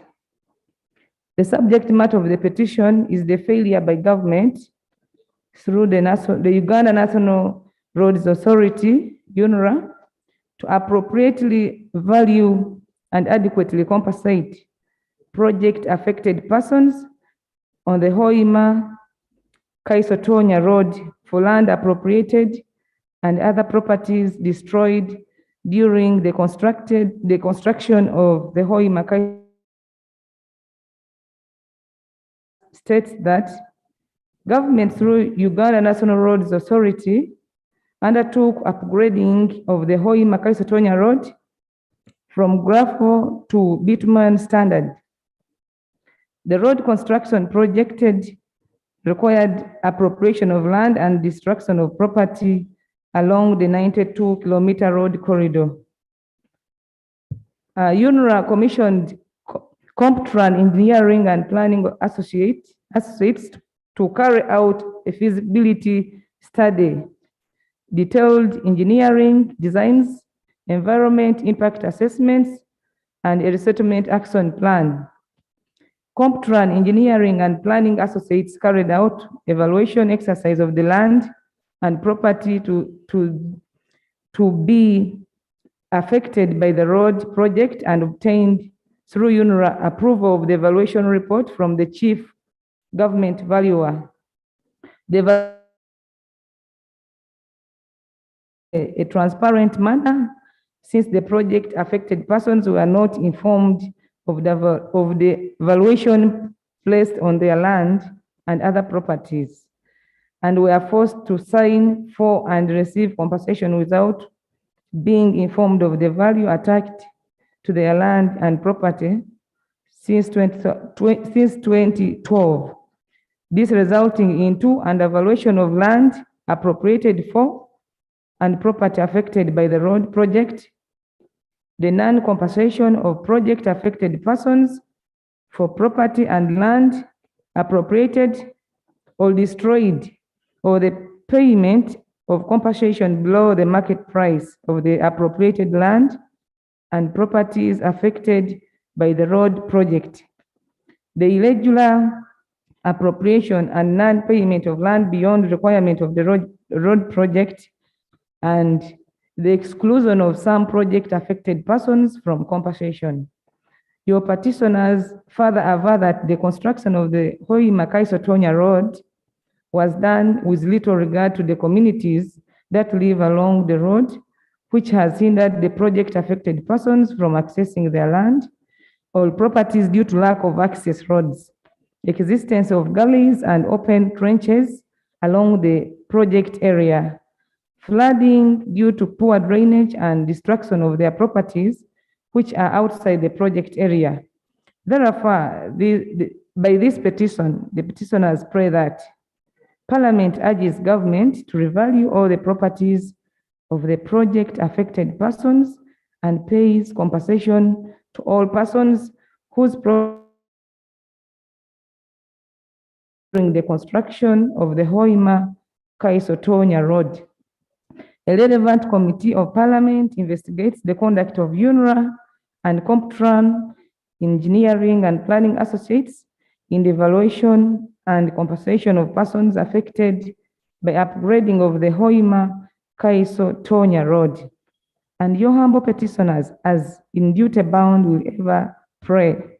And here too, your humble petitioners have appended their signatures.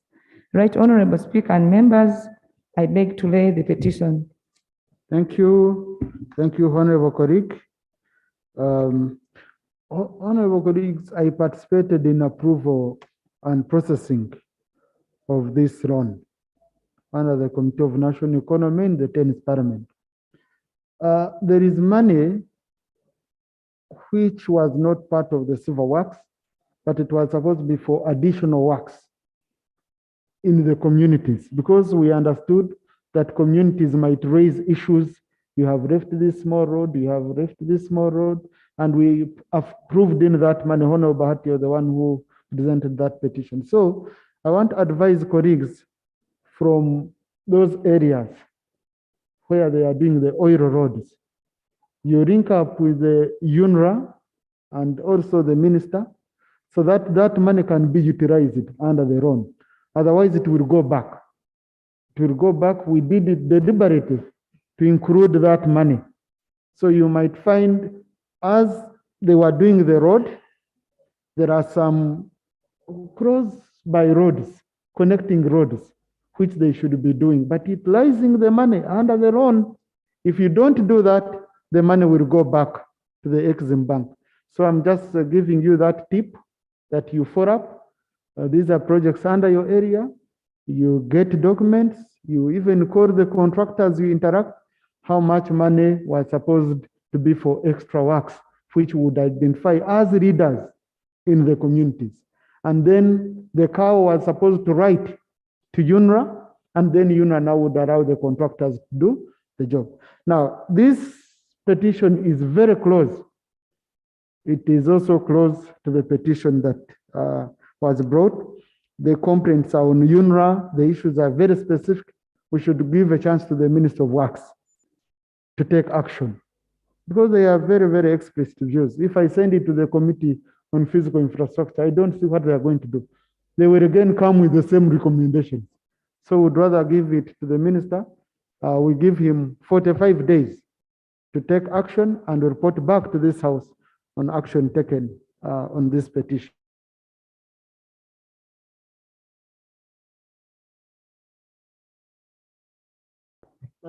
Honorable colleague, when the minister comes here, we shall debate the report. Let's give the minister a chance on this matter, other than rotating around. For clarification, I didn't mention which minister I had assigned the first petition. It's the Minister of Public Service. Number two, like I had said at the beginning, this is a national matter, so it shouldn't be only for Ankole. Otherwise, elderly people from northern Uganda, those from east, those from central, are all going to bring similar petitions. So the minister should do for the whole country, give a picture for the whole country, by giving a policy guidance and intervention and ensuring that indeed the issues are handled. I think if we go this way in handling petitions, it will be easy. Honourable ministers, we are giving you a chance to do your work. When you fail, you invite us to the party. Okay? So, no, Honourable, this is a very clear matter. It's a petition, and I've guided on the same. So, next item. Item number 8 on the order paper, statement. Colleagues, on petitions, we debate action taken reports. Okay? We don't debate petitions. So don't say, Right Honorable is hurrying to send matters. No, that's how the rules are. Item 8 on the order paper, statement by the Minister on the Regional Interministerial Conference on Migration, Environment, and Climate Change. Honourable Minister.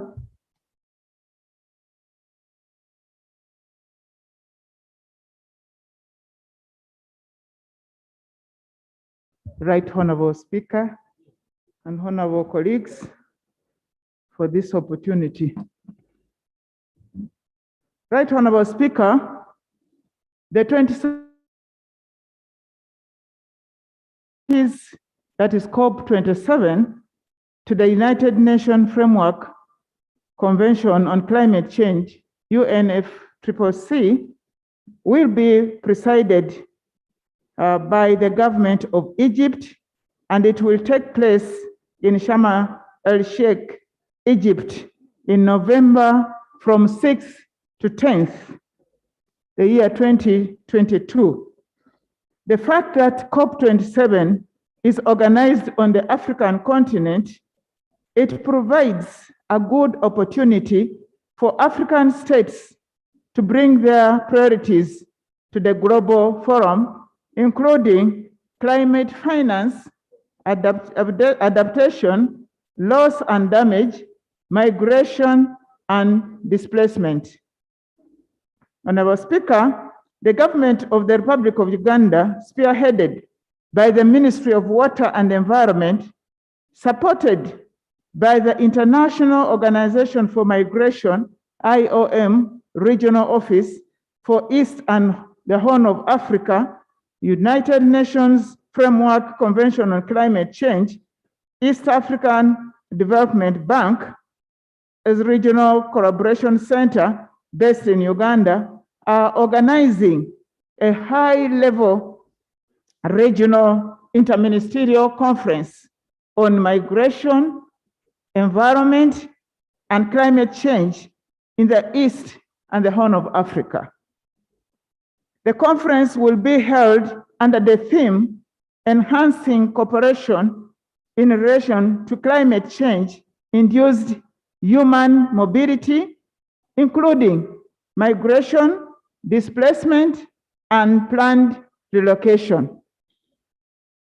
Honourable Speaker, the objective of the conference, 1, to bring together a high-level participants from 12 regional member states and other African member states to enhance cooperation in relation to climate change-induced human mobility, including migration, displacement, and planned relocation.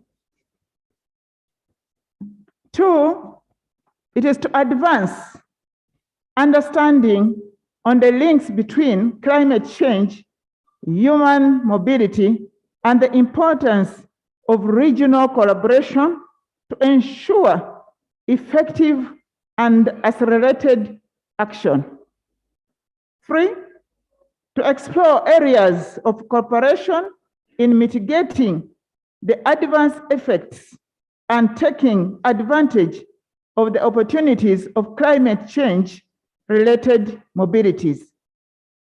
Lastly, 4th, consider how mitigation, environment, and climate change nexus can be elevated through collaborative effort at global platform and in particular at UNFCCC COPs, including through a joint declaration towards an action-oriented, forward-looking common position. Lastly, it is to identify possible areas of strategic intervention by states, partners, and the wider UN family and regional bodies. Right Honorable Speaker, in attendance at the conference will be the 2 heads of state, the Honorable Excellencies, the President of the Republic of Uganda and the Republic of Kenya, regional ministers from several member states that include, but not limited to Burundi, Djibouti, the DRC, Congo, Eritrea, Ethiopia, Kenya, Rwanda, Somalia, South Sudan, Sudan, United Republic of Tanzania, and Uganda.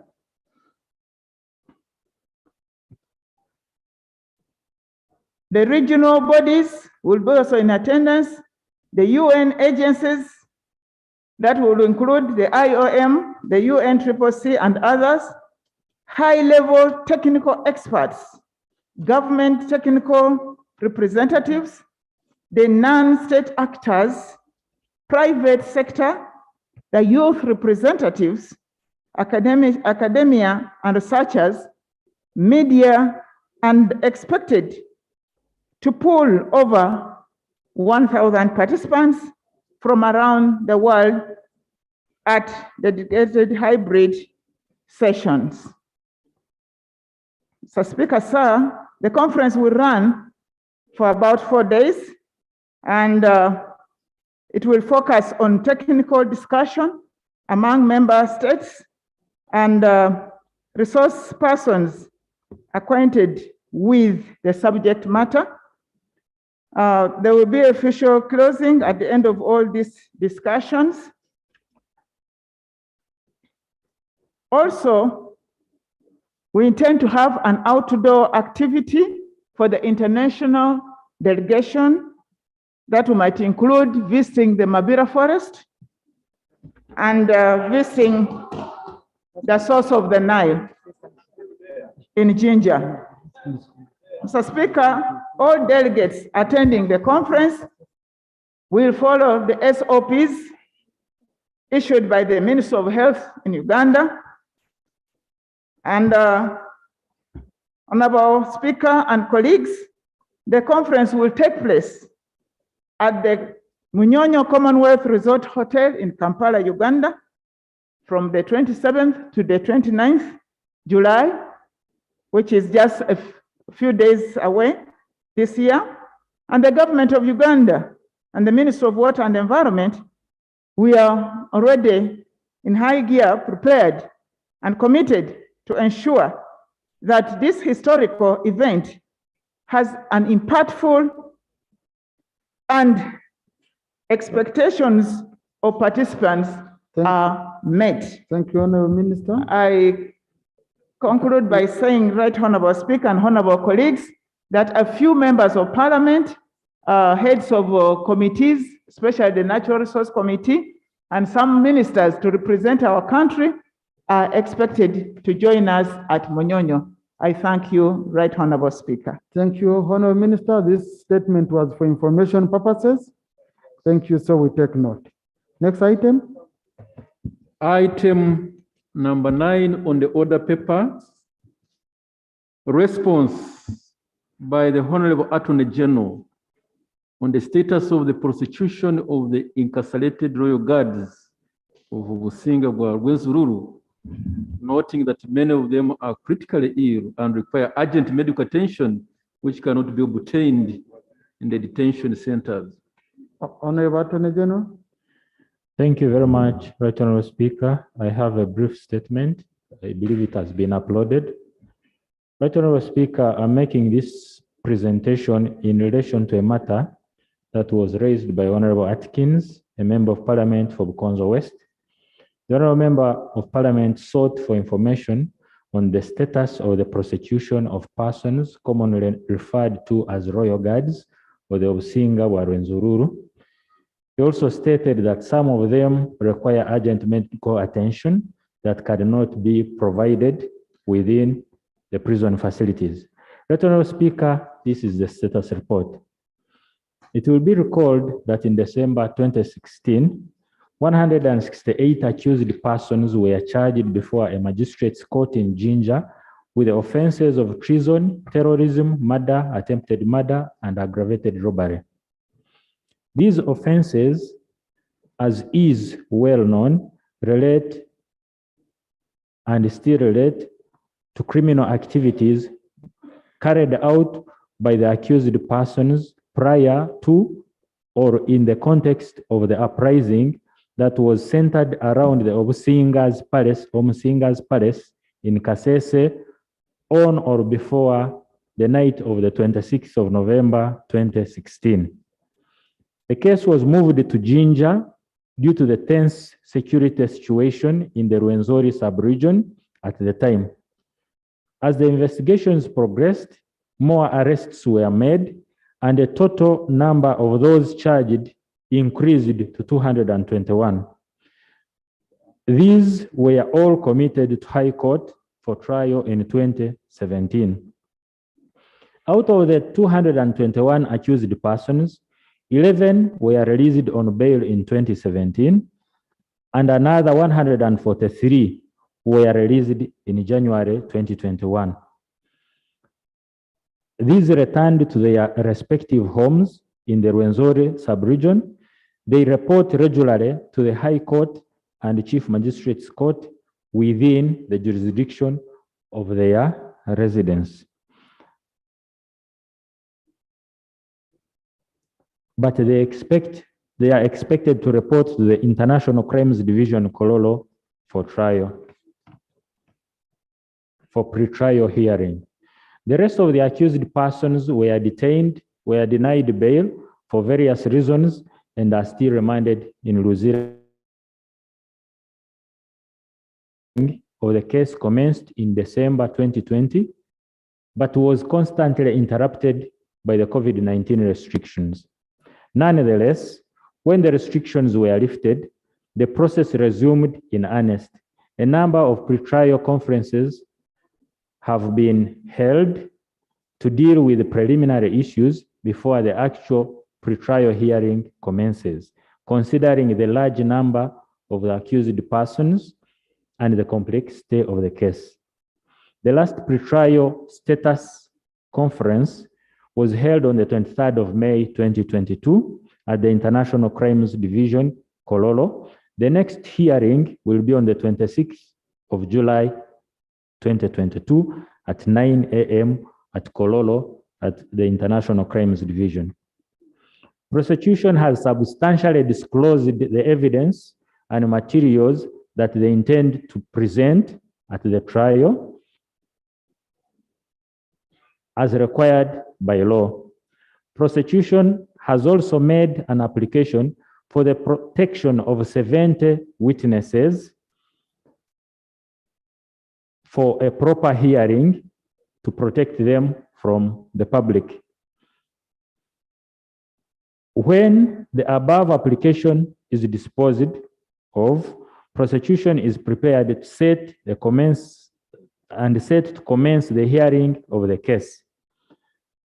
Right Honorable Speaker, this is a summary as I conclude. 1, there are 221 accused persons indicted and committed to High Court over the Rwenzururu Kingdom uprising of 2016. 2, they are jointly and severally indicted, while 154 of the above are on bail, the others still remain on remand.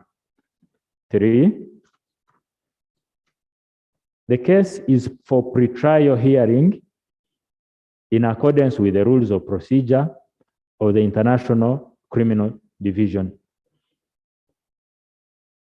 Right Honorable Speaker, let me also place this on record. According to information given to me by the Commissioner General for Prisons, as of today, the prisoners are of interest.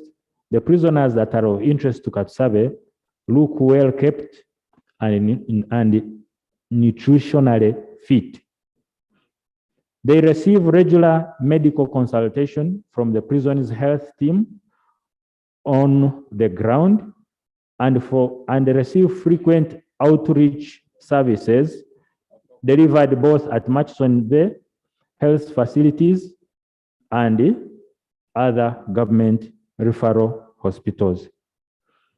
Prescription medicines which may not be available on the list of essential medicines or health supplies provided by the national medical stores are supplied by a credible pharmacy in Jinja, with which Uganda Prisons has a memorandum of understanding. Lastly, further, there is food supplementation for the elderly accused persons as part of their medical needs. This is on top of the routine psychosocial counseling and welfare counseling and psychiatric personnel that attend to them. I beg to submit. I hope this is enough to satisfy Honorable Katsabe's concerns. Thank you. Thank you, Honorable Katsabe. Any supplementary information? Oh, colleagues, this is limited only and only the person who moved the question. If you have any appetite for debate and what, this is not available for your consumption.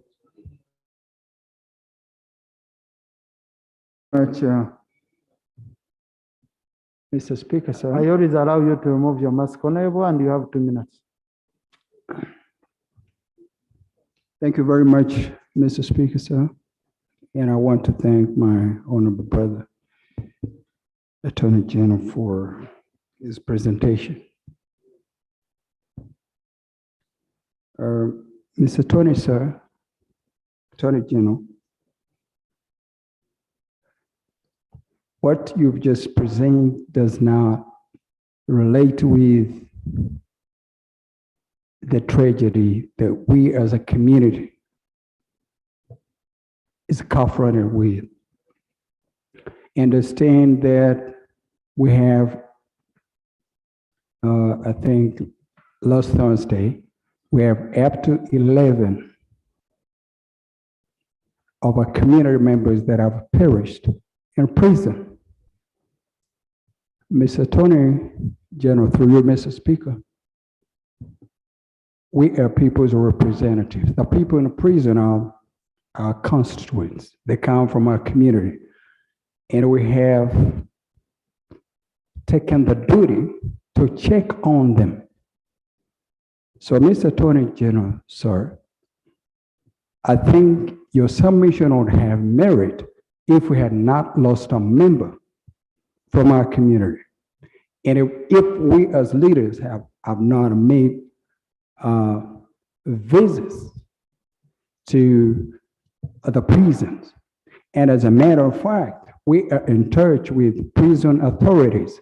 Mr. Speaker, sir, as I speak right now, we have up to 4 critically ill.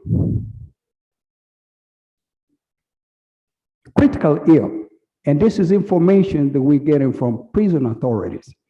Every time we make a visit, the prison authorities keep telling us, as leaders, my colleagues are in the house here, they can attest to this. They keep telling us prisons are not hospitals. And this is the same information that we bring to attention. And Mr. Speaker, sir, if I can address this to the Attorney General, the person, the last death that we had, the recent death that we had gotten information from the prison authorities. Myself and my colleagues, over, I think, the last 3 months, we almost made it a song on the floor of Parliament until that happened. And I remember one of us saying our pensions as a community had gotten depleted. All we're asking for, Mr. Speaker, sir, is there was a directive from you, Mr. Speaker, and also presiding officer, also Right Honorable Speaker, to the effect that medical attention should be given to those that need it. So far as we know, that did not take place. And I remember the same Attorney General, my honorable brother here, making that a commitment that you would, you didn't do it. Speaker, you'll recall that I started raising this while you were still serving as chief whip. So this matter is something that really permanently dings our country. And I keep asking, our inaction as a country, is it because my mother is not in prison, my father is not in prison, my brother and my sister, my daughter or son, or my friend or relative are not in prison? And Mr. Speaker, sir, I'm not the only one, and I feel kind of partially, friendly offended. The Honorable Attorney General said, I hope this satisfies you. I'm not the only MP. And in this regard, Mr. Speaker, if it pleases you, represent that community. And specifically those that I know that have made a personal visits, checking on our people. And I'll ask them to give some information. Yes, Honorable. No, please. That's Okay. not how it works. Okay, if that doesn't work, let me, Colleagues, please, yes. on these matters, I know whether you're from Kasese or Kanungu, these are Ugandans, we all feel for them. But we have rules that guide us in debate here. And Honorable, conclude. I gave you 2 minutes. Okay, thank you very much for. Conclude on this. I give my guidance. Mr. Speaker, sir, the Land Attorney General, the Constitution is very clear, sir. And specifically Article 23(6) on bail. Your human heart and your conscience should be really guiding you to the effect that even when you support a government or you work for government, I think the human spirit should be there. That these are people under incarceration.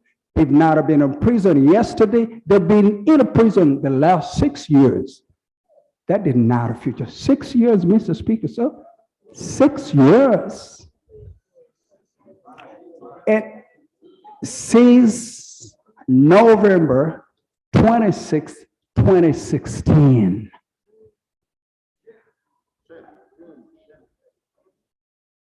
And Mr. Speaker, sir, in the interest of time, when these members from our community pass or die in a prison, Mr. Speaker, sir, let me alert the country that this is what happens. First of all, as government keeping them under incarceration. When they die, it's only call from the prison authorities. Hello? They look at where they come from. If it's Songoro enough, MP Songoro enough. Konzo East, MP West, and then a woman, a member of parliament. So you're responsible to go pick up the body, buy a better shit, buy a blanket, you're the MP, buy the casket, and then transport the body. Can you imagine? This is an individual that did not die from the MP's house. He has died in the hands or at the hands of God. And it only drew the attention. Now, Honorable, I know this is the an MP. emotional So, matter. Mr. but Speaker, let's sir, my request, conclude. as I conclude. Yeah. Our community is asking for one thing: unconditional release. Unconditional release. Release our people unconditionally. If they had a case to answer, they should have been I mean, you don't need to wait for 6 years to answer for your case to be heard. You don't need 6 years for your case to be determined. 6 years down the road, and they're in prison. And now here you are, misleading everybody. The last time I heard about Thank you, Honorable. the DPP's office was about COVID that only came 2 years ago. Honorable, listen to your presiding officer. I don't think you will conclude on this matter. Kindly take your seat. My prayer. No. In a statement,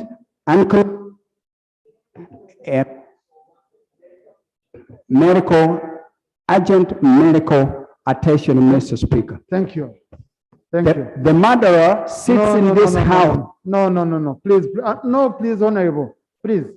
When a presiding officer listens to you, I gave you 2 minutes, you've used nearly 10. So don't go beyond. Yes, you are abusing my goodwill. Thank you very much, Mr. Speaker. Thank you. And I look forward to a letter also appearing before the court of law because he's the murderer. Thank you.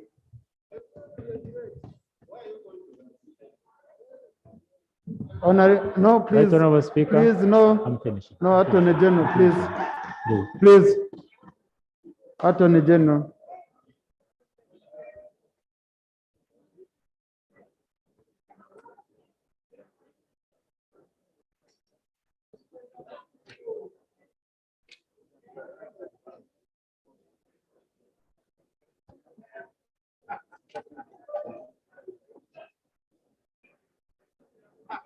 Thank you. Thank you. Now, please, honorable colleagues, I don't need any procedure matter. I'm proceeding well. Yes. I'm not allowing any procedure or anything. I know this matter very well. We've handled it. I know the emotions it usually arouses. And as a human being, I know, really, I feel what Honorable Katsabe has brought 6 years. But now the tricky situation you have, you're asking one party, because this is a party to a case. This is a matter before court. We are the ones who sat here and made laws that do not allow us to interfere with issues before court. Rule 73 of our rules of procedure, sub-rule 2, is very, very clear when a matter is active. Colleagues, just listen to me. When a matter is active, it's very, very clear. When a matter is active. When a matter is still active, we can't do much. Now, and it also goes on under Rule 73, sub-rule 3B, it defines when a matter ceases to be active. That's if it's concluded and the verdict has been made. Now it ties our hands. When we talk about issues of bail, issues of what, now it becomes arguments of party A versus party B. It can't be matters of this house. This house can never of the treatment of prisoners, ensure they get their treatment, adequate treatment, ensure they are treated humanely. Those are issues within our confines to look into, and the executive has to ensure that it looks into them. Instead of this matter going on You know, now you go, this committee go, this one go, you will never end. Now, why don't you build bridges, you people? You come here, you urge, you conclude by looking at one of our senior members here and you call him a murderer, as if you are a court. Eh? So, clerk, please, let's listen. Clerk, that part. Please, Honorable Katsabe, Honorable, want the presiding officers to continue listening to you, because you are allowed to institute private prosecution against the Honorable if you think he's a murderer. So kindly that part expunged from the record of Parliament where he called him a murderer. He can sing about it. He goes anywhere, he sings about it, but it can't be on the Hansard. So this matter is concluded. Minister, your statement has been received. Honorable Katsabe, you can continue engaging the Attorney General on this matter. I hereby adjourn the House tomorrow at 2 p.m.